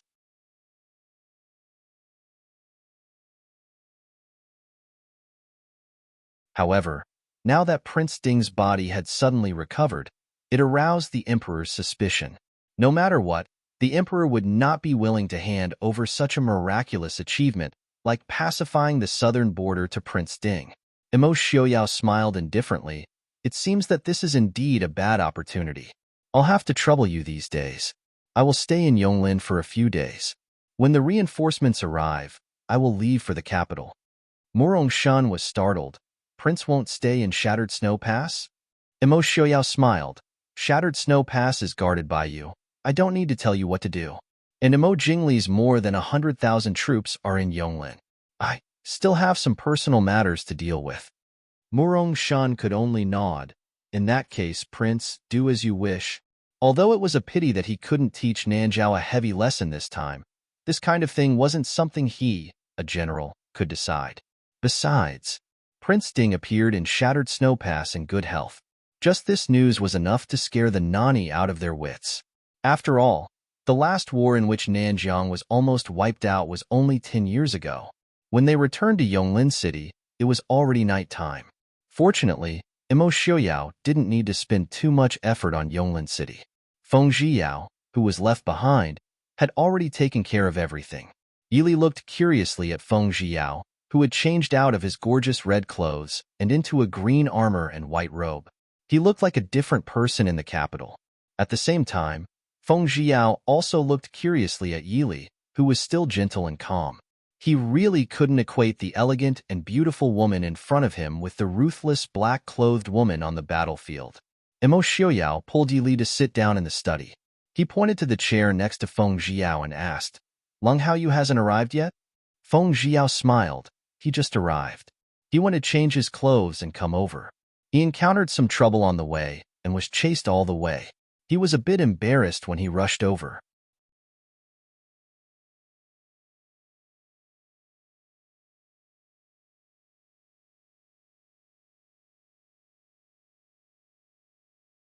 Chapter 223. Yili curiously raised her eyebrows as she looked at Feng Zhiyao. Feng Zhiyao smiled.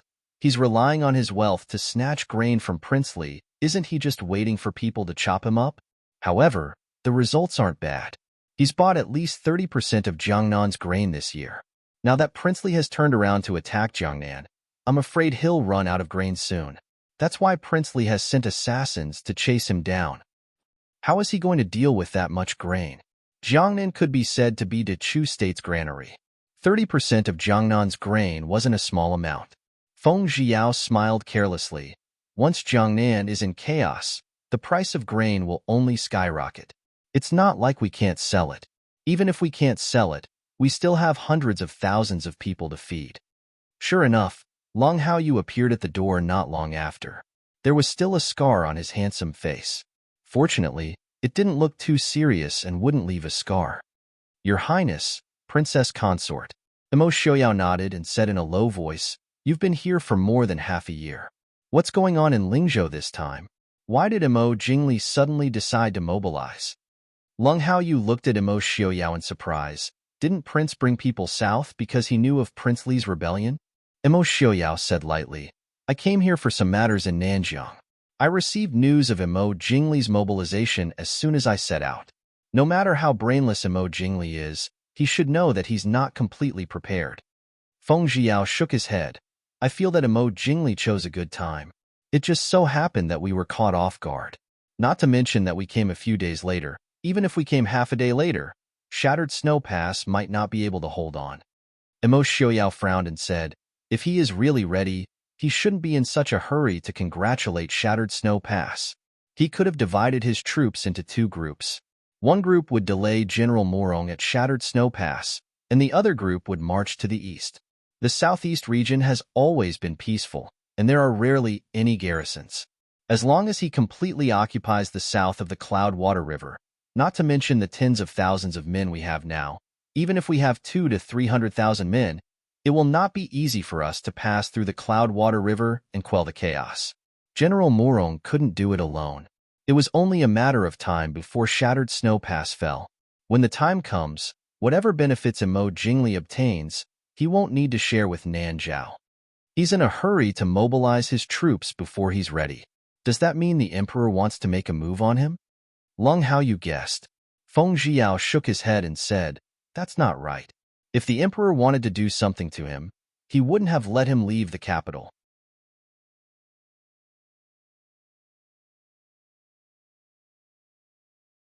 Lung Haoyu nodded, thought for a moment and said, "King Li's cavalry was indeed sudden.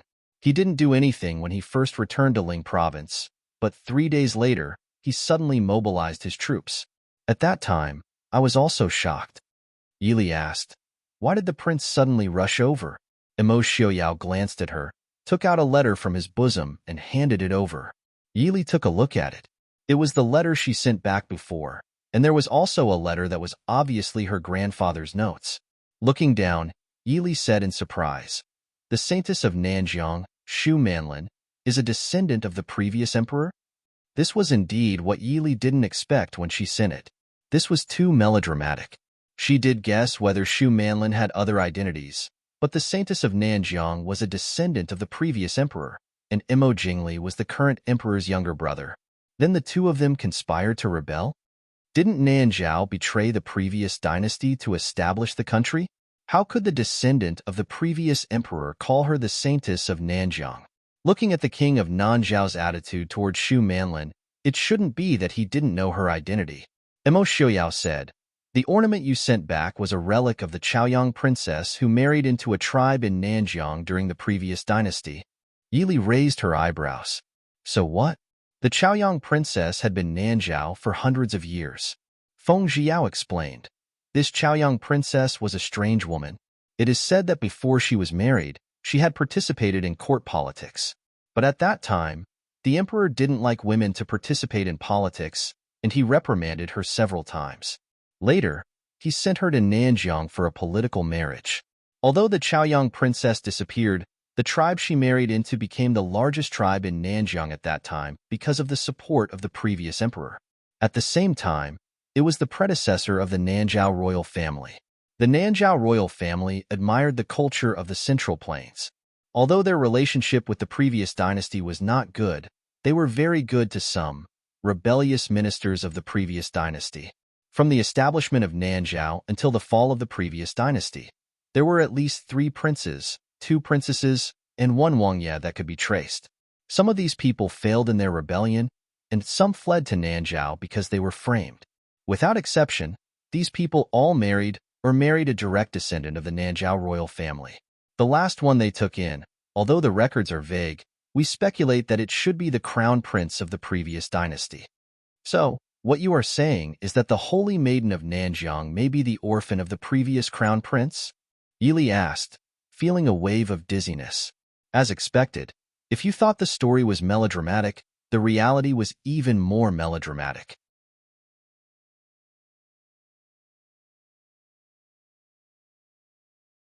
Feng Jiao said with a smile. In the 3rd year of the previous dynasty's fall, the queen of Nanjiao married a man of unknown identity from the Central Plains. 5 years later, Nanjiao continued to invade the borders of Dechu State. It wasn't until the queen of Nanjiao and her husband died that it gradually calmed down. But in all these years, the two countries have been at war and have never truly stopped. As long as there is a chance, Nanjiao will think of ways to invade the Central Plains. Yili rubbed her forehead. I understand. So Nanjiao has a very strong bloodline of the previous dynasty's royal family. They plan on taking back the country for the previous dynasty and entering the Central Plains? Taking back the country for the previous dynasty may be fake, but they definitely want to enter the Central Plains, Feng Jiao said with a nod. Yili looked strangely at Imo Xiaoyao and said, even so, you don't need to rush over so quickly. Since they have prepared for more than 100 years, they shouldn't mind preparing for a few more decades. Imo Xiaoyao looked at her. If Imo Jingli did not raise troops this time, what did you plan on doing? Yili stilled and remembered that she had planned on going to the Holy Maiden of Nanjiang to take a look. There is danger? Imo Xiaoyao's expression was not very good. He said, don't you think that the so-called Holy Maiden of Nanjiang is very problematic? Yili blinked, waiting for his answer.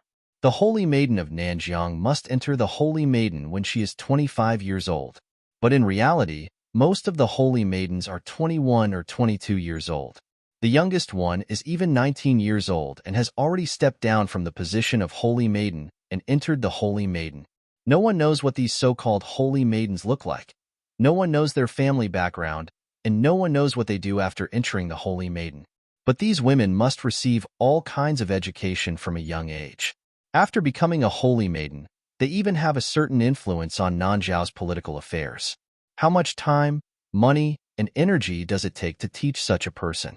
Is it just to put her there as a Holy Maiden for a few years, and then throw her into some Holy Maiden to die of old age? Imo Xiaoyao said indifferently. Lung Hao, you thought. The prince's words are reasonable. The rules of the Holy Maidens of Nanjiao are really strange. I remember that the Holy Maiden who held the position for the shortest time was only 2 years. She became a Holy Maiden at 15 and stepped down at 17.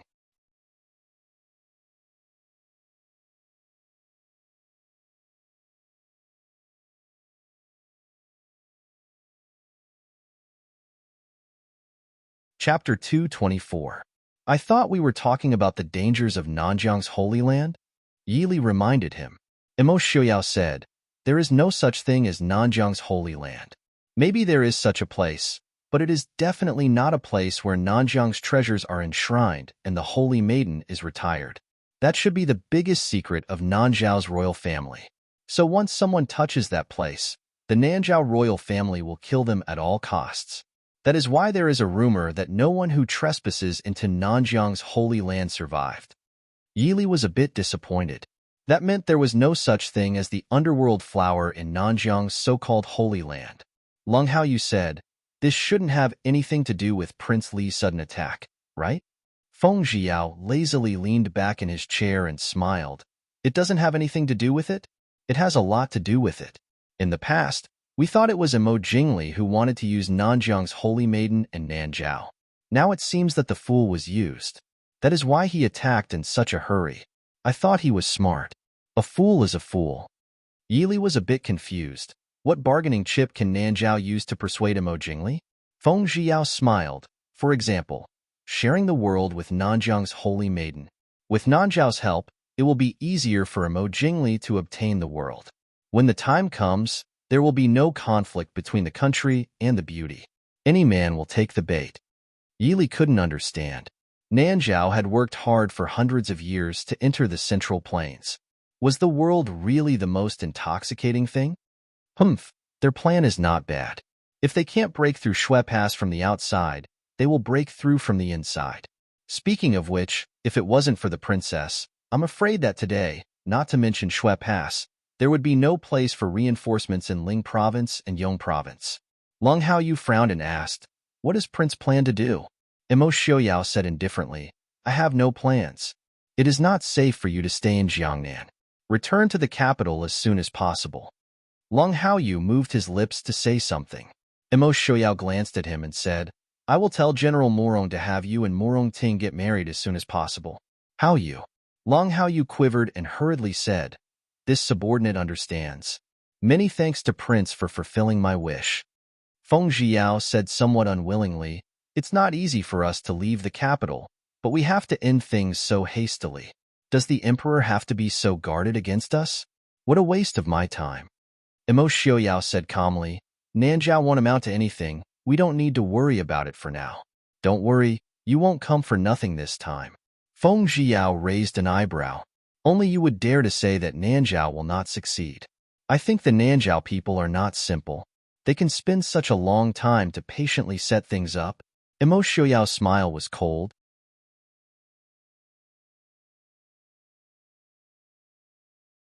More than 100 years. Generation after generation. If they can't succeed, what can they accomplish? Probably the only thing worth praising is their persistence. Feng Zhiyao said with a smile, I guess the people of Nanjiao hate the Ding royal household the most. For more than 100 years to not succeed, the Ding royal household's contribution could not go unnoticed. For example, 10 years ago, if it weren't for the last-minute withdrawal of troops, the Nanjiao people would never have to worry about the problem of how to enter the Central Plains. Then what does Prince mean when you say you won't let me come for nothing? Are we still going to fight Nanjiao? Imo Xiuyao raised his eyes and smiled. We're not going to fight. We're going to suppress bandits. Suppress bandits? The three people in the study asked in unison. Feng Zhiyao's eyes turned and he asked, I don't remember Yongzhou having any powerful bandits. Imo Xiuyao said calmly, there weren't any in the past, but that doesn't mean there aren't any now. Otherwise, what's with the reinforcements from Yongzhou? Wasn't it Imo Jingli who sent people to do it? Feng Zhiyao asked.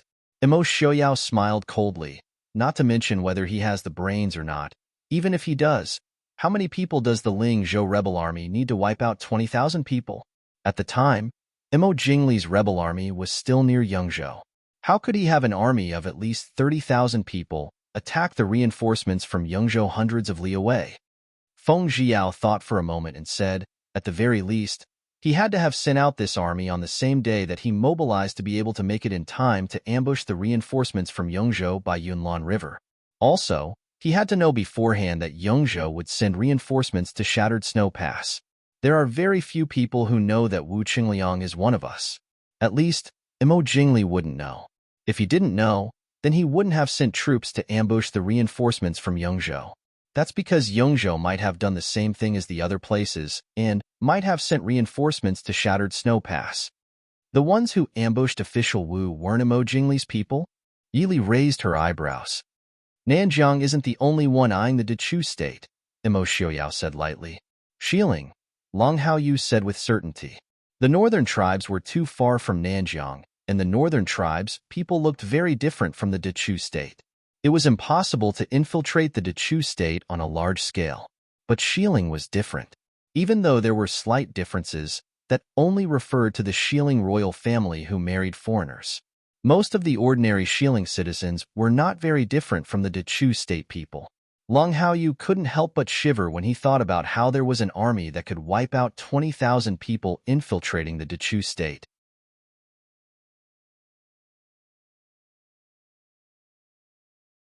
Imo Xiaoyao's eyes were deep and serene. The generals guarding the Dechu state's borders should have been taught a lesson long ago. Feng Zhiyao shrugged. The generals guarding the borders had been replaced by the emperor in recent years. They had no choice. Suppressing bandits seemed like a good idea. Prince, when are we leaving? Feng Zhiyao asked excitedly. Since there was going to be a war, there was no need to care about whether it was Nanjiang or Shieling. Imo Xiaoyao lowered his head to look at his slender fingers and said in a low voice, "After the emperor's people come to take over Yonglin, get someone to make the preparations first. Remember, if you let one person walk out of the Dechu state alive, don't ever tell me you want to go to the battlefield again." "Yes, Prince." Feng Zhiyao stood up and replied loudly. He hesitated for a moment and couldn't help but ask, "Shattered Snow Pass, don't worry about it for now. They won't be able to determine the victor in a few months. We don't have time to care about them." Imo Xiaoyao said in a low voice. Understood. Yili quietly looked at the two men answering each other and frowned slightly. She was inexplicably angry and felt uneasy. Outside Yonglin City, King Li's camp, damn it. Why would Imo Xiaoyao appear here now? In the tent, Imo Jingli's face was dark and twisted. It was close to June, but it made people feel the bone-chilling cold of the harsh winter. No one dared to speak. It wasn't just because of King Li's anger, but also because they were frightened by Prince Ding's sudden appearance on the battlefield. If there was anything more frightening than Prince Ding's appearance, it would be the appearance of Prince Ding in good health. When they saw the silver-white figure galloping through the air, almost everyone felt a sense of despair and regret in their hearts at the same time. When he was young, he was already known as the god of war. Was Prince Ding, who was known to be more intelligent than his ancestor, someone they could resist? There were even some people who were secretly hesitating and regretting. Was it really the right decision to follow King Li and start a rebellion? The achievement of ascending to the throne could lead to great wealth and power, but the price of failure was also terrifying.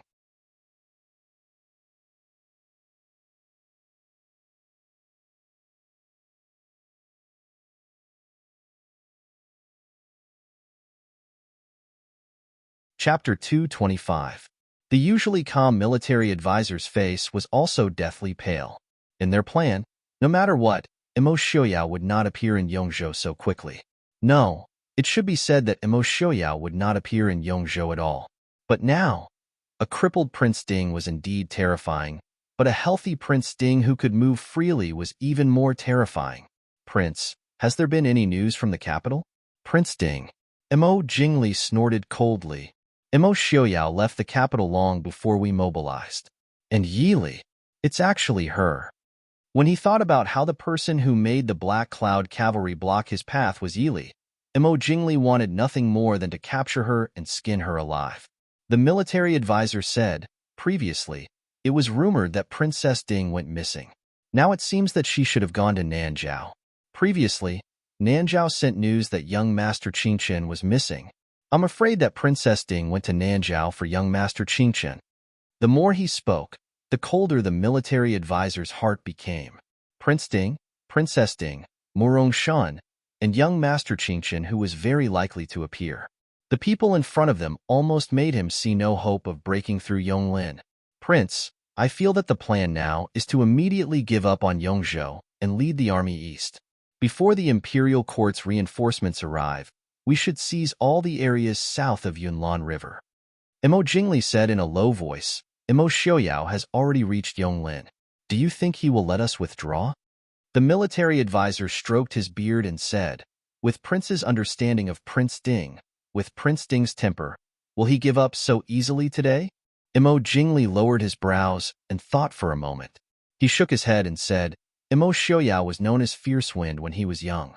He has always been swift and decisive when it comes to war. Based on his temper in the past, he wouldn't give up until the other side suffered heavy casualties in today's battle. The military advisor smiled and nodded. If that's the case, why does Prince think that Prince Ding didn't follow up his victory today? Imo Jingli's eyes flashed and he raised his voice slightly. He doesn't have enough troops. Military advisor clapped his hands and laughed. That's right, Yonglin is limited by the terrain, and the Black Cloud Cavalry is coming in a hurry. We are unable to see how many soldiers they have. But Prince Ding should know about our military strength. The fact that he didn't press the advantage means that our forces are at least twice as strong as his. Imo Jingli nodded. That's right. How could my brother, the Emperor, allow him to mobilize more than 100,000 soldiers so easily? Not to mention, he wouldn't be able to get there so quickly if he had an army of over 100,000. If that's the case, why don't we? Absolutely not.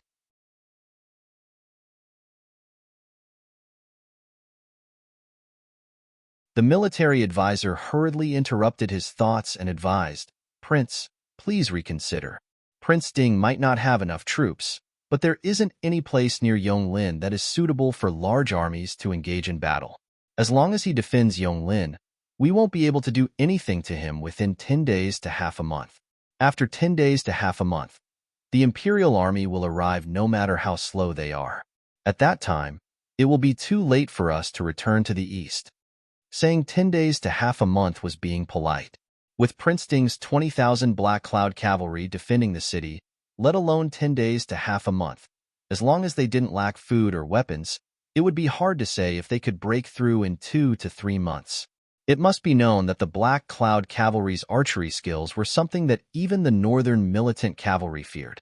It would be difficult for the attacking army to even get close to Yonglin City. Imo Jingli's expression changed unpredictably. There was unwillingness and anger, as well as an undetectable fear. This fear might not be because of Imo Xiaoyao himself, but because he was the same as all of the Dechu state soldiers.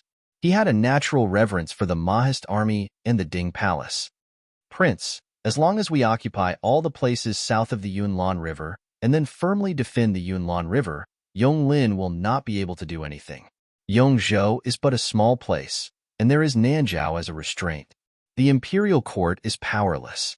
Now that Prince Ding's legs have suddenly recovered, that person in the capital is probably terrified. This way, he will definitely not use Prince Ding to deal with us. As long as Prince Ding and the Mahist army do not come, half of the Dechu state will be in Prince Ding's pocket. As for the rest, it is not impossible to slowly plan in the future. The military advisor advised painstakingly. Yongzhou could not be done. Since it was like before, it would be better to take over all of Jiangnan before the imperial army arrived. Otherwise, it would be like drawing water with a wicker basket. Looking at the wavering King Li, the military advisor felt slightly bitter in his heart. When King Li encountered matters, he was hesitant and indecisive. It was fine to be a rich and idle king, but he was still lacking in conquering the world. Just as Imo Jingli was hesitating, a soldier outside the tent reporting to Prince, there is an emissary from Xiling outside the camp requesting an audience. Xiling? Imo Jingli frowned. What are they doing here? Let him in. Not long after, a middle-aged man with an elegant and kind appearance was brought in. I am He Wuyuan of Xiling's Jinan Palace. Greetings to your Highness King Li. He Ingli? Imo Jingli narrowed his eyes slightly. The military advisor standing beside him was slightly moved. One of the 3 wise men under Genin of Gojoseon, Sir Ing Li.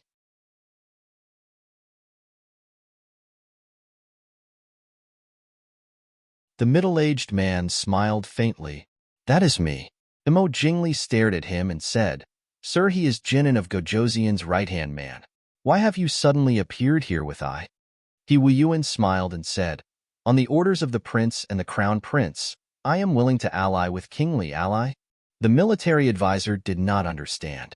He Wuyuan smiled and said, I heard that kingly is stirring up trouble in Jiangnan. My prince and the crown prince admire prince's ambition. At the same time, prince should know that Jinnan Palace and Xiling have a blood feud with the Ding Palace of Eastern Chu. Therefore, His Highness ordered me to serve His Highness like a dog and horse. On the day that the prince succeeds, Jinan of Gojoseon will personally come to Lingzhou to congratulate the prince on his coronation. Imo Jingli looked at him and asked, What do your prince and the crown prince want? He had long known that there was always a trade-off. He Wuyuan smiled and said, Xiling does not need prince to pay any price. There is only one thing. Prince Ding and the Mahist army. Prince Ding's legs have already recovered. I presume that the prince has already seen them today? Imo Xiaoyao was ambitious when he was young. That year, when he was only 14 or 15, he almost destroyed Nanzhao. Now that he has been dormant for several years, I'm afraid that he will be like a tiger out of its cage. No one in the world can stop him. My lord is worried about Xiling's safety. Therefore, he wants to ally with Prince to stabilize the Ding Palace. Please reconsider, Prince. Imo Jingli was somewhat displeased. Although he Wuyuan said that he wanted to ally with him to fight against Imo Xiaoyao, his words were full of praise for Imo Xiaoyao. He said lightly, Imo Xiaoyao has been idle at home for nearly 10 years. Moreover, he is young, and it may not be good when he grows up. Teacher, you are exaggerating. He Wuyuan was not angry. He chuckled and said, It doesn't matter if I am exaggerating or not. The Ding Palace is famous throughout history, and Imo Xiaoyao has never tasted defeat in his life. This is also the truth. Could it be that, teacher, he has a plan to deal with Imo Xiaoyao? Imo Jingli raised his eyebrows and said mockingly. He Wuyuan smiled and said, Although I cannot guarantee that I can defeat Prince Ding, I can help Princely stabilize his position in Jiangnan. Oh? Imo Jingli's eyes flashed slightly. He sized up He Wuyuan with a look of evaluation. He Wuyuan did not mind and smiled calmly. Prince, do not worry. Prince Ding definitely does not have much time to stay in Yongzhou. As long as he is transferred away, the court will not be able to stop Prince's momentum even if they send 1,000,000 troops, let alone 100,000.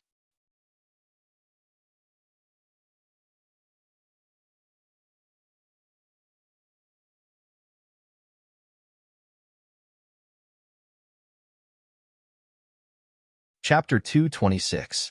Imo Jingli was silent for a moment and then said, Mr. He, please go rest. I need to think carefully. Imo Jingli wasn't in a hurry. He nodded and smiled as he said, If that's the case, Prince can consider it carefully. This one will leave first. This subordinate, Feng Zhiyao, requests an audience with Wang Fei. Feng Zhiyao stepped into the elegant and quiet little courtyard.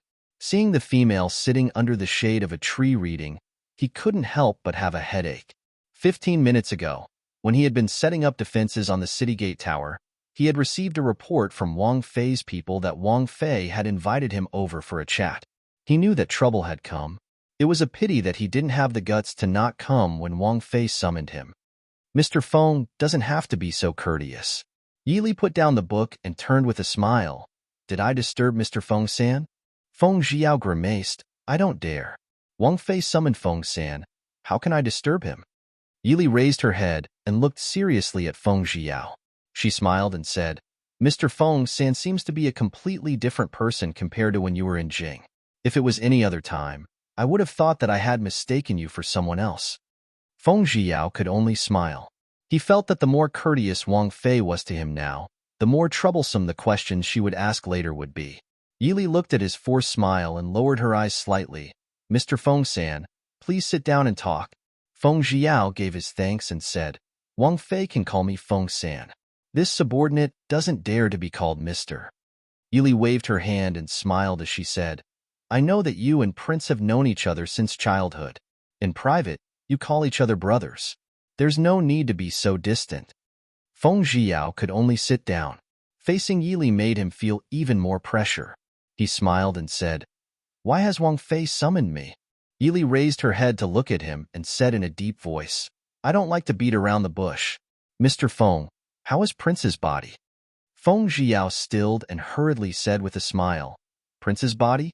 Wasn't Prince in good health? Speaking of which, after so many years, Prince's body has finally recovered. Wang Fei should be happy.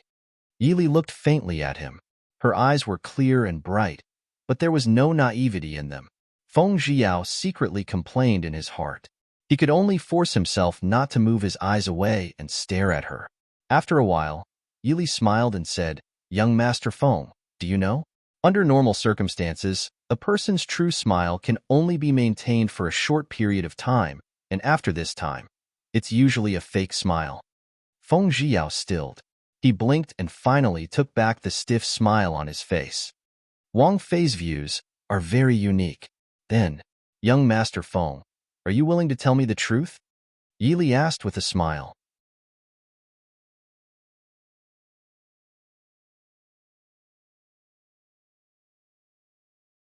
Feng Jiao smiled bitterly. Why didn't Wang Fei ask the prince directly? Yili sighed softly.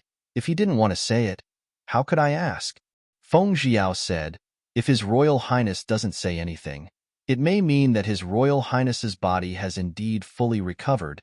Yili looked at him and said with a smile, young Master Feng, although I can't tell if he is lying or not, I can't tell if he is lying. But there was at least one thing I understood. A person whose legs have been crippled for 8 years and who has been poisoned, no matter what kind of medicine he uses, it is impossible for him to recover to such a state in such a short period of time.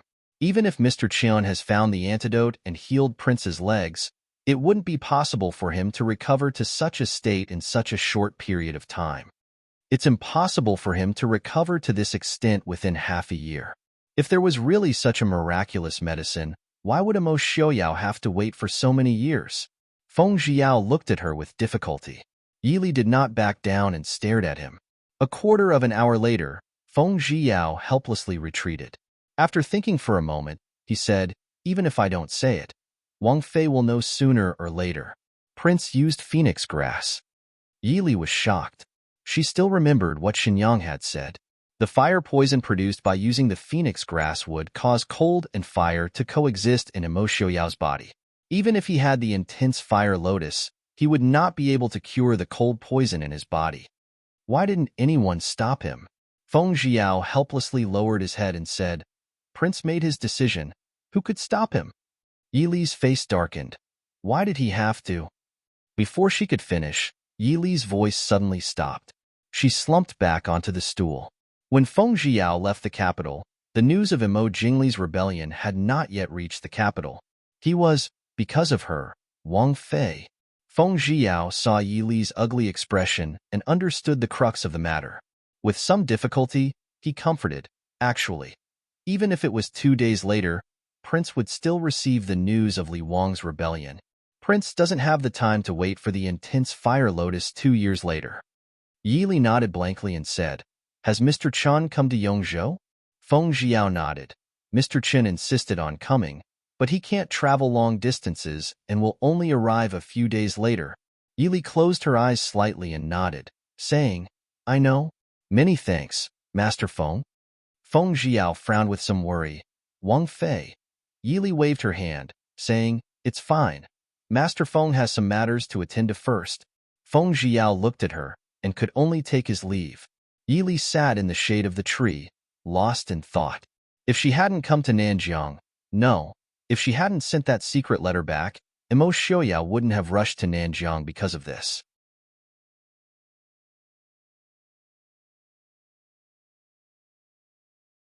Perhaps it was as Feng Jiao said, they didn't have the time to wait for the intense fire lotus 2 years later. Perhaps in the end, Imo Xiaoyao would still take the phoenix grass. But now Imo Xiaoyao still did it because of her, and San. Wang Fei. And San appeared behind her, looking worriedly at the weak figure of the woman under the tree. Where is Ensi now? And San said, Ensi just went as Xiling. Wang Fei previously ordered him to investigate Han Mingyue's matter in Xiling. He should have just entered Xiling's border now.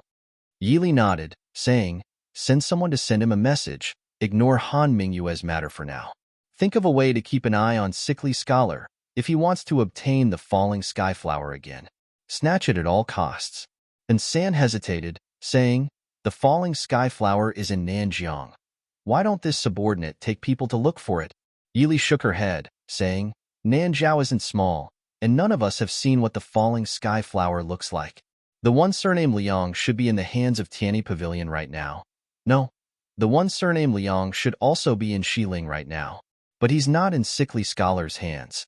Send someone to tell Han Mingxi what he promised to tell me should be fulfilled. Yes. And San nodded, nimbly disappearing behind her. After San left, Yili sat for a long time before getting up to return to the courtyard where she and Imo Xiaoyao were temporarily staying. When she returned to the room, she didn't see Imo Xiaoyao. Thinking about it, Yili went out and turned to the study in the front yard, but was blocked by 2 shadow guards at the door. Wang Fei, Prince said that he's not seeing anyone right now. Wang Fei, please stop. Yili glanced sideways at the 2 shadow guards who didn't dare to look at her, saying, What did you say? Prince said that he's not seeing anyone right now. Also, including Wang Fei. Yili indifferently took a step back, saying, I know you're following orders, and I don't mean to make things difficult. But I want to go in now.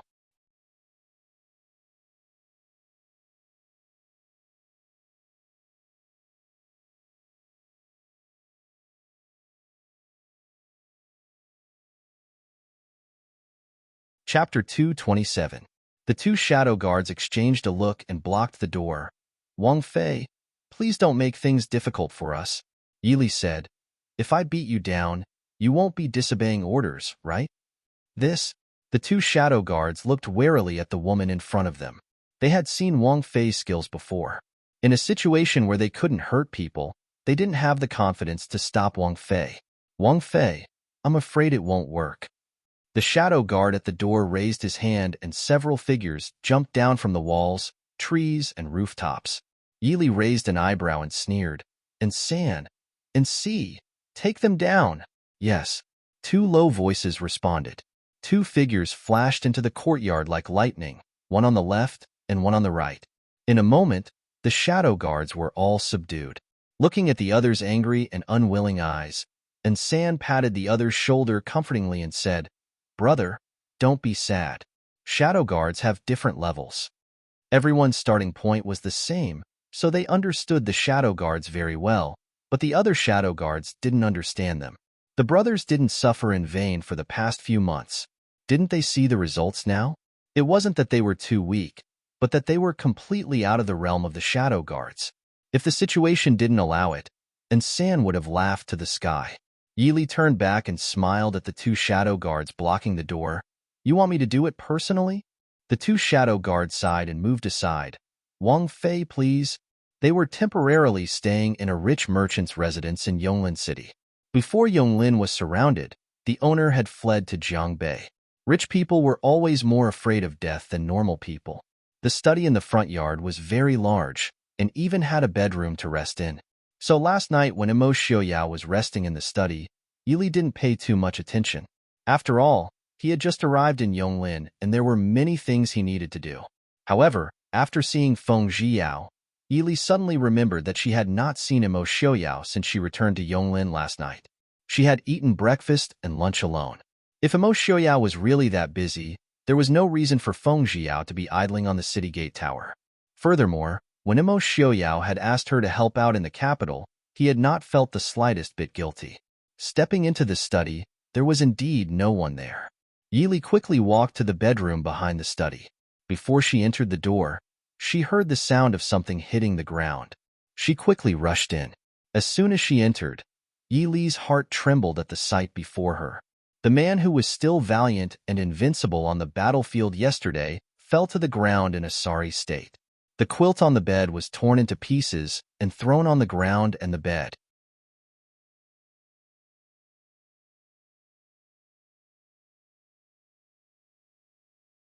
The flower table placed not far from the bed had fallen to the ground, and there were also some porcelain scattered around. Imo Xiaoyao's eyes were tightly shut. His clothes were completely soaked as if they had been soaked in water. His fingers were already stained with blood. Li, get out. Hearing the sound of footsteps, Imo Xiaoyao did not raise his head and only said indifferently. Yili's footsteps paused, but she did not stop or turn around. Instead, She quickly walked to his side and helped him up. Are you better? Imo Xiaoyao tiredly nodded and allowed Yili to help him back to the bed. He bitterly smiled. Li, it seems like I always let you see my most sorry state. Yili indifferently said, this time, you asked for it. We are husband and wife, not strangers. We can't always see each other's most perfect side, right? Imo Xiaoyao closed his eyes and said with a faint smile, it should be said that you have never seen me at my most perfect state. His most perfect state was long gone before he met her. Yili reached out and held his hand that was still spasming from the intense pain. She indifferently smiled and said, how could that be? Wasn't it very good yesterday? She lowered her head and looked at the dried blood on his fingertips and the mottled wounds on his palm. She softly asked, when did it start? Imo Xiaoyao, who seemed to have gradually calmed down, was surprisingly easy to talk to. After a while, he said, when the sun was about to rise. Yili's hand froze and she felt a sharp pain in her chest. It was already the end of the afternoon. It had been a full 7 or 8 hours. If you don't feel bad, then sleep for a while. Imo Xiaoyao did not reply this time. His shallow and long breaths showed that he had already fallen asleep. But even in his sleep, his brows were still slightly furrowed, and he would occasionally show a pained expression. Yili wanted to get up and cover him with the blanket, but she found that one of her hands was tightly held by Imo Xiaoyao. Helpless, she could only sit back down and frown as she looked at his sweaty clothes. She hoped that he would not catch a cold because of this, but she couldn't bear to wake him up now. Looking at the heavy shadows in his eyes, she knew that he had not had a good rest in a long time. Imo Xiaoyao did not wake up from his deep sleep until the sun set in the west. Although he had only slept for less than 4 hours, he felt much better than before. Imo Xiaoyao could not help but let out a sigh of relief. This time, it was finally over. You're awake? Yi Li's voice came from outside. Imo Xiaoyao looked up to see Yi Li walk in with a tray. She put the tray on the table and then looked up to say to him, since you're awake, go take a bath first and then eat dinner. Imo Xiaoyao was slightly startled. Li, why are you? The scenes before he fell asleep reappeared in his mind. While he was drowsy and in pain, Yi Li's clear voice clearly entered his mind.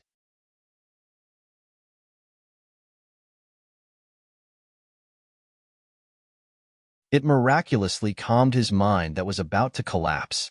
Then he listened to that clear voice and slowly fell asleep. Yi Li saw that he was looking at her without saying anything. She walked over and asked worriedly, what's wrong? Are you still not feeling well? I'll get someone to call a doctor. Imo Xiaoyao pulled her and said, I'm fine. I just slept for too long, and I'm still not fully awake. We can't call a doctor outside right now. Yi Li did not expose his stupid lie. Imo Xiaoyao was probably not unconscious even in his dreams. Then go take a bath first. I'll get someone to prepare it. Imo Xiaoyao looked down and found that he really did need to take a bath. Imo Xiaoyao quickly finished washing up and walked out with water vapor all over his body. Yi Li hurriedly got up and went forward. Looking at the thin inner clothes he was wearing, she turned around and took a cloak to put on him. Imo Xiaoyao helplessly looked at her and said, Li, I'm not so weak that I can't even stand up to the wind. Yi Li nodded and said seriously, yes, I can't even stand up to the wind. Compared to you, it's too easy. Sit down and eat. Yi Li put a bowl of fragrant and delicious porridge into his hands and watched him eat. Imo Xiaoyao could only lower his head to taste it. Not only was it fragrant, it was also very delicious.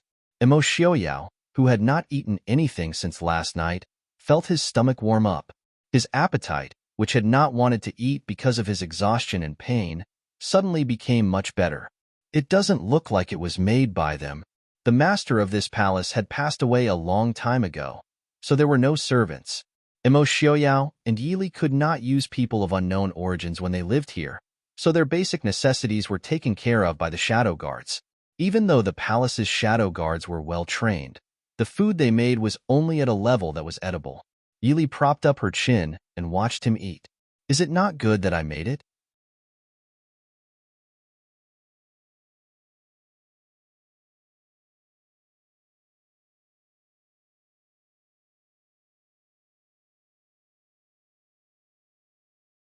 Chapter 228. Imo Xiaoyao paused and shook his head with a smile. No, it's delicious. Yili nodded with satisfaction. Her cooking skills were not that good, but cooking some home-cooked dishes and porridge was not difficult for her. The chicken porridge took her 2 hours to cook. She tasted it herself and found that the taste was acceptable. Does Miss Li have something to say to me? Imo Xiaoyao put down the bowl in his hand and asked when he saw Yi Li's eyes staring at him. Yi Li took the bowl and filled it with porridge for him. She said, I personally think that it's not good to force yourself to do everything alone. It's also not the way husband and wife should get along. What do you think, Prince? Imo Xiaoyao helplessly took the bowl from her and sighed. You know, Miss Li, it's not because of you.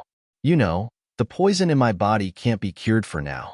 It's only a matter of time before I reach this step. Whether it's because of me or not, isn't it already like this? What I'm saying is, Prince, aren't you afraid that you'll kill yourself by locking yourself in the room? Yi Li raised her eyebrows and asked. I won't. Imo Xiaoyao said, I won't die. The phoenix grass won't kill me. Mr. Shun also said that it will only make me feel a little pain. Just feel a little pain. Yi Li couldn't help but want to pry open his head to see what was inside. Miss Li, you know that this is the best situation for now.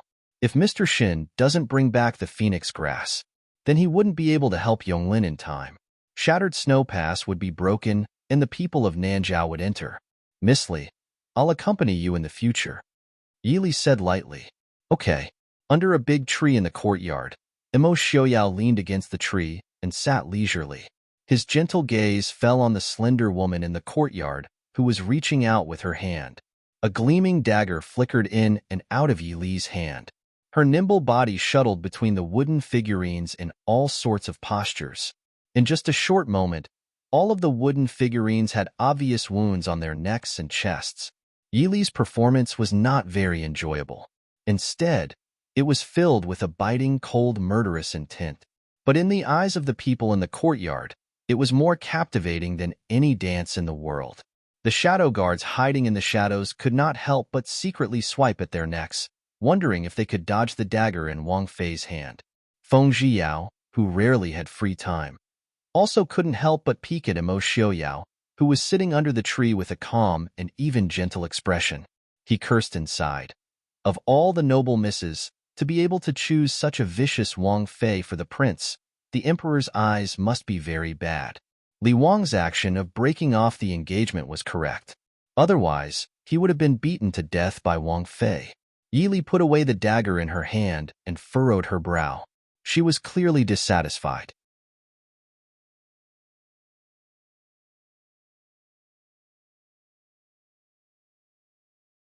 She turned and walked towards where Imo Xiaoyao was sitting under the tree. Miss Li's internal power is slightly lacking, but her close combat skills are very good. Imo Xiaoyao nodded and said with a slight smile. However, internal power could not be recovered in a short period of time. With Miss Li's status, there were not many experts that needed her to fight. At least, Yi Li's present skills were far beyond Imo Xiaoyao's expectations. Yi Li nodded slightly and said with a frown, lacking internal power is a weakness. I will think of another way. As for encountering a top expert, I will think about it later. Feng Zhiyao looked with slight terror at her. Wang Fei, are you telling me that with your skills, you can think of a way to deal with a top expert? Yi Li propped up her chin and said, that depends on how high the expert is. If one palm can destroy a house 10 zhang away, then it may be difficult. Feng Zhiyao looked at the sky and rolled his eyes. Who has ever seen an expert that defies the natural order? It's impossible to reach that level, all right? What did she think power was? To be able to break a large tree with one palm was already a very high level of internal power, but to destroy a house 10 zhang away? Yi Li nodded seriously and said, I also feel that there shouldn't be such an ability. Feng Zhiyao asked curiously, then how does Wang Fei want to deal with a top expert? Yi Li blinked and said calmly, with my own strength, it may be difficult to deal with an expert like Prince. However, it shouldn't be a problem to escape unharmed. As she spoke, Yi Li couldn't help but look at Imo Xiaoyao. As a person who had been disabled for almost 10 years, even if Imo Xiaoyao's martial arts hadn't deteriorated, it should have stopped at 17 or 18 years old. But she had discovered in the past few days that Immerse Xiaoyao's martial arts were still unfathomably deep. At least, she didn't have any chance of winning against him. This made Yili, who had always been very confident in her own skills, feel slightly depressed. Feng Jiao didn't know what expression to make. What's with your depressed and regretful face? Do you think there are many people who can escape unharmed from Prince? If it's like this, then Wang Fei's skills are enough. After all, there are no more than 3 people in the world who can compare to Prince in martial arts, Feng Jiao said. Which 3? Yili asked curiously. Feng Jiao rubbed his nose and said, Yinwang Chamber's Great Pavilion Master Ling Taihan, Shilling Genom of Gojoseon, and Ardechu State's #1 expert Mu Qingcang. However, Genom of Gojoseon lost an arm on the battlefield, so his martial arts may have deteriorated.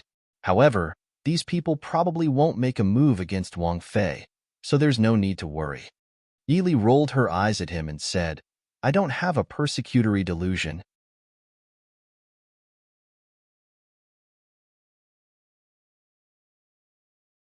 Increasing my own strength has nothing to do with whether or not someone will make a move against me.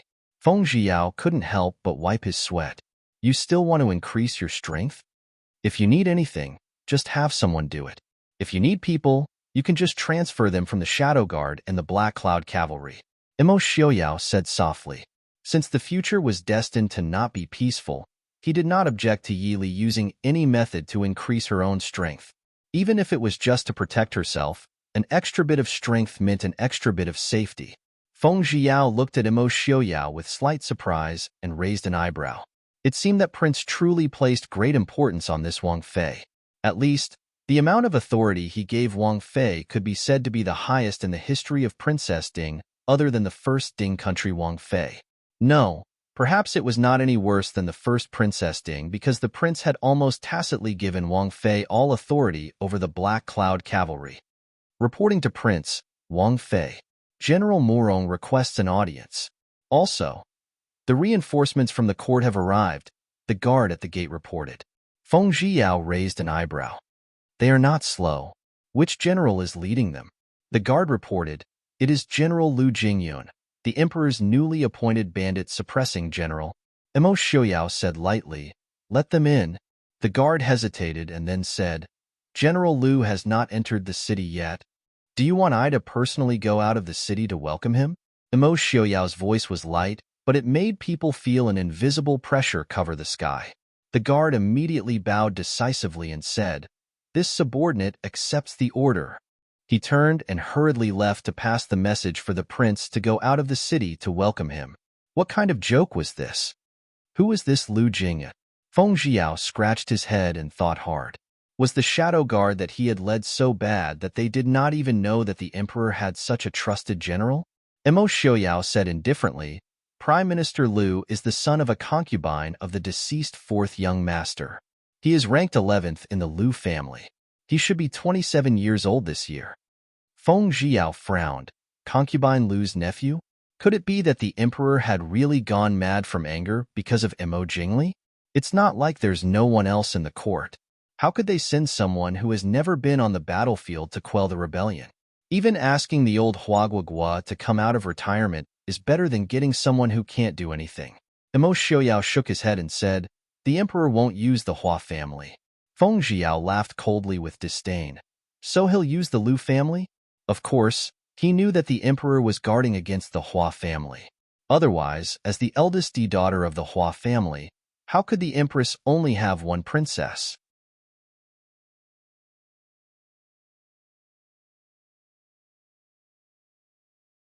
The Hua family had already reached the peak of prosperity. In the past, the Hua family had a very good relationship with Hiemo Lufeng. How could the emperor not be on guard?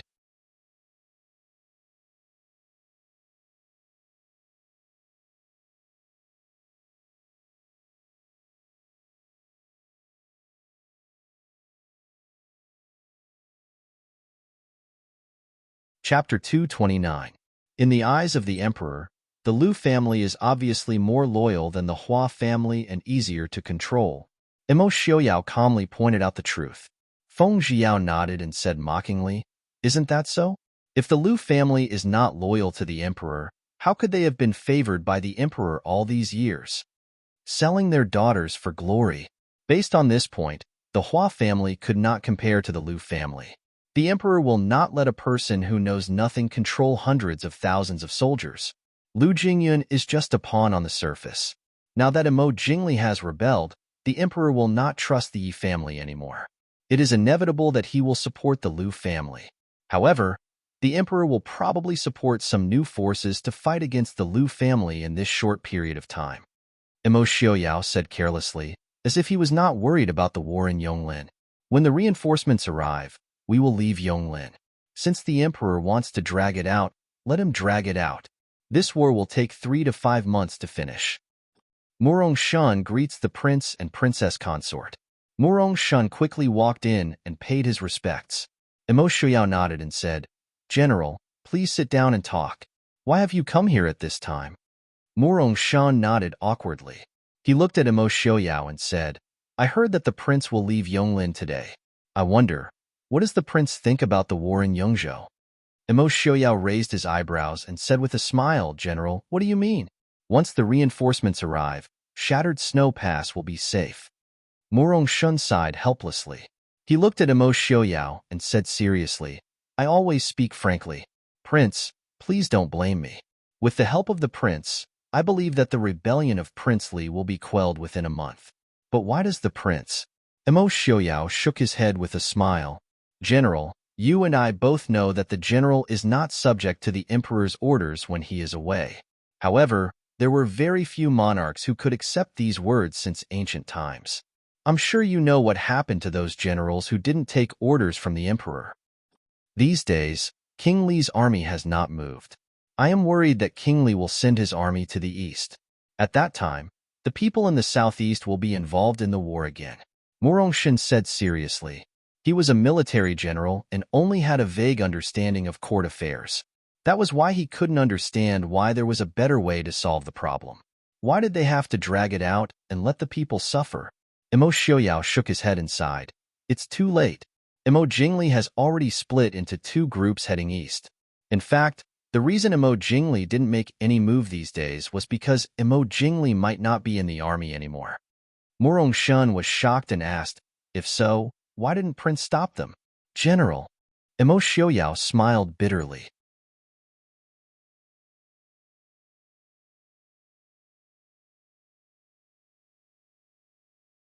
Murong Shun immediately regretted his words.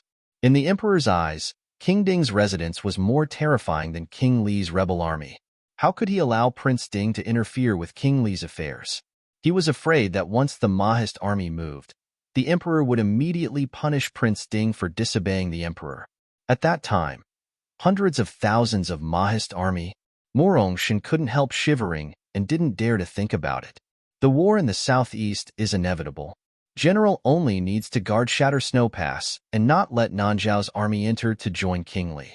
As for King Li's army in Yongzhou, they will definitely leave Yongzhou in less than a month. Will the Dechu state be divided into north and south? Murong Shun asked silently in his heart. Was dealing with Prince Ding, who had protected the country, more important than quelling the rebel King Li? The honest General Murong naturally didn't understand that in the eyes of Emperor Imo Jingqi, Imo Xiaoyao and Imo Jingli were never on the same level.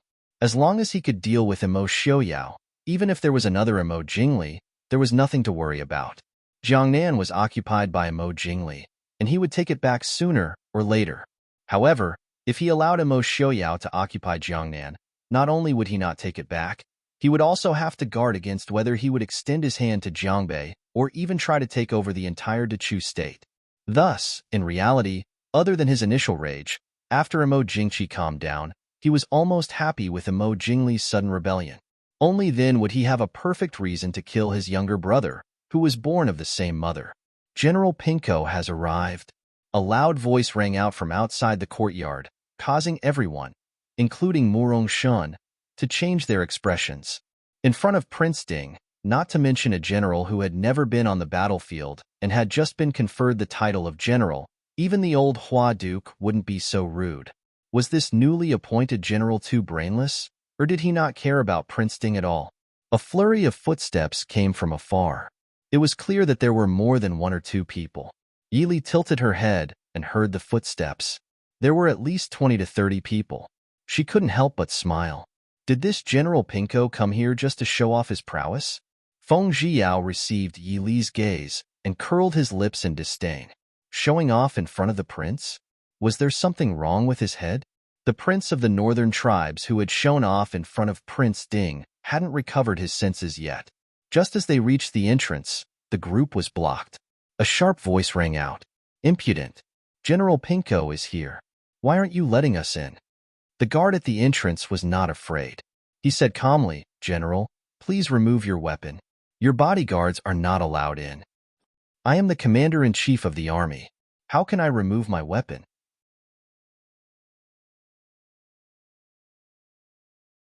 What does Prince Ding mean by this? A younger voice sounded with a hint of arrogance and displeasure. The guard said in a low voice, "Bringing weapons in without the permission of the prince will be treated as an assassination attempt. As the commander-in-chief of the army, General Pinko should know this. Please don't make things difficult for me." Hearing the commotion at the entrance, Imo Xiaoyao rubbed his brows impatiently and said, "Let them in." There was a moment of silence outside the courtyard. Soon, two men walked in. The one in front was dressed in white, with a white battle robe and a silver scabbard sword hanging from his waist. He looked shiny. Yili blinked. She couldn't help but remember that Imo Xiaoyao also seemed to be dressed in white like this a few days ago. She looked at the people walking over and couldn't help but laugh inwardly. Imo Xiaoyao was dressed in white, riding a white horse and holding a silver spear. He did look elegant and imposing, but the person in front of her, Yili strangely thought of a saying. Those who liked to dress in white were all narcissists who were cold on the inside, but passionate on the inside. Just as she was thinking with her head lowered, a slightly cold hand grasped her hand. Yili looked up at him. Imo Xiaoyao looked at her with a smile. There was a hint of doubt in his eyes. Yili shook her head to show that it was nothing. She raised her head to look at the person she had ignored. There was nothing special about the person behind her that left a deep impression. If she had to say something, it was that he was limping when he walked. Yili thought of a certain person who had been called an idiot by Imo Xiaoyao last year. The two people stood in front of the crowd. They didn't seem to have any intention of saluting.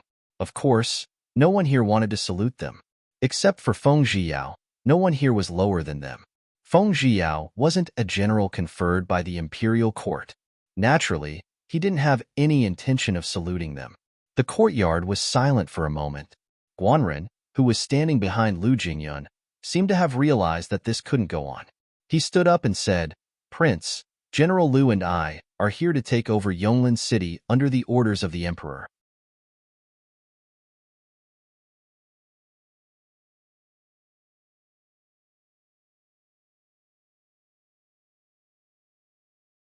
Chapter 230. Imo Xiaoyao did not make things difficult for him. Nodding slightly, he turned to Feng Zhiyao and said, "Feng San, order the Black Cloud Cavalry to withdraw from Yonglin." "Yes, Prince." "Wait." Guanju hurriedly stopped him. Looking somewhat arrogantly at Imo Xiaoyao, he said, "Prince may not have heard clearly. General Lu and I are under the Emperor's orders to take over Yonglin, including the soldiers of Yonglin City." In one sentence, not only Yonglin City, but also Yonglin City's 20,000 Black Cloud Cavalry. Everyone present sucked in a breath in their hearts. They looked at Guanju as if they were looking at a dead person. Imo Xiaoyao did not seem to be angry. Smiling faintly, he said, "General Guan, did the Emperor send you to provoke I?" Guanju's breathing stopped. With a stiff expression, he said, "What does Prince mean by this?" The Emperor ordered Prince to lead troops to reinforce Yonglin. He did not order the Prince to be the commander-in-chief to quell the rebellion. Now that the commander-in-chief is here, shouldn't the Prince hand over the military power of Yonglin? Of course, he remembered the Emperor's orders before he left to not easily provoke Imo Xiaoyao. But, thinking of the humiliation Imo Xiaoyao gave him in the past, a trace of hatred flashed through Guanju's eyes. Raising his head, he tried to make himself appear more righteous. Murong Shan frowned and said, "General Guan, Prince only ordered the Black Cloud Cavalry to withdraw. You should know that the Black Cloud Cavalry Guanju loudly interrupted. Is the Black Cloud Cavalry not the army of Dechu State? Or does the Dingwa Prince want to maintain his own military power? At the end of his words, Guanju looked at Imo Xiaoyao with a gaze that could almost be described as malicious. Imo Xiaoyao held onto the armrest and slowly stood up. Guanju was startled and couldn't help but take a step back. Imo Xiaoyao took 2 steady steps forward. Looking at him with a calm expression, he asked softly, General Guan, did you think that after a few years of recuperation, I's temper would be better than before? Guanju's face paled. He stared fearfully at the frail-looking man in white. Did Imo Xiaoyao have a good temper? At least 9.5 out of 10 people who knew him now would think that he had a good temper. However, those who had truly known Imo Xiaoyao for a long time knew that this person had never been someone with a good temper. He could beat Imo Jingli up just because he tried to trip him up. He could also join forces with Feng Zhiyao to beat Imo Jingli up and hang him up on a tree. He could also whip Guanjia in front of an army of several thousand without saying a word because of his poor command. This kind of temperament could not be considered good. What do you want to do? Guanjia asked in fear. If what you said just now wasn't the Emperor's idea, General Guan, do you know what punishment you will receive?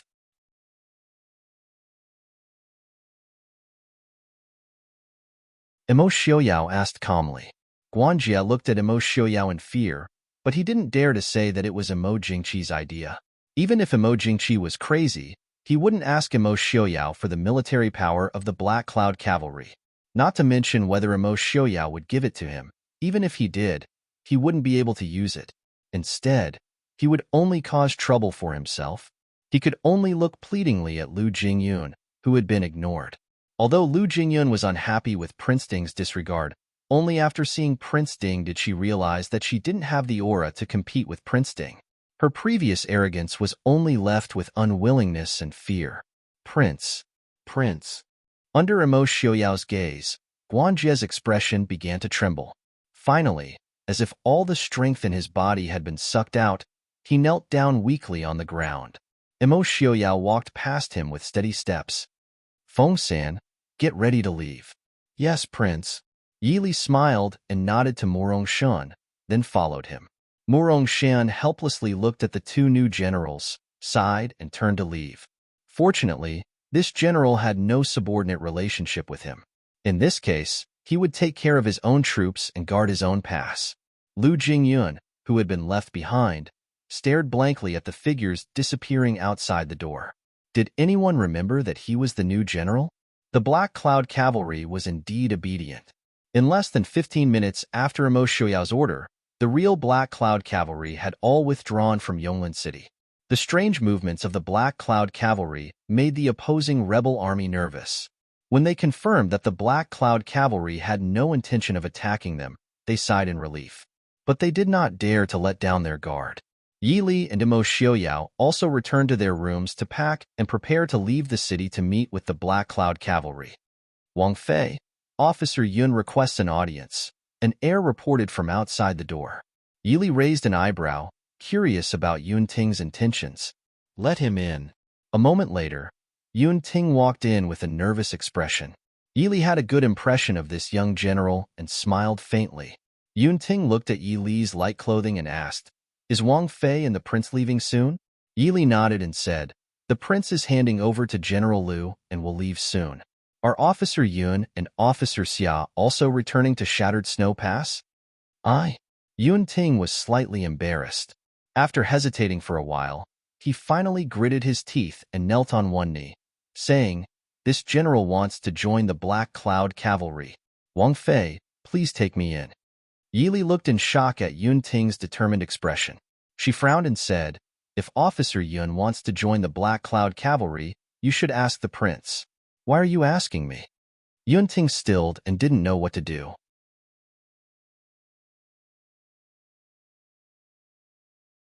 Previously, he had only thought that Wang Fei was here so he could ask Wang Fei, but he had forgotten that Prince Ding was also here. This kind of matter would most likely require Prince Ding's agreement. Seeing Yun Ting's dazed state, Yili smiled faintly and said, Why would Officer Yun want to join the Black Cloud Cavalry? The Black Cloud Cavalry was chosen from the elites of the Mahist army. It wasn't something that could be joined just because one wanted to. Yun-Ting gritted his teeth and said, "Only the Black Cloud Cavalry is the best army in the Dechu state. Yun-Ting wants to join the Black Cloud Cavalry and follow the prince and Wang Fei on the battlefield." Seeing Yun-Ting's serious appearance, Yi Li burst into laughter. "Officer Yun, you are already the most outstanding officer under General Mu Rong's command. This time, you have made great contributions defending Yonglin. In a few years, you will become the youngest general in the Dechu state. If you join the Black Cloud Cavalry," Yi Li shook her head and said with a smile. Yun-Ting hurriedly said, "As long as I can join the Black Cloud Cavalry, Yun-Ting is willing to be a normal soldier." Yi Li looked at him. "Officer Yun, do you know why the Black Cloud Cavalry only has several tens of thousands of people?" Yun-Ting said matter-of-factly, "The Black Cloud Cavalry is the elite of the elite. Since they are the elite, they are naturally the minority." Yi Li nodded and said, "That's right. The Black Cloud Cavalry is the elite of the elite. But because they are the elite, they are the minority. In a true battle, the Black Cloud Cavalry will never be the most important troops." HM? Yun-Ting did not understand. They had only heard stories since they were young about how the Black Cloud Cavalry had made great contributions and how they had turned the tides. Why was Wang Fei's explanation different? Yi Li smiled slightly and said, "What is the reason for the two armies to fight?" "To attack cities and seize land." "That's right. The Black Cloud Cavalry can raid from 1,000 li. They can ambush and kill leaders. They can complete many missions that normal soldiers cannot. But they cannot attack a city alone, nor can they defend a city alone. Therefore, they are only there to support the army," Yi Li said softly.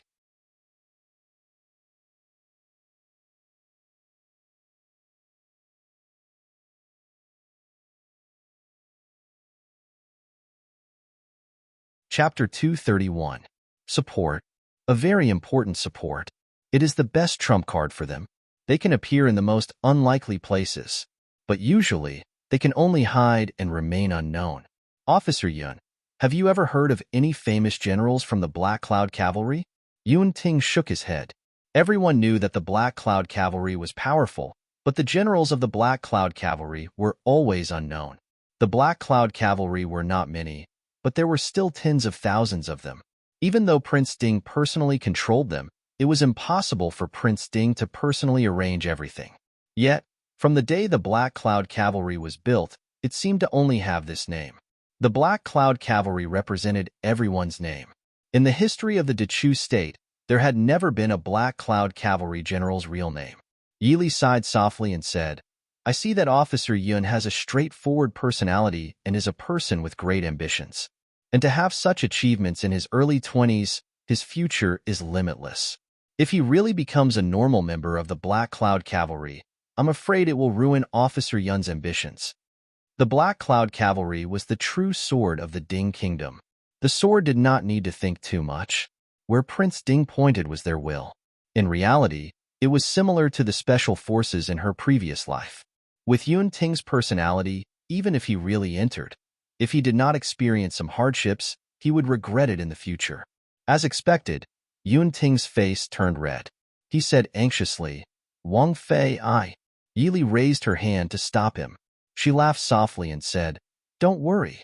I'm not saying that you are not good. I just hope that you can think clearly. Is your ambition to be a general who can ride a horse and laugh on the battlefield, or to be a hidden arrow that hides in the shadows and attacks at the right moment?" Yun-Ting was silent. He had never considered what the Wang Fei said. No wonder when he said he wanted to come and beg the Wang Fei, Xiaoshu did not support or encourage him as usual. Had he already seen that he was not suited for the Black Cloud Cavalry? But Yun-Ting looked dazedly at the kind and elegant woman in front of him, worshipping the strong, and Prince Ding and Princess Ding were undoubtedly strong. He knew that he truly wanted to follow them. "What's going on?" Li, Imo Xiaoyao slowly walked in and asked after seeing Yun-Ting's conflicted expression. Yi Li smiled faintly and told him what had just happened. Imo Xiaoyao turned around and looked at Yun-Ting for a while. Yun-Ting felt a little uneasy under his stare, but he still tried his best to remain calm. "What did General Murong say?" Imo Xiaoyao asked. He had to inform General Murong Shan about the transfer. Yunting's heart jumped and he quickly said, General Morong said that as long as the prince and princess agree, it will be fine.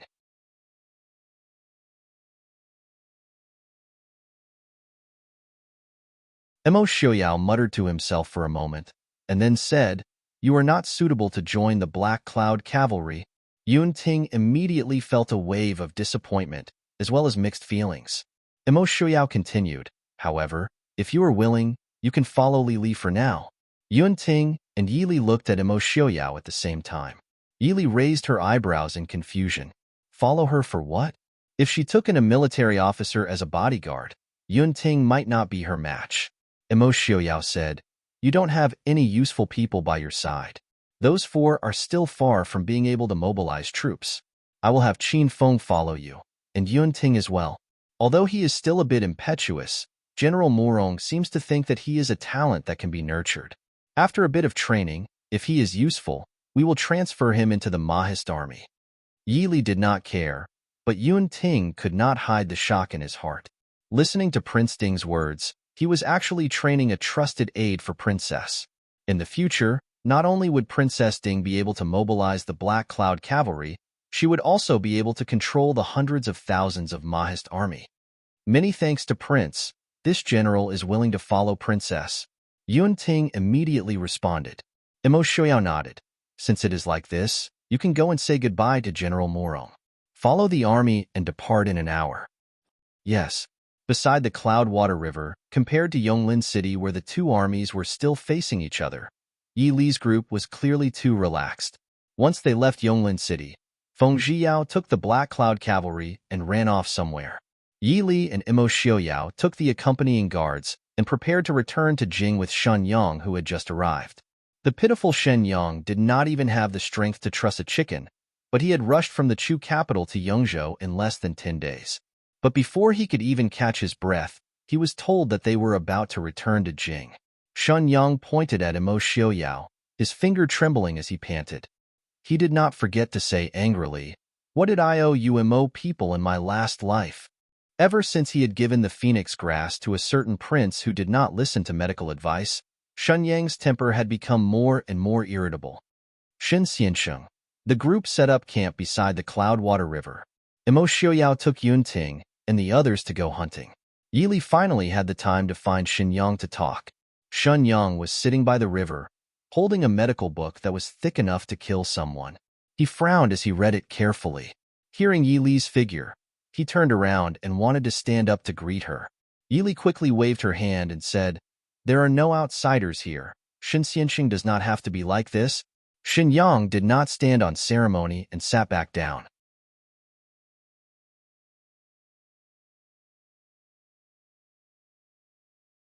He placed the medical book aside and smiled.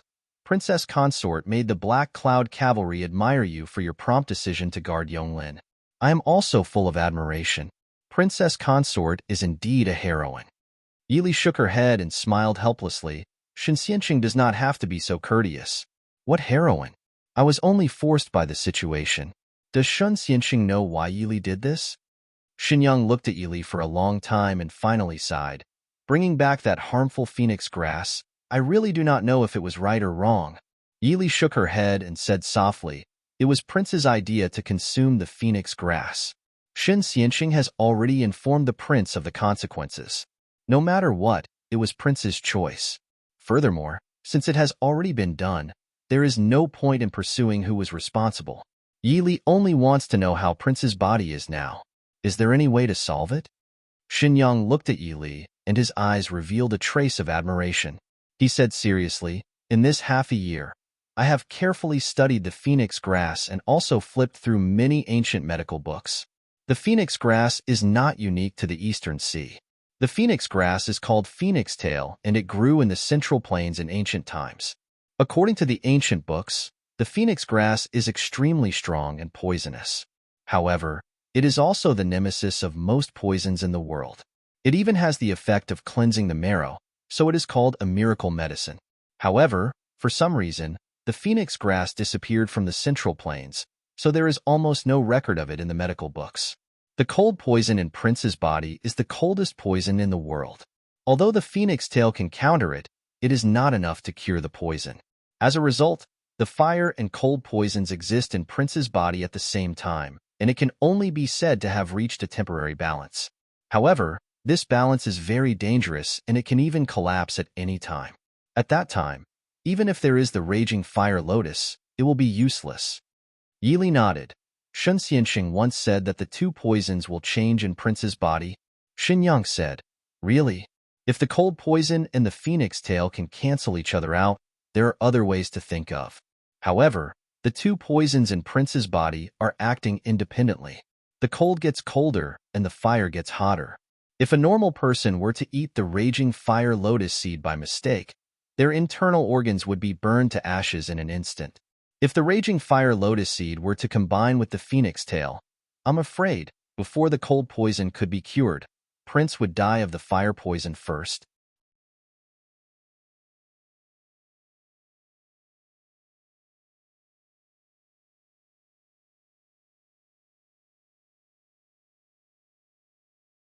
Chapter 232. Yili frowned. Mr. Shun, is the Bai Luo grass useful to the prince? Xinyang was startled and began to ponder. After a long time, he said, Bai Luo grass and phoenix grass are both long-lost medicines. Legend has it that it can bring the dead back to life and prolong one's life to 100 years old. But whether or not it can cure the poison in the prince's body, I'm not sure. After all, the Bai Luo grass has been extinct for a longer time than the phoenix grass. I've only heard about it from my ancestors. Yili nodded and said, I understand, but it's always good to have more hope. Xinyang asked curiously, could it be that the princess consort knows where the Bai Luo grass is? Yili nodded slightly. I'll find it as soon as possible. This matter. Mr. Shun, please don't mention it to the prince first. If she wanted to take the Bai Luo grass from the sickly scholar, she definitely couldn't use the people of the mansion. With the hatred that sickly scholar had for Imo Xiaoyao, he would rather not destroy the Bai Luo grass than let the people of the Prince Ding mansion get it. How long can the prince's body last? Xinyang lowered his eyebrows and said in a low voice, as long as there are no accidents, there shouldn't be any problems within a year and a half. Furthermore, the effect of the phoenix grass is not continuous. The prince's body is indeed much better than before. But when the moon is full, the cold and fire will come together, and it will be so painful that he will wish he was dead. During summer and autumn, the fire poison will burn the body, and during spring and winter, the cold poison will attack the heart. Whether it is the cold poison or the fire poison, it will be 10 times more painful than when the cold poison acts up. Yili remembered the scene she saw when she stepped into the room that day. She couldn't imagine how painful it would be for someone like Imo Xiaoyao to be in such a sorry state. Painkillers. Xinyang shook his head sadly. Painkillers are completely ineffective. Not only that, I'm afraid that in the future, any painkillers or even knockout drugs will be ineffective on the prince. Yili felt a chill in her heart. This meant that even if Imo Xiaoyao was injured in the future, he would not be able to use painkillers or anesthetics. Mr. Li. Yili turned around and saw the white-robed man walking towards her with a smile. She lowered her eyes to hide the worry in her eyes as she walked up to him. Imo Xiaoyao looked at Xinyang, who had already picked up the medical book and was preparing to continue reading. He lowered his head and smiled at Yili. What is Mr. Li talking about with Mr. Shun? Yili smiled and said, I'm asking Mr. Shun about some herbal medicine. Didn't you see several strange herbs in Nanjiao this time? Ask Mr. Shun what they are used for. Imo Xiaoyao smiled slightly. Lili has a wide range of interests. She's even interested in medicine.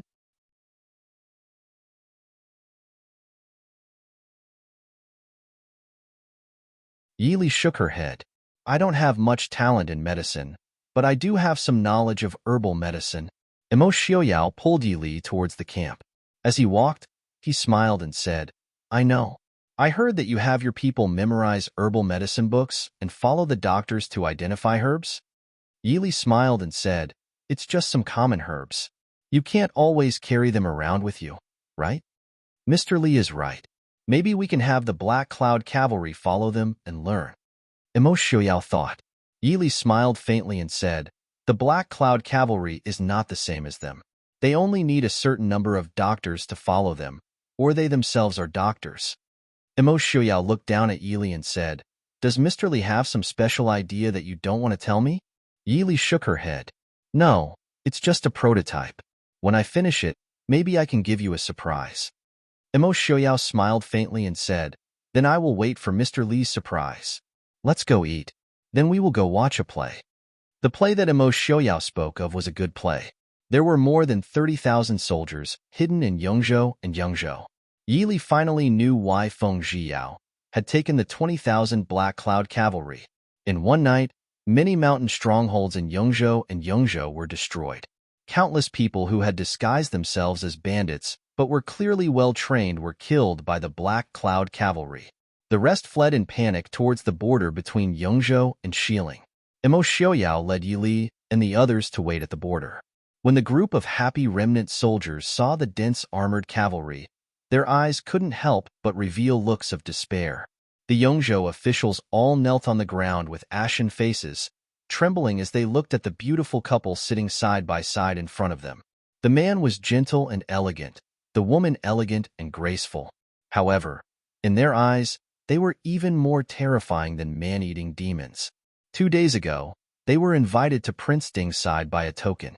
Prince Ding didn't say anything, only bringing them along. Wherever Prince Ding went, they would follow. They watched helplessly as the mountain strongholds were destroyed by the Black Cloud Cavalry one after another. The 20,000 people in front of the Black Cloud Cavalry were like ants, not worth a mention. These remnant soldiers in front of them were already the last fish that escaped the net. However, they were still stopped by Prince Ding on this small hill less than 5 li from the border. Emo Xiaoyao calmly looked at the Yongzhou governor who was kneeling closest to him, calmly asking, "Sir, do you know why the Yongzhou governor died?" The Yongzhou governor's face paled, saying with a trembling voice, "Rebellion, rebellion." The Yongzhou governor was still killed by the Ding King's shadow guard even under the protection of King Li's powerful army.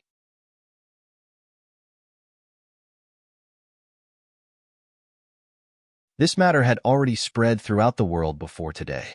It also made many officials tense up in their minds. Emo Xiaoyao said with a faint smile, "Rebellion? Correct. This is indeed a capital offense. Then, does Sir know what kind of offense it is to betray the country?" This, Prince, this small official doesn't dare. This small official is loyal and devoted to the Dechu state. Loyal and devoted. Emo Xiaoyao said with a cold laugh, "Loyal and devoted? Where did these 10,000 people in your Yangzhou come from? Why did General Wu Chengliang and the 20,000 soldiers in Yangzhou die?" This small official truly does not know. The Yangzhou governor cried out.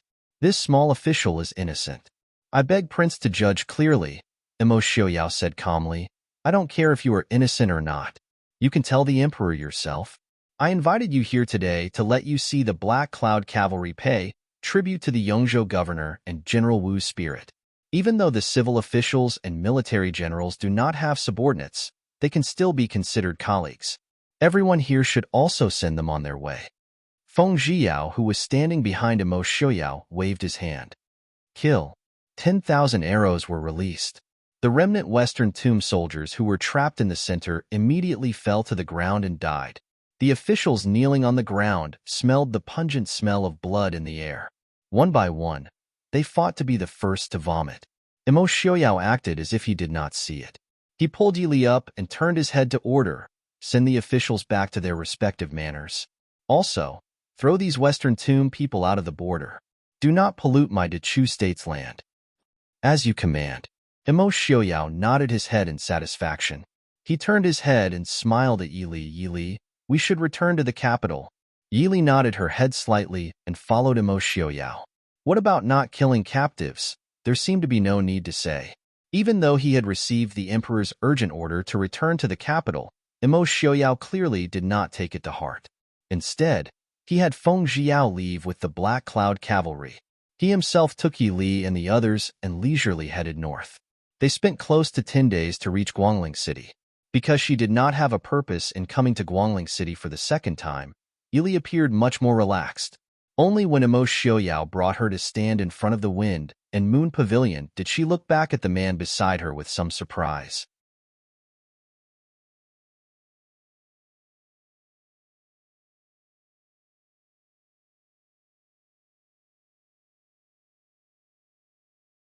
Chapter 233. Imo Xiaoyao smiled but didn't say a word. The Wind and Moon Inn wasn't open for business during the day. However, there was still someone at the door to welcome them. Looking at the young man standing at the door with a serious expression, Imo Xiaoyao said indifferently, "The Tianyi Pavilion is indeed well informed. It seems that Han Mingyue hasn't wasted her time all these years." The young man's smile was a bit stiff. "Thank you for your praise, Prince. My superior ordered me to welcome the Prince and Princess consort here. Please come in." After entering the Wind and Moon Inn, the young man led them directly to the backyard. It was still the same pavilion where Yili saw Han Mingxi last time. Han Mingxi and Han Mingyue sat facing each other. Seeing Yili, Han Mingxi's eyes flashed with a trace of absent-mindedness. When he came back to his senses, he raised his eyebrows and smiled at her. Han Mingyue put down his teacup and stood up to welcome them. His smile was gentle and elegant. "Xiaoyao, long time no see. You're really good." Without waiting for him to finish speaking, Imo Xiaoyao directly waved his palm. The fierce wind from his palm attacked the elegant man with earth-shattering force. Han Mingyue's voice suddenly stopped. He awkwardly flipped over and dodged Imo Xiaoyao's palm. However, the fierce wind from the palm still made him unable to breathe. He coughed a few times before smiling bitterly. "Xiaoyao, long time no see. Is this how you treat me?"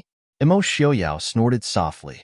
He stepped forward and continuously attacked.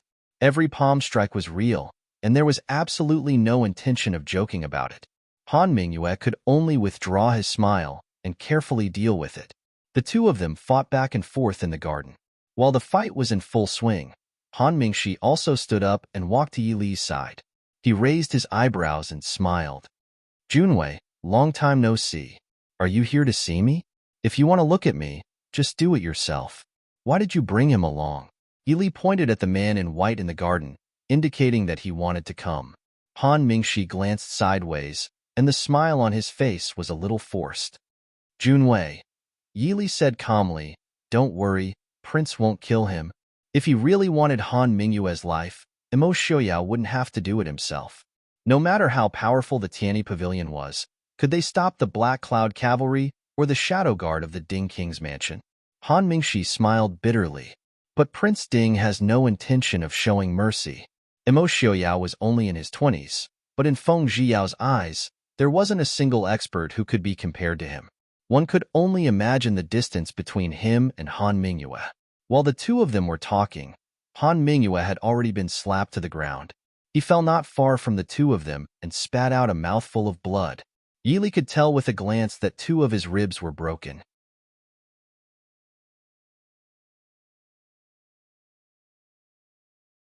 Han Mingxi hurriedly went forward to help him up, but Han Mingyue waved his hand to stop him. He looked up at Imo Xiaoyao, who was strolling over, and asked, "Xiaoyao, have you calmed down?" Imo Xiaoyao raised his eyebrows slightly. "Do you know why I didn't kill you this time?" Han Mingyue raised his eyebrows and looked at Imo Xiaoyao. Imo Xiaoyao said calmly, "Since Li promised Han Mingxi to let you go, I will let you go this time. However, you better remember that I have a limit to my patience. If you make a move against Li again, you might as well try and see how far I can go." Han Mingyue clutched his chest and coughed violently. He looked at Imo Xiaoyao helplessly and said, "Xiaoyao, in your eyes, is Yi Li more important than our friendship since childhood?" Imo Xiaoyao raised his eyebrows and his lips curled into a mocking smile. "In your eyes, when have you ever thought that our friendship since childhood was important?" Han Mingyue was speechless. That's right. He had betrayed their friendship first.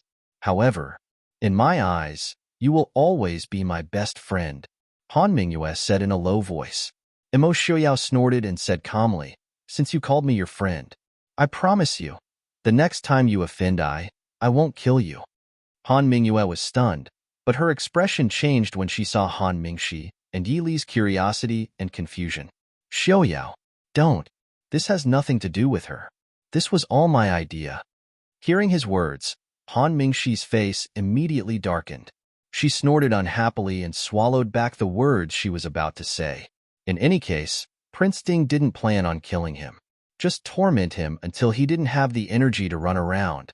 Imo Xiaoyao wasn't interested in whose idea it was. He turned to Han Mingxi and said, If you want him to live well, then keep a close eye on him.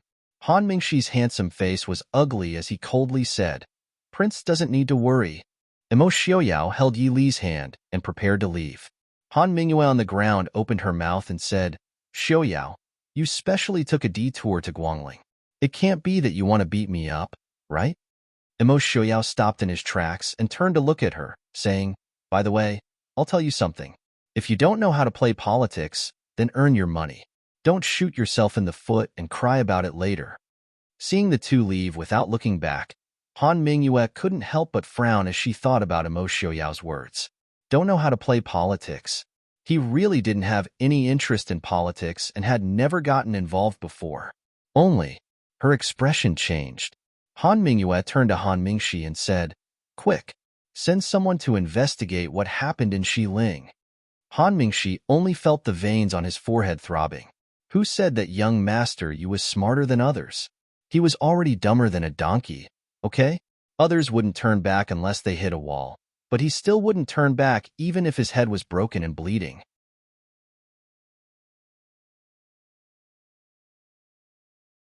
Investigate my ass. This young master is a citizen of Dechu State. Why should I care about the life and death of Xiling? Someone, bring me the best tendon softening powder. If anyone dares to give him the antidote, this young master will skin them. I've seen what it means to be a femme fatale. I don't believe that other than that slut, there aren't any other women in this world. This prince will go and disfigure her tomorrow. When no one wants her anymore, this prince will buy her back to be your servant girl. After he finished speaking, Han Mingxi couldn't be bothered to care about his older brother who was still stuck on the ground and couldn't move. He flicked his sleeves and left in a huff. Han Mingxi, stop right there. Han Mingyue said sternly. Han Mingxi's rushing body paused. He turned around and gnashed his teeth as he waited for his older brother who was 70% similar to him. In his heart, he wanted nothing more than to pull out that femme fatale's tendons and skin him alive.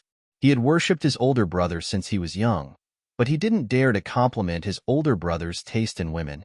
Seeing Han Mingxi's cold and angry glare, Han Mingyue's eyes flashed with a trace of guilt. Her voice softened as she said, Mingxi, don't make a fuss. Big brother promises that he won't do anything else. Emo Xiaoyao broke 2 of my ribs. Come and help me up. Han Mingxi was stunned. Seeing Han Mingyue's deathly pale face, his heart softened and he went forward to help his older brother up. You. Han Mingyue. After a moment, Han Mingxi's voice was filled with anger and resentment. Unfortunately, his entire body was frozen and he couldn't move. His handsome face was twisted as he stared at the man in front of him, who was clutching his chest with a deathly pale face. Han Mingyue's eyes were filled with guilt as she looked at her younger brother. I'm sorry, Mingxi. Seeing that he was about to turn around and leave, Han Mingxi cried out in despair. Han Mingyue, you idiot, I've been poisoned. You really want Yi Li to kill me. Han Mingyue turned to look at him with a smile and shook her head. You really are a foolish child. Mingxi, since you boast that you're better at judging people than I am, how can you not see that Yi Li won't kill you? She didn't poison you either? Han Mingxi said coldly, so these past few days, you've been trying to determine if there's any poison in my body. Now that you've confirmed it, you want to leave?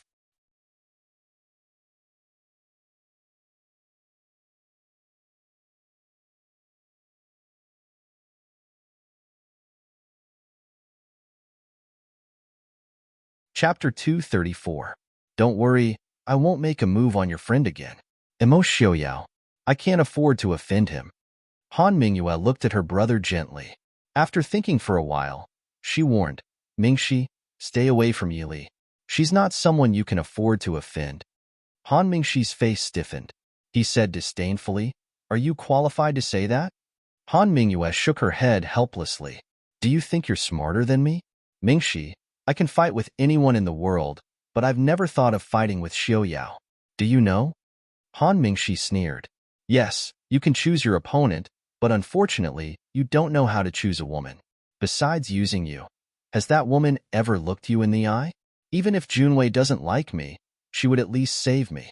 She would feel guilty for me and show mercy to you because of me. What have you gained all these years? The smile on Han Mingyue's face gradually turned bitter and helpless. In the end, she had no choice but to admit that her brother was right. She could only turn and leave silently. After a long time, the young man who led the way appeared in the garden. Second young master, the young master has left. Han Mingxi, who had just had his acupoints unsealed, was extremely irritated. So what if he's gone? When has he ever treated us as equals? The young man lowered his head and said, "The young master said he won't return. The Wind and Moon Pavilion and all the banknotes in the bank have been left to the second young master. The Tianyi Pavilion will no longer listen to the second young master's orders. He's already made his plans. If it wasn't for Prince Ding's visit today, was he intending to leave without a sound? Han Mingyue, you're ruthless." Han Mingxi clenched his teeth. The young man lowered his head and didn't say anything. Han Mingxi snorted coldly. "Slut, just you wait." In the best inn in Guangling, Yi Li and her group had booked the best courtyard in the inn for the time being. "Xiaoyao, today you." Looking at the man beside her who had his head lowered as he read, Yi Li frowned slightly and asked with some hesitation. Imo Xiaoyao put down his book and smiled. "Lili wants to ask why I want to look for Han Mingyue?" Yi Li nodded. If it was just to beat him up to vent her anger, it would be too troublesome. Imo Xiaoyao said indifferently, "If I'm not wrong, Han Mingyue will be heading to West Hill very soon." "To the West Hill?" Imo Xiaoyao nodded. "That's right. Rather than letting him leave quietly, I might as well send him on his way." Although the Han family wasn't ranked at the top in Dechu State, they were at least in the top 10. If he brought them all to West Hill, it wouldn't be a good thing. Yi Li's eyes flashed. "You're saying that Han Mingyue wants to—" She didn't say the word treason, but Imo Xiaoyao nodded indifferently. "I understand Han Mingyue. The country and the world are nothing in his eyes.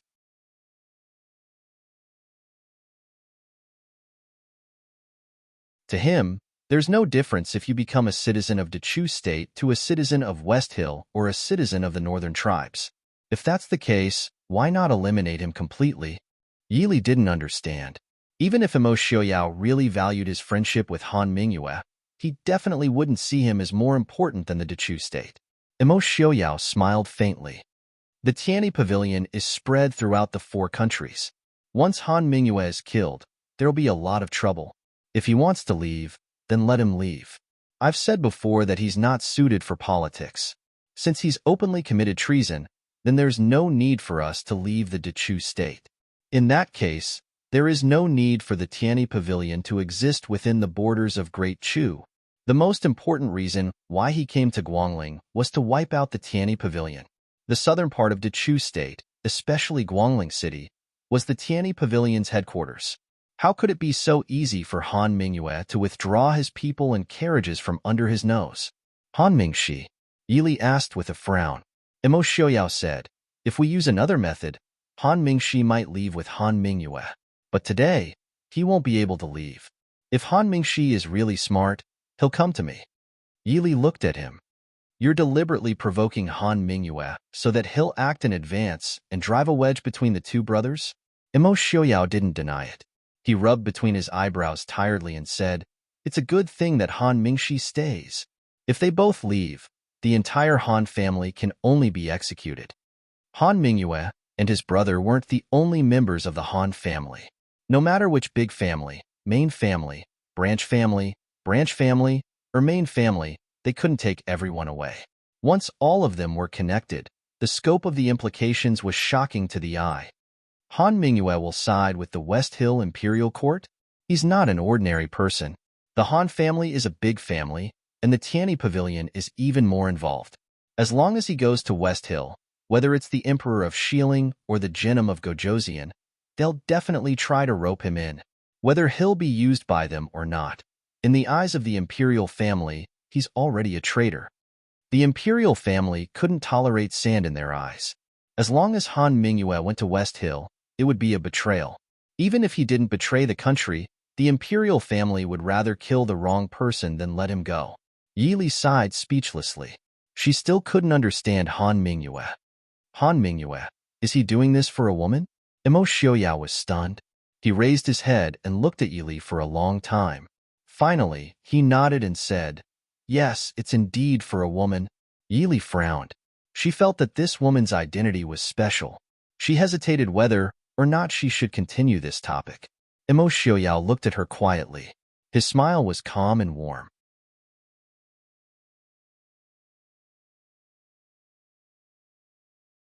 Yili, you can ask anything you want to know. This woman is someone you know? Imo Xiaoyao nodded, just as he was about to speak, and San reported from outside, Princess Consort. Young Master Han requests an audience. Imo Xiaoyao raised an eyebrow slightly. He looked apologetically at Yili and said, "Let him in." When Han Mingxi came in, he looked like a completely different person from his usual playful and flamboyant appearance. His originally handsome and slightly evil smile had disappeared. Right now, he looked more tired and gloomy, and seemed to have some grievance and disappointment from being abandoned. Yili could only sigh silently inside. Imo Xiaoyao had made the decision he thought was most appropriate. Han Mingyue had chosen the person he thought was most important. As for Han Mingxi, from the beginning to the end, he was the most innocent one. Princess Consort. Han Mingxi's voice was slightly stiff. Imo Xiaoyao nodded slightly and said calmly, "Young Master Han, please sit." Han Mingxi sat down without a word. His gaze passed lightly over Yili's body and paused for a moment before returning to Imo Xiaoyao. Prince already knew of my big brother's plans? Staring at Imo Xiaoyao, Han Mingxi asked rudely. Imo Xiaoyao nodded and said, "Han Mingyue understands me, and I understand him. So, I can roughly guess what kind of decision he will make for someone or something.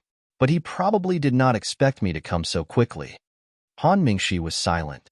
Yes, if Imo Xiaoyao had not suddenly come to Guangling, perhaps Han Mingyue would have suddenly disappeared after arranging everything at night or during the day.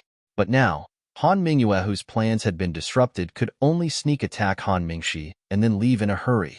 But he left behind a huge mess for his little brother, who had been spoiled since childhood. Then, young Master Han, what plans do you have in coming to CI? Imo Xiaoyao asked in a low voice. You're tuning in to the Romance Rendezvous YouTube channel. We're so grateful for your support, and don't forget to subscribe to join us on this incredible journey through captivating stories. Your generosity through donations truly makes a world of difference, as it's the primary source of revenue that allows me to expand and enhance this channel for you. Thank you from the bottom of my heart for being a part of this adventure.